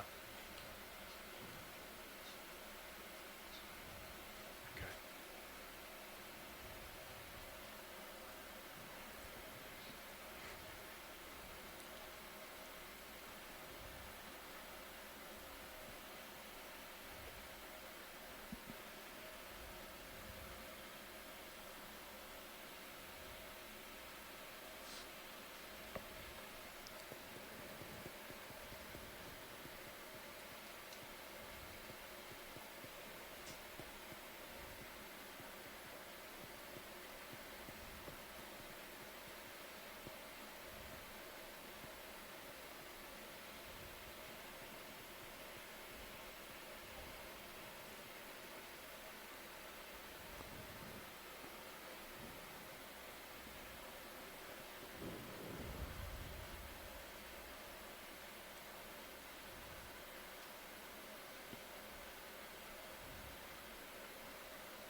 Depth now just below 430 meters. I'll bring Sirius to a stop 15 meters above you, 385. Sounds good. And if you could just track me as I get blown around here. Yep.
right, Don, if you want to get me Okay. set up here. Copy that. I'm going to stop in just 2 meters here. Let me go outboard.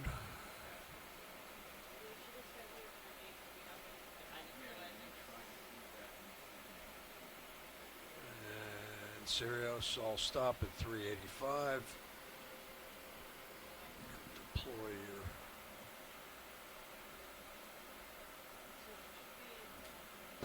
Let me know when you guys are set, and we'll start the time.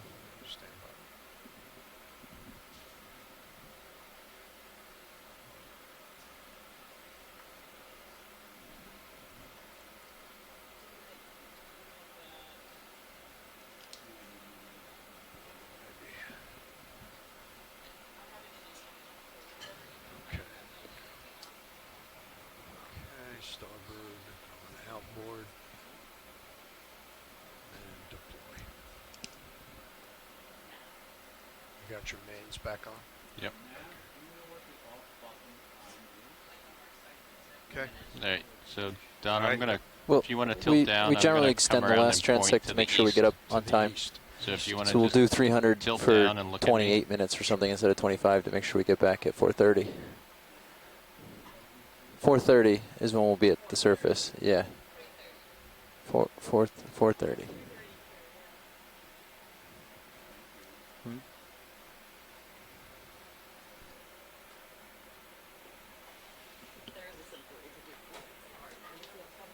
Well, the time was supposed to be finished.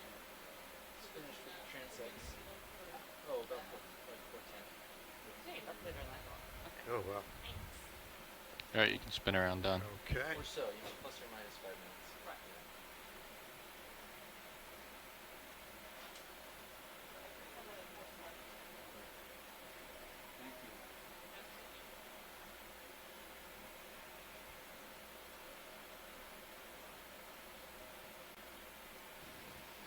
Okay, have you guys started? Not yet. Yeah. We're getting set up. You can go faster, Don.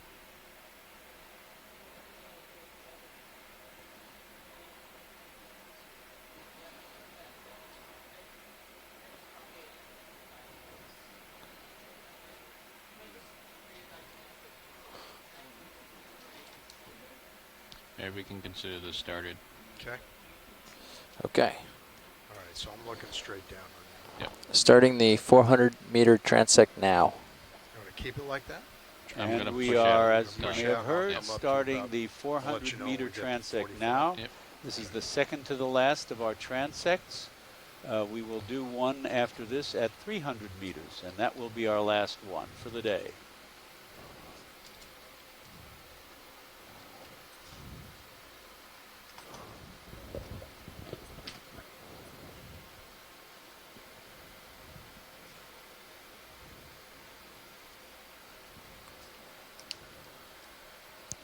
Could try to get this fish coming in Copy early. that.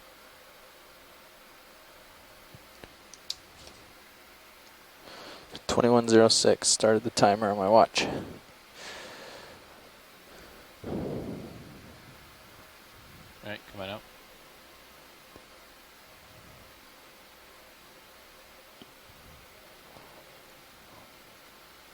Jelly on the left.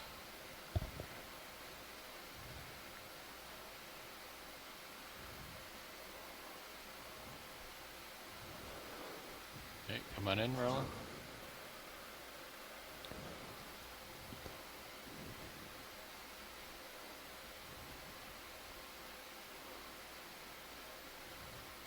That's pretty. Is that another halocreatid? This could be Halotrephes, Halocreatid, but different than the other. Okay.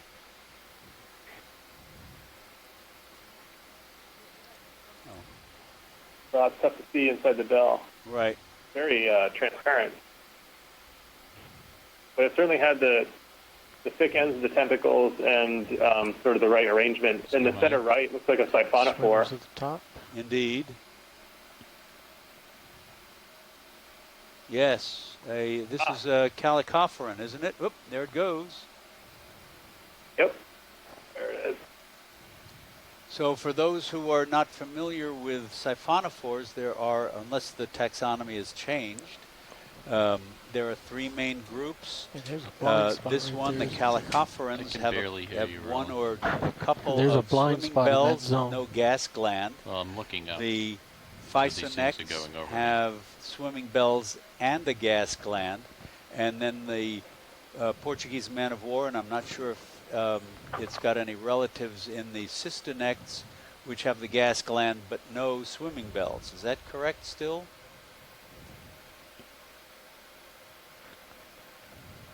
Sounds right. Zoom center.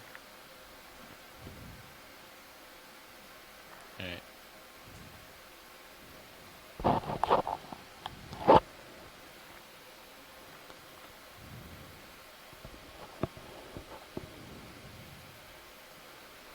Okay, my camera's now at 45. You're sliding off to starboard. I keep changing my heading for you. Or you want to saddle back? Just keep me in frame. Okay. Looks like another siphonophore coming into the center Just come in center, Roland. on the right.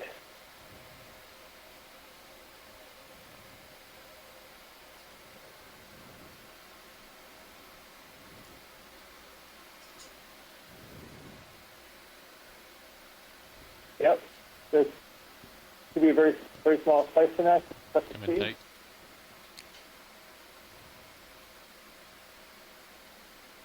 Yep. Cytosome, siphonophore. Yep, you can see the pulsing of the swimming bells. Gaining up. And maybe a glitter of the gas gland at the very tip.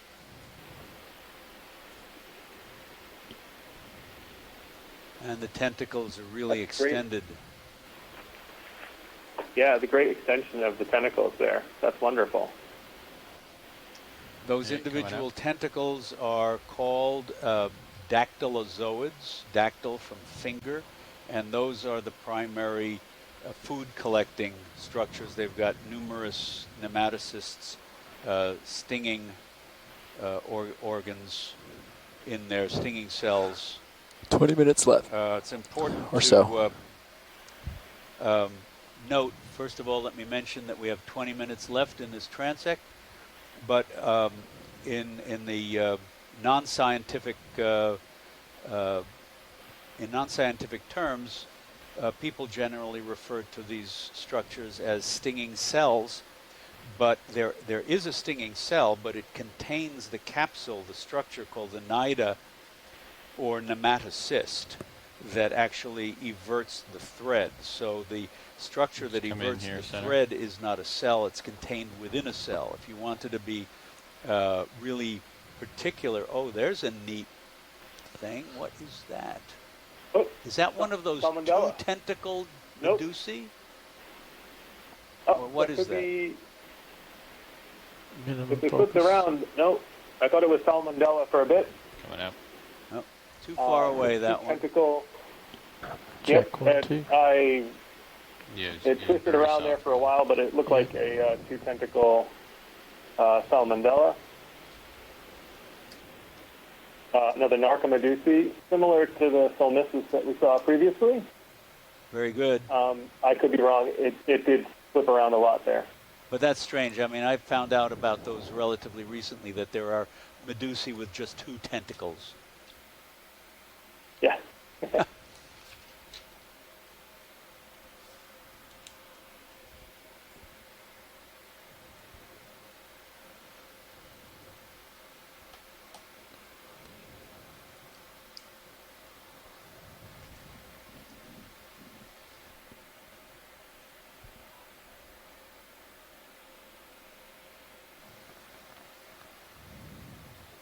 I bumped my gain up a little bit. And another siphonophore. That's a beaut. You can see how they get really knocked about. Is that a siphonophore or not? No, I don't think so. Can't tell quite. I think that it. Yes, okay. The bell is still there. It's very clear. Just relative, very delicate. Okay, I'm bringing my camera up. Center you. Now 30 degrees. Oh, and Mark Benfield Be full wide. tells full me, wide. this is something I certainly didn't know, that last group of siphonophores that I mentioned, the cysternects, which include, That's a nice jelly. look at that. That's That is a full true wide. medusa. That is a scyphozoan with oral arms. You can see the extensions Come in if you want, of the Roland. mouth in those long you can. oral arms. Yeah. Minimum That's focus. beautiful. Almost touching the lens. I am Full wide. trying to back up. It's full wide. Yeah. He's in your wake It's or something. in my lens. Yeah. It's about to touch the glass. Yeah, I can't back up anymore. All right. Any idea about the genus? It didn't look like Just went to Pelagia. the left That's side got of the your camera. bumps all over the umbrella. I So didn't there's see a any. starboard manip. I mean, at first look, I was going to say Chrysaora. Okay, yeah, right. But that's a little deep for Far Chrysaora, focus. isn't it? It went transparent pretty quickly, but it looks a little bit like Chrysaora. I have to count the tentacles up again. It's a white line, lower than center. I think you're just talking very softly, Roland. I've got it right next to my mouth. Yeah. I'm talking average. I don't know about that. Check see if somebody bumped me down there. That was Over here, a I'm first hitting for the 100% dive on my for the meters. cruise, I think. I hear you fine, loud and clear here. Oh, so I got interrupted there. So the cysternects, which include the Portuguese man of war, which floats at the sea surface, also include something called Bathyphysa, which lives very close to the bottom in the deep sea. So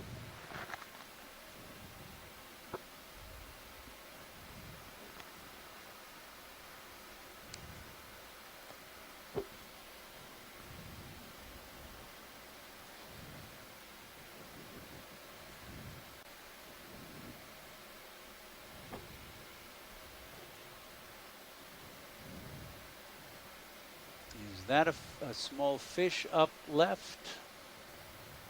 That was, no, It's a Sirius up there. in the lights. I think that was a Sirius. Yeah.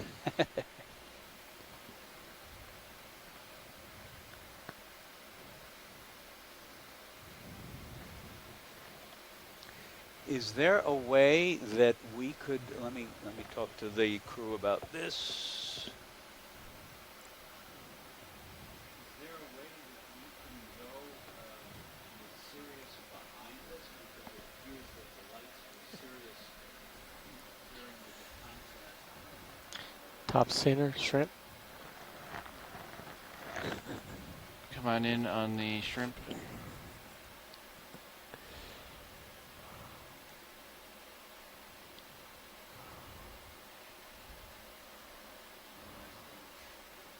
Nice little shrimp. You found it? Shrimp? That's what it looks like to me. I see little red dots under its abdomen. If that's Just get true, away that really is a quick. euphausid. That is krill. Full wide. That's a separate group of shrimp, almost entirely planktonic. And it's a large species of krill, of course, that is one of the primary food organisms for a whole host of large mammals in the Antarctic. The baleen whales, the crab-eater seals, some of the penguins, and so on. But most krill are no Come in more in than center. an inch or so in length. Under 15 minutes left. And they are also vertical migrators. And there's a bit of marine snow, or marine snot. A little bit of mucus descending. Sorry, Josh. I'm trying to find you something.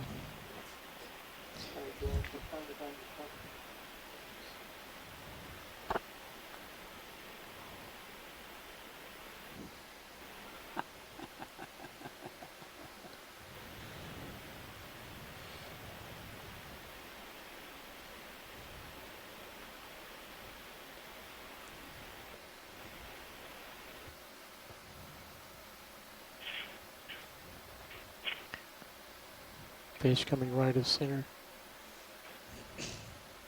Seen them before.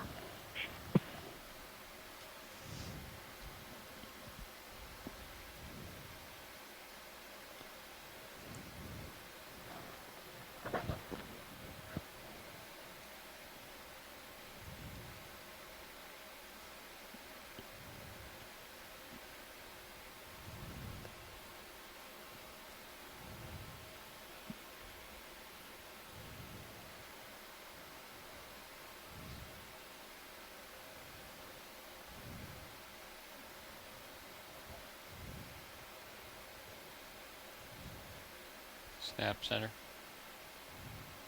That guy? Nope. Come on out.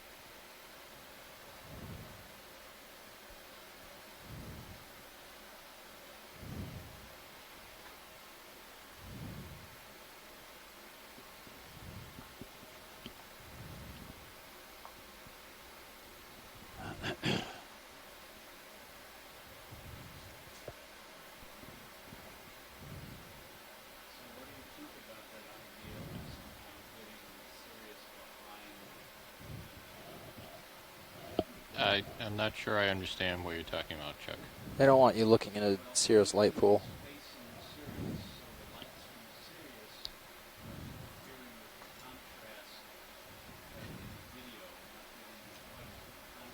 Yeah, we can definitely do that. I'm just facing into the current right now.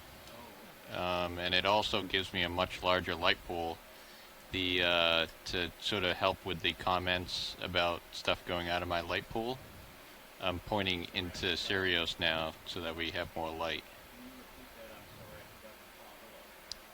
So I'm turning more towards Sirius, one, because the current's coming from that direction, and two, it extends my light pool because now I'm in Sirius's lights, and things are not gonna get lost in the darkness like they were before.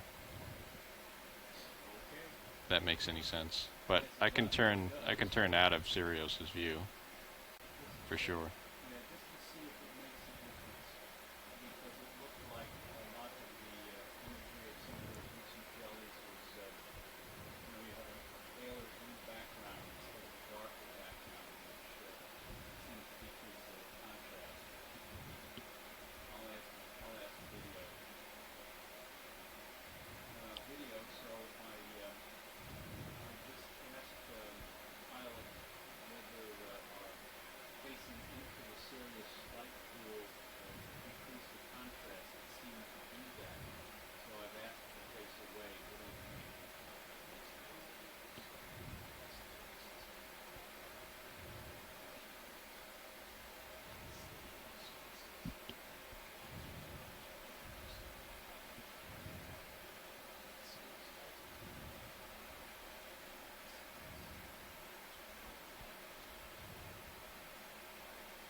Ten minutes left.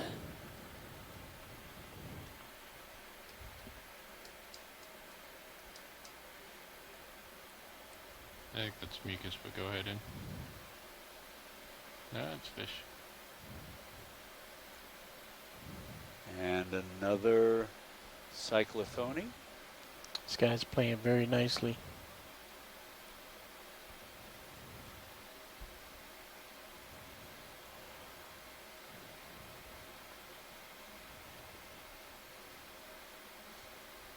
It's drifting very slowly towards you. That's absolutely gorgeous. Look at that. Oh, he just sort of smacked his lips, or her lips. Drifting very slowly away.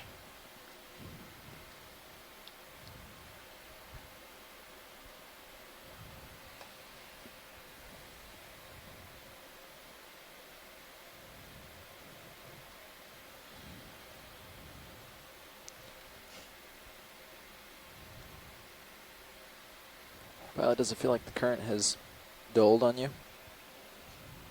It's hard for me to tell where it's coming from or how strong it is right now. Come on out. Well, we can move the ship to create sort of a false current if you want. To have some room to drive around.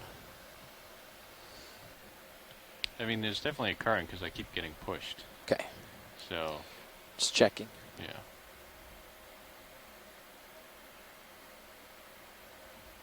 I don't think there's much of one. That's the only issue.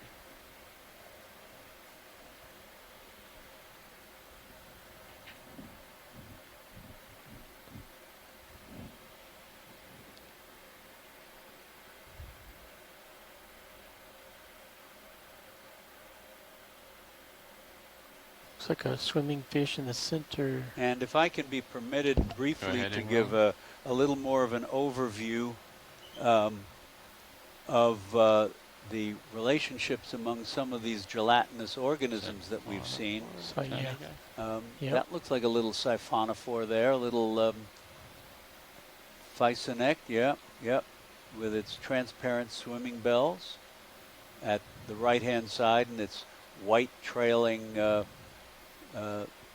string or cord of zooids with the reproductive and feeding zooids.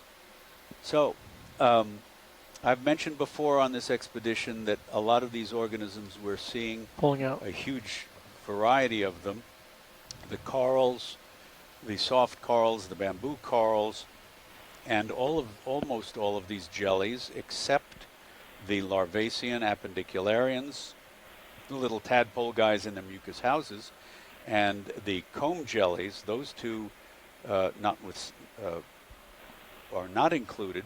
Pretty much everything else that we've seen that's gelatinous is in the phylum, the major branch of the animal kingdom called Cnidaria, and we've mentioned that term before today. It begins with a C, but the C is silent. So CNID, which is derives from the Greek word for a nettle, as in the plant, the stinging nettle. And all of them have those little intracellular capsules with the everting thread, and many of them are, those threads are toxic, or they're adhesive, or a number of different functions. And those are called cnidae. And there's another siphonophore, and that looks like it might be a calicophoran. And so the cnidarians have these stinging structures in cells, so we can call those stinging cells that contain those structures. And they also have a very simple construction. Either the polyp is a bag with a ring of tentacles around the mouth, a hollow bag composed of 2 layers of cells, and the medusa, the jellies that we've seen, the majority of them, are just the upside down version of the polyp. And in some cases, well, let me say then that, there's a hatchet fish. Oh yeah. That was good. Swam by, one of those silvery hatchet fishes. So there are 2 main branches of the phylum Cnidaria. One is called the Anthozoa, which means flower animals. Come on in, Roland. And they include the anemones and the black corals and the gorgonians, the bamboo corals and the true corals and the colonial anemones.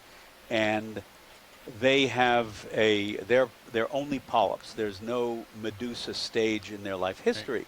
And the interior of their bag, their polyp body, has got these vertical partitions. The symmetry is radial. The arrangement of the tentacles and partitions is like wheel spokes.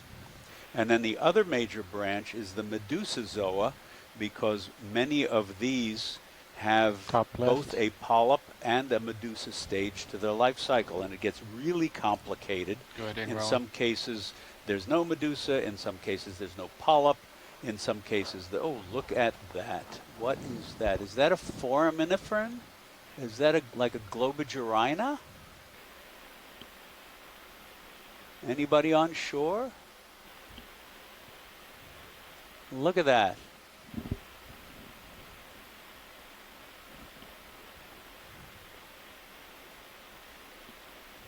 Can anyone help with that? Look at those. I'm guessing this is a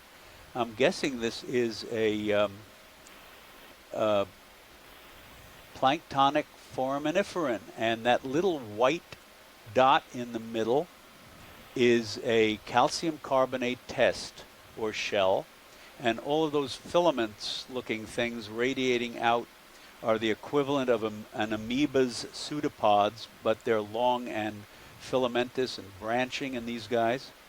And these are hugely important, as it turns out. There are only 40 species of planktonic foraminiferans. There are over Clear. 8,900 species of bottom-dwelling ones. But these guys, they are so abundant in the world's oceans and have been for so long, for so many millions and millions of years, that their shells, when these little guys die, their shells, their tiny little sand grain sized shells, sink to the seafloor and form vast areas of fine mud or ooze, foraminiferan ooze. Sometimes it's called after one of the genera, Globigerina ooze. And that ooze covers, like, if I remember correctly, about a third of the deep sea ocean floor. And really importantly, these shells are made out of calcium carbonate, CaCO3. And when the shell is formed, it takes oxygen in as part of its building. It takes, actually, oxygen as a part of carbonate, dissolved carbon dioxide. And really quickly here, this is a very short chemistry lesson, but it's really important that oxygen comes in two non-radioactive stable isotopes, oxygen 16 and oxygen 18. One's got 8 protons, and there's another one, 8 protons and 8 neutrons. One's got 2 more neutrons. And their masses are a little different. And the proportions, really simply, the proportions of the different isotopes that get in the 4M shells when they make the shell depends on things like the mean temperature of the ocean. It depends. This is a different kind. This, I think, is a Phaedarian. Yes, that's what Mike Ford says on shore. And so it depends on the temperature, mean temperature of the water. It depends on the percentage of water that is locked up in the ice caps.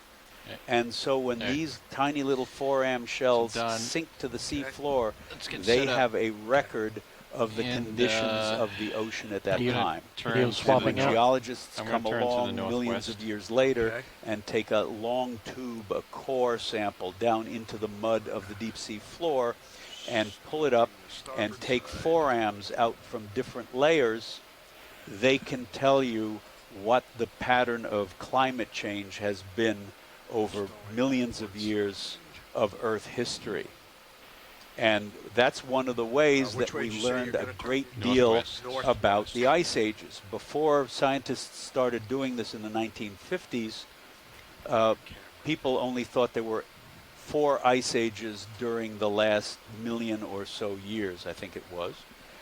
But after they figured this out with the isotopes and the 4Ms and started taking the core samples all over the world, it turned out that there were more than 20 major climate shifts over the same time period. Though the term that is used is paleotemperature, understanding ancient temperatures. And there are also all other ways of correlating this with ancient tree rings and things like this. But these 4Ms, these tiny little sand grain-sized creatures, are hugely important in understanding Earth's climate and history. So that's my story, and I'm sticking to it. To your port. Yep.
We are headed to the 300-meter transect. Hey, starting to come up.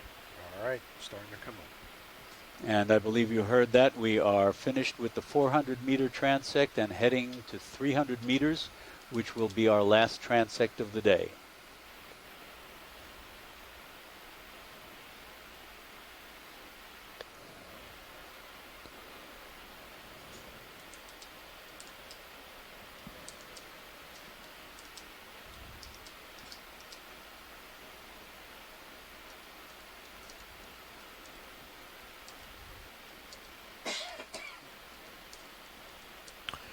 Okay, we're coming up at 10 meters a minute. Good copy. And I'm setting the camera at 45. And Mark Benfield just remarked in the chat room, following Marsh Youngbluth's comment that a lot of the marine snow is intercepted on its way down. It's broken down, and it is intercepted. Its organisms like that foram and the phaeodarians, or radiolarians, that are part of the equation. They collect and consume and sometimes repackage that marine snow on its way down to the sea floor. Thanks very much, Mark.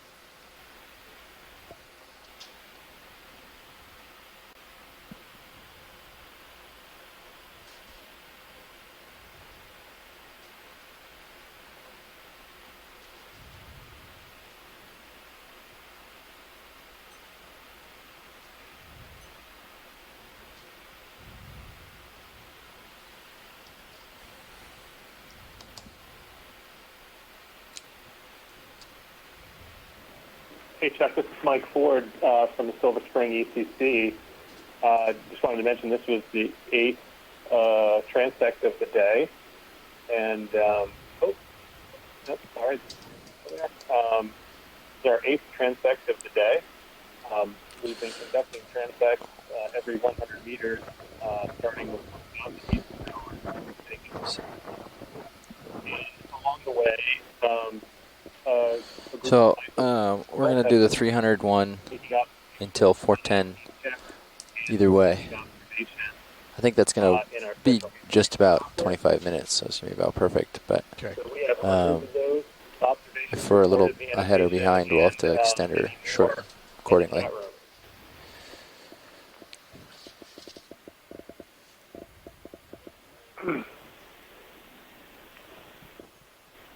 Hey, Chuck, this is Mike Ford. Can you hear me clearly? Yes, I can now. Thank you. The pilot was reporting that our 300-meter transect, I don't know if he was overlapping you or not, our 300-meter transect should wrap up around 410, and that's when we will head to the surface. But go ahead and say what you were going to say. I can hear you now. Okay, copy that. Thanks for that note. I was just mentioning, for context, that we're about to begin our 8th transect of the day. We had an opportunity today that was excellent. We got to do, we just completed 7 transects from 1,000 meters to here, making observations of all types of midwater animals. A group of scientists around the world have been documenting it in our scientific annotation system and exchanging comments and notes in a team chat room.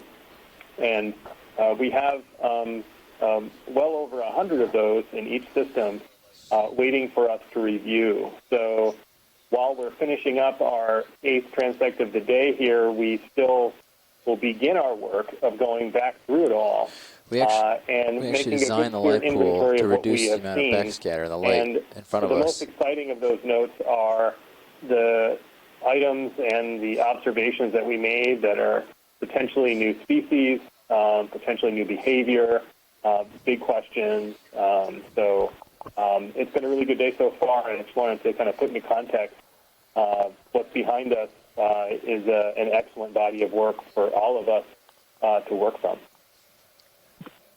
Thanks very much. Yes, you're absolutely right, of course, that this is just the beginning of the work, whether it's analyzing the videos in Midwater or on the bottom, or examining and studying the specimens that we've collected, there are basically years of work that can develop from a cruise like this, and by scientists, a considerable number of scientists, not just the small coterie that's been involved directly with this cruise. I was just reminded of the collaborative nature of science nowadays, much more so than when I was a student.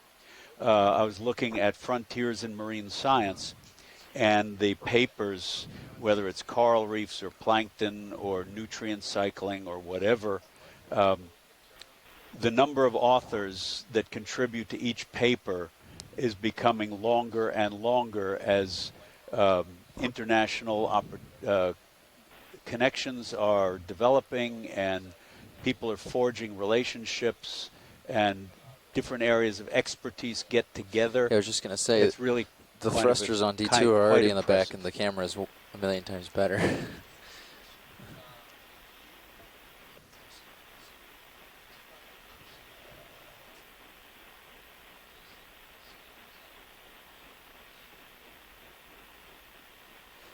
Yeah, but it couldn't live where the Mini Zeus currently lives. It would have to be a special. Currently, the Mini Zeus, the clearance with the foam pack, it's up in the foam pack. There's no way you could change it, but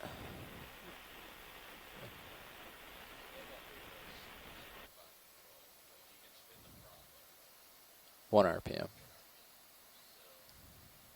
Yeah, that's the future of this vehicle. The new controllers have resolver feedback. Mike Ford just noticed another Priad siphonophore between the two motors. Well, not the only big difference, but one of the big differences.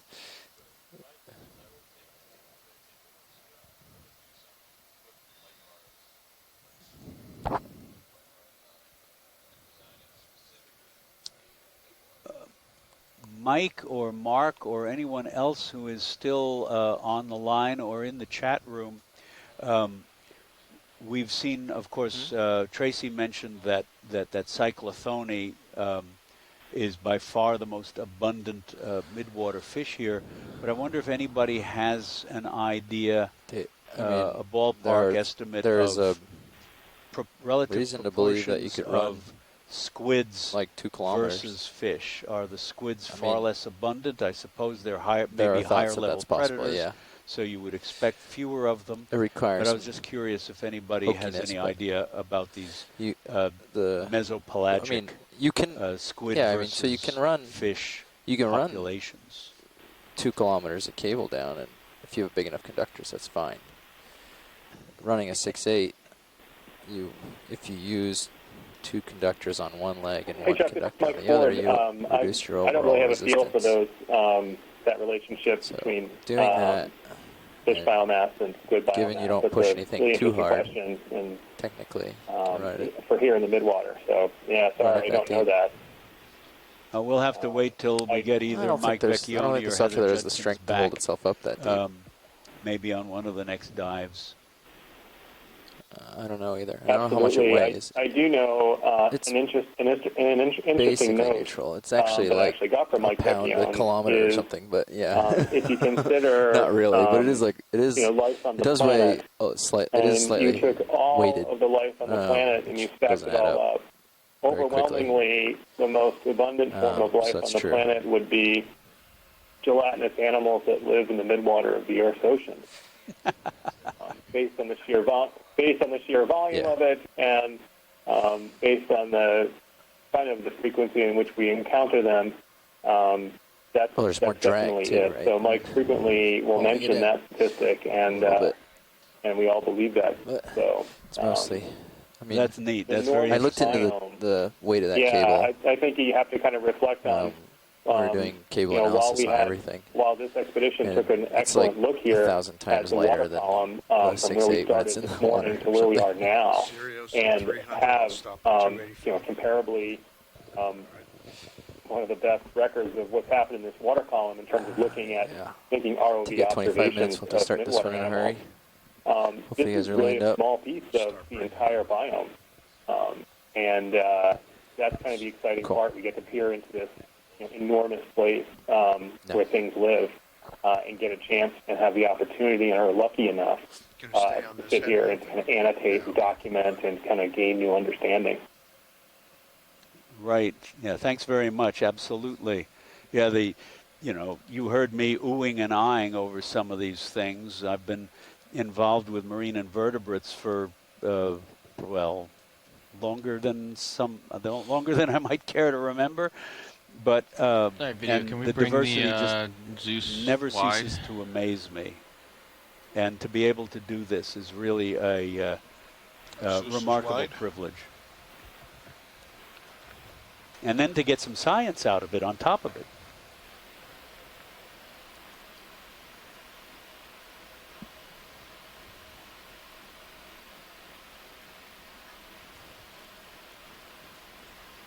And we are just about 300 meters, and we should be starting the next transect shortly. Let me know when you're ready.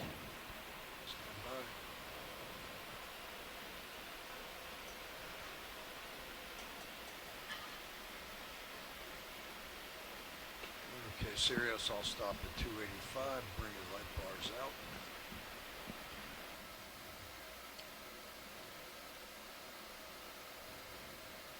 Okay. And port 1 deploy. All right. Okay. This begins our 300-meter transect. Just so you know, my camera's at 45. Copy that. Thank you, Nav. This begins our 300-meter transect. And we'll be moving along here, and this will be our 8th of the day. So we have really sliced up the water column.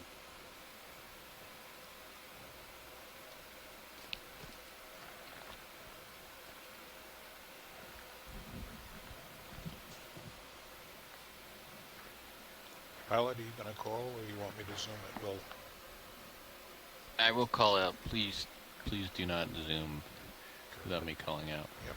Thanks. And Mark Benfield put in the chat room a great comment, if you a see quote something, from call Richard out, Harbison, who is one of the premier Midwater biology researchers. Quote about the problems of sampling the deep sea with nets and trawls instead of observations like this, or only nets and trawls. Sampling with plankton nets is akin to flying over London with a grappling hook. Go ahead. You might pick up hats and umbrellas and a few tree branches, but you can only speculate as to where the hats belong and what the umbrellas are good for. A great quote. And this, wow. Sorry, Chuck, that's the Thalassocalis. Looks like we got a loop in This is a ctenophore. Oh, it's great. Which one is this? Thalassocalis. Thalassocalis, that's right. This is a lobate ctenophore, which has taken the form of a bowl. Come out. And the opening of that bowl would be pointing down at this time. Too high. But very transparent. Probably Thalassocalis inconstant. It's gone. That's beautiful. Chuck. Wow, really wonderful. It was. Yeah, that came went and above went. me. That was as gelatinous as they come, I would say. Just keep an eye on it for now. All right, come on in. That is a pretty delicate organism and extremely transparent. All right. Come on out.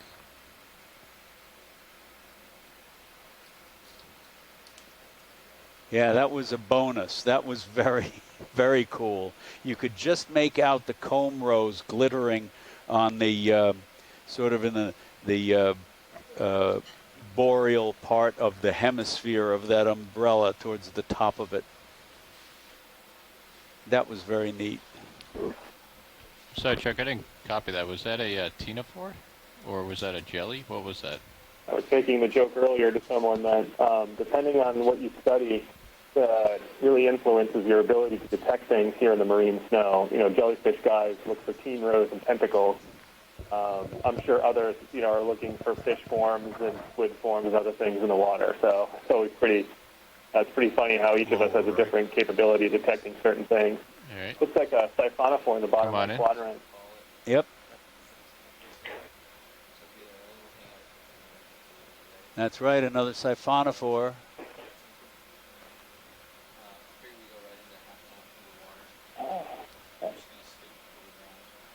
So you can imagine how effective these are at sweeping through the water. Each one of those white dots has got a long, it's probably contracted now, but they have each one has a very long trailing tentacle, and the whole thing sweeps through the water like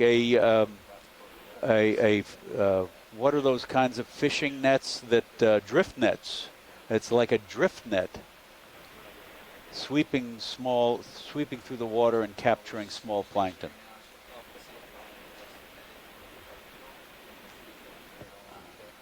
And I didn't realize this. I had no idea, but looked like there are individual little swimming bells associated with each one of those. Yeah, this might be something a little different. This might be a developing colony. Okay. So each one of those may break off and form its own colony? Perhaps, yeah. This is similar to something we saw earlier today. That's very cool. Yeah, rather than being as straightforward as just simply a preyed siphonophore. Okay. That's very cool. Yeah, you can see the pulsing of those nectophores or swimming bells. Those are highly modified medusae, jellies that have not separated. So I was talking about before the Medusozoa, one of the main branches of Cnidaria. Some of those, one of those main branches are exclusively medusae, and we've seen some of those previously. And then there's a major branch, the Scyphozoa, the true jellies, and we saw one of those trailing its oral arms. Yeah, that's. And I'm not concerned about the tether. Among the I would be when he turns right to unwind, that'll which come is called out. the hydrozoa. You have It's those. probably a little bit of set I should have from said the the, narcomedusae, which we've seen before. The siphonophores form a group. Little tiny freshwater polyp hydra is in there. To make sure that it's and the oncoming. hydroids that we saw, the little growths on across the right side towards Sirius. washing machines So you know when you unwind, it's and gonna go the freezers right way and or whatever. refrigerators at the bottom of the at the sea Looks floor like it today. today. It is. Those are all part of the hydrozoa. They're major branches. It's not tight and it's not within pulling, the so. bigger group daisy Medusozoa, chain hasn't worked its because way there's a out, so medusa in it's not part yet. of the life cycle in many I of them, think if we and they differ do from like this all the day, it might, coral polyps in a number of ways. They're much simpler, and they don't have the interior partitions that corals and anemones and black corals and bamboo corals, for example, have. Upper right. upper left here. It's better to describe this with pictures, but what are you going to do? See if I can get them back in my light.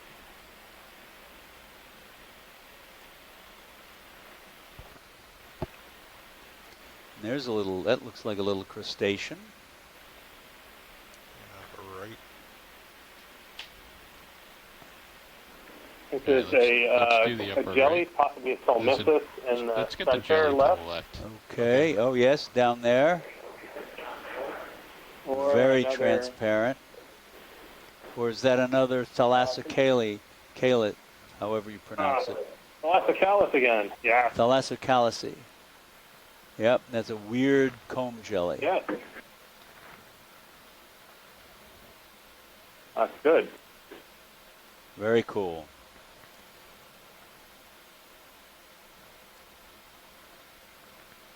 Yeah, right on it. Try to get closer here, Bob. Yep, I'm at max zoom. Yep.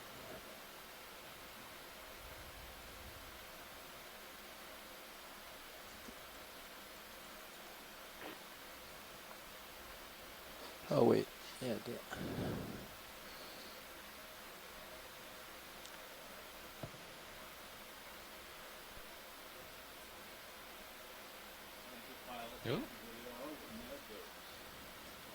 Come on And out. there it goes. It's out of here. Yep.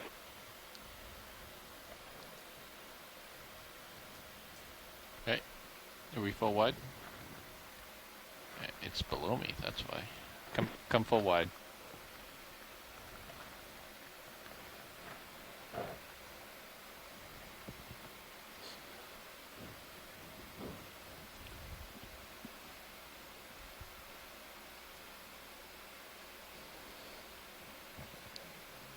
Do you want me to leave a few minutes at the end for you to undo that?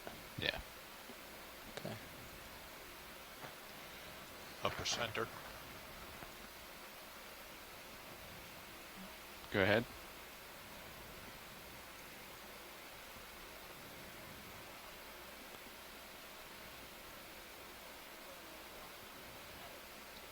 Oh, that's a larvacean, isn't it? Appendicularian, It is? sorry. Alright, he's over me. Come wide. Chuck, I'm with you. I like the descriptive name Larvacia. Yeah, it makes more sense. I don't know the details there, though. I'll have to inquire. Let's get this guy out here in And the distance. Appendicularius is Push in too a little long. bit. I think he's in the distance. Otherwise, he's really close to me. No, he's gone. I let my Come students choose which one they want to know. Okay.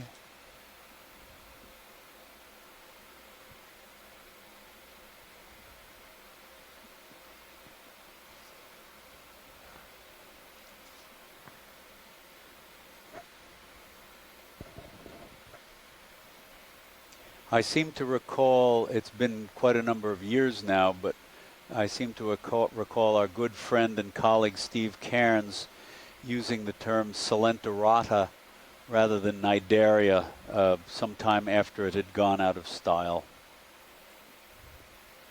And did he get beaten down for that? What? I asked if he got beaten down for that, or if nobody was. Oh, I don't know. I just remember seeing it. You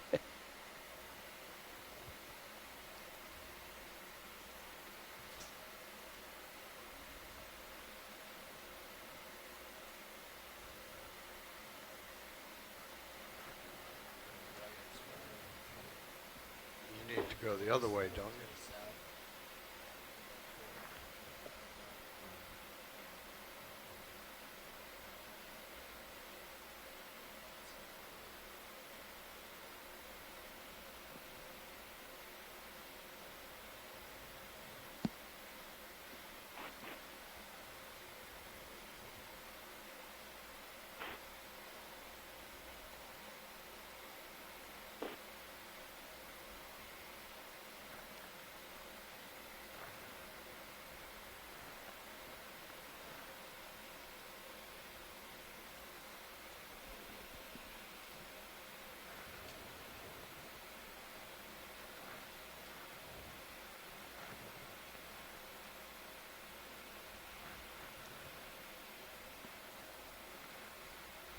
Anything that looks promising is blowing right through.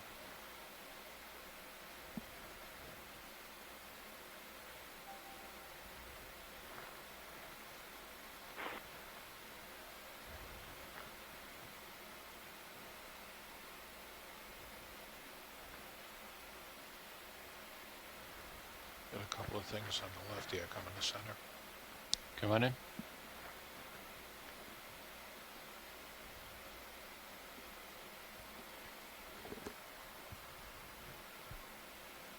Yeah, come on out.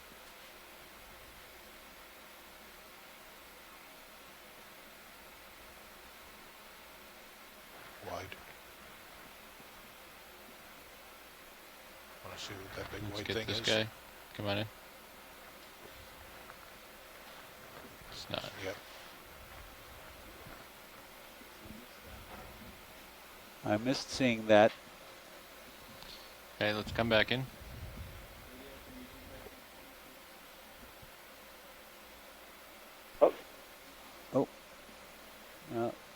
Come on out. Oh, that's nothing. Oh, well. Maybe just discarded stuff. And there's another siphonophore.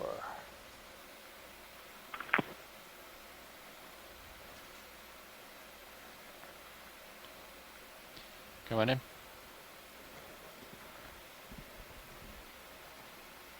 Is it? Or was I wrong? That might be just a mucus strain. Yeah. The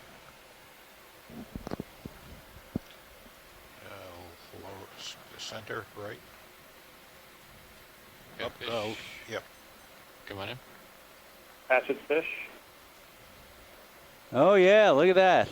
Oh, that's so cool. Run away, run away. RV nav bridge. Are those bright structures? Are those, well, maybe the eye on one side and the other, and then the Dice light Super's organs, up here, yes? and we've decided that we will maintain this heading for the recovery. Big. Okay, great. Great. Could you have Dice Super call me on the phone real quick? Yes. Moving. A fish on a mission.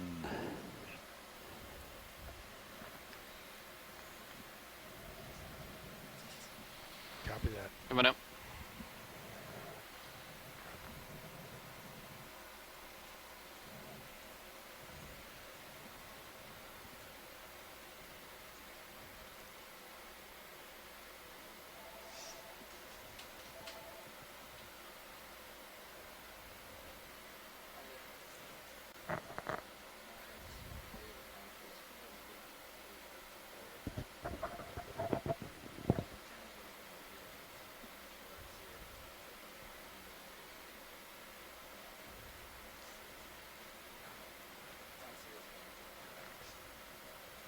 Oh, there's a siphonophore at the center bottom.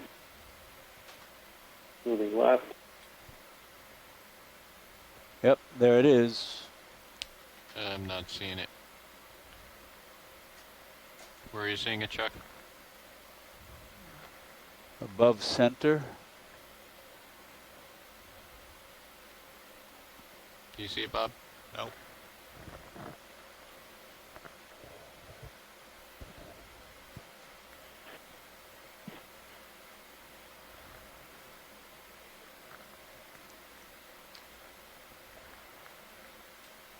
Got something right center, moving to the right. Coming to center. Go ahead in. And that's an Larvacean house with its resident beating its tail. So you can see there's a pair of those fine interior filters, meshes.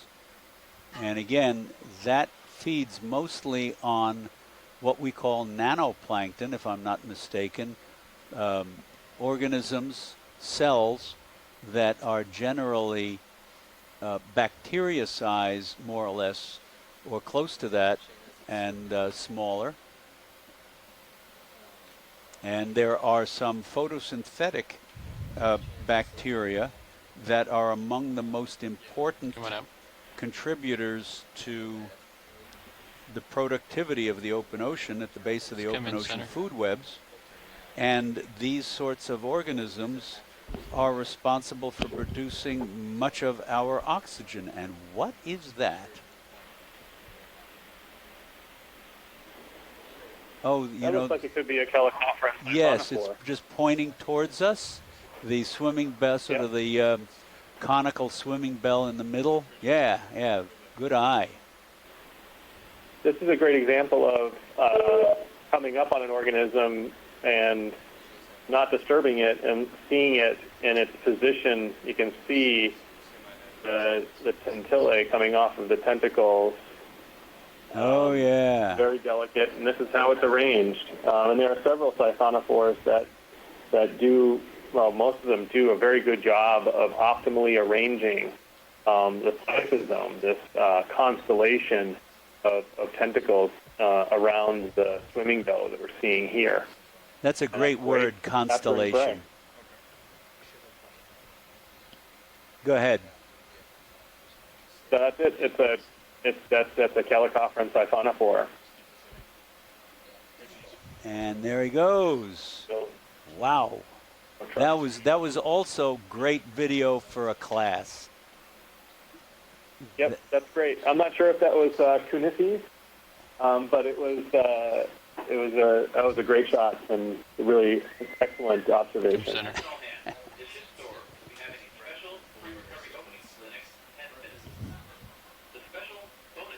Coming out.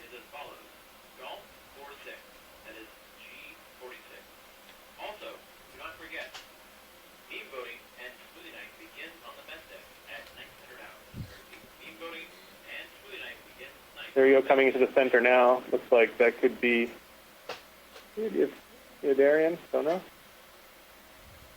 Do you see anything, Bob? That's possible. Yeah, it looks like another night siphonophore there. And what's that little spherical thing in the middle? Come in center. Video, can we zoom? Wow.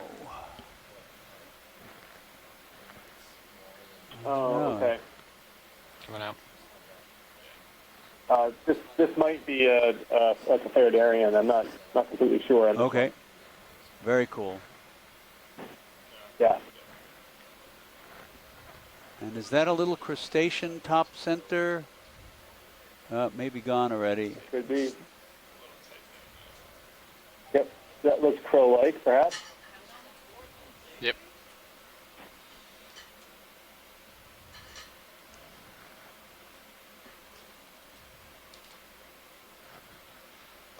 Lower right. Come into center. Right. Come on in.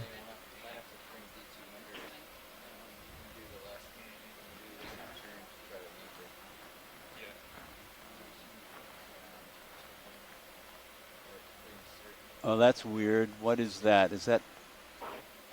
Look at that.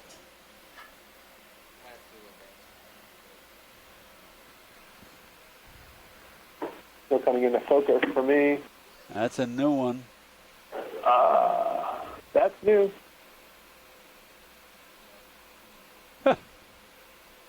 That's really interesting.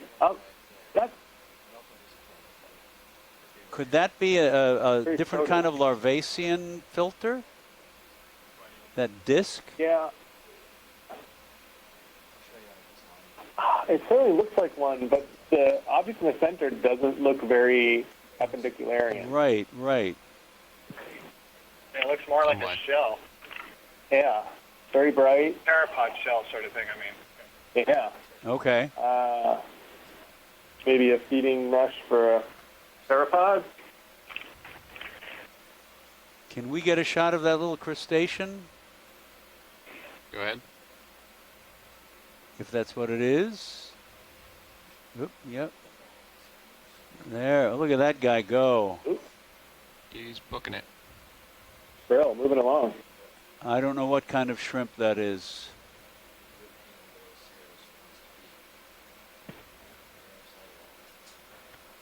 Oop, and gone. You found it, I guess? Yeah, I guess it could be. I'm just not familiar enough. The two antennae look pretty robust. Yeah, I agree. It could be a pelagic isopod. Okay, okay.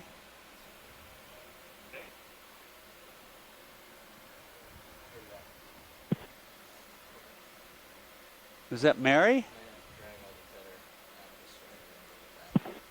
That's me, but you're kind of short on crustaceans. Right, right. Okay.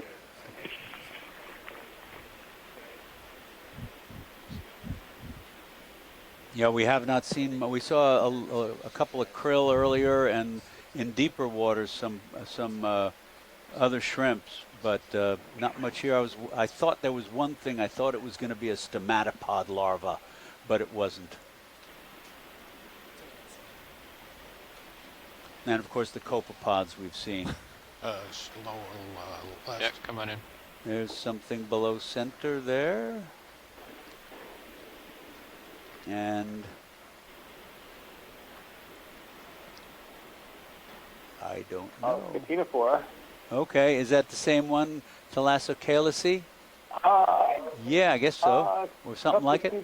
I would say so. Yeah. Yeah. I can't see the bottom of those very clearly, but it certainly looks like Thalassocalyce. Right, and it looks like the comb rows are restricted to like the upper third or less than half of the umbrella. You can see them winking along there. That's cool.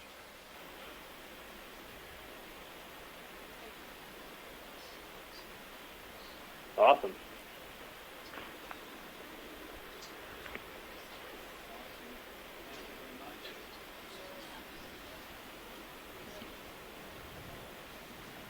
When you're good video.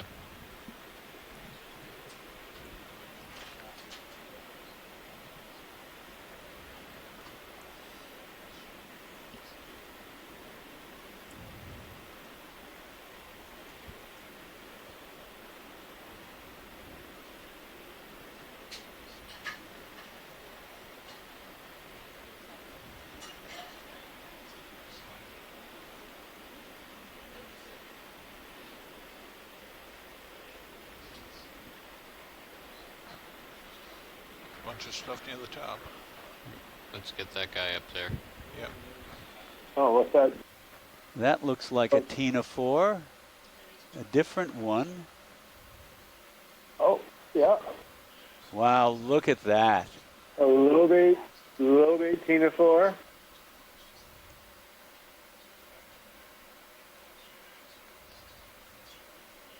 That's gorgeous. Look Wow. at that.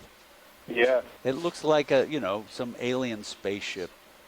It really does. Yeah, it's really amazing. It looks like it's all outer tissue. It's really hard to see any internal structure. Mm-hmm.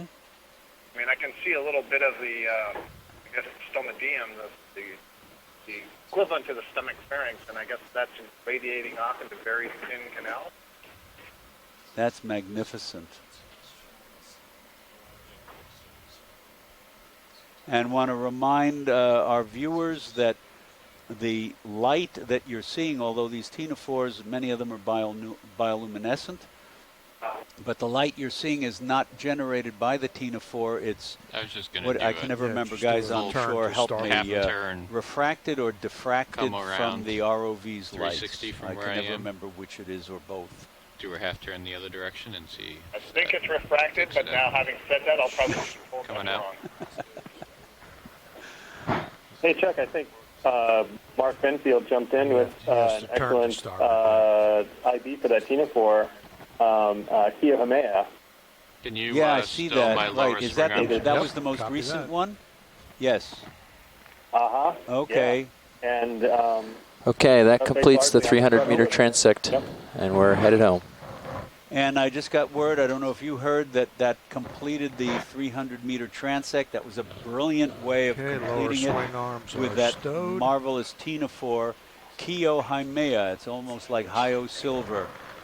Kioyohimea. Just drive under And we Sirius like are this. headed for the Just adjusting. surface. I mean, I So was that gonna- means we're going to have a post-dive call soon. I was going to continue on. So and then if push we out a little bit. could reconvene You don't have to. All right, we can try it at this way. around, let's do 4 minutes from now, which is about 4:15 Central Standard Time. That'll give enough time to go grab a drink and so on. So in 4 minutes, let's chat. Yeah. Okay. And if you are not sticking around for that post-dive call, thank you so much for joining us today. It was a dive filled with lots of beautiful animals. You could follow the loop, Don. Yep. I'm Marvelous. hearing It an was echo, simply which marvelous. Someone might have their phone unmuted. Go ahead, Nav. We are done with our midwater transects, and we are going into tow configuration for recovery. We will be to the 15-minute. This is Mike Ford from the Silver Spring ECC. I just wanted to say thank you, everybody on board the Okeanos, all of our partners around the country and around the world who've been chiming in today, logging, and providing identifications, commentary on what we've been looking at. I think we had a fantastic day of midwater exploration, 8 great transects, and certainly some beautiful animals, as Diva says. So for the Midwater team, thank you very much for the opportunity, and we look forward to once again going through these video sequences. Thanks. And thank you very much. Really appreciated your contributions and your expertise. It was great. Nice to talk with you. Yeah, Don. Yeah, Don't turn. You Jump said turn. follow the Yeah, foot. just the tilt loop. down. Okay. Sorry, I gotta back up now. All right. Well, I'll go back to where I was then. Thought you wanted to keep an eye on that loop. Yeah, I was gonna come under you. Okay. So it's all right. Oh, hold on. Hold All on. right. Okay.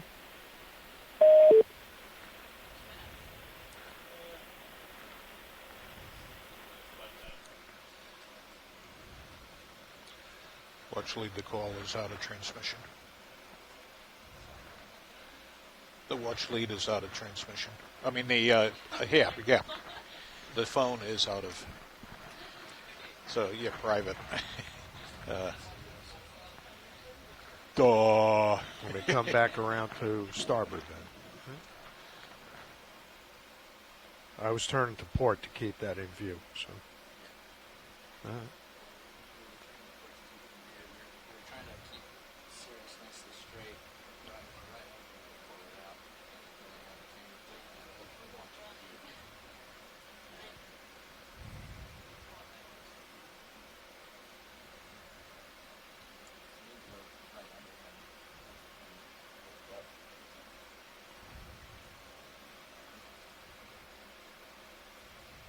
Tilt down, Don.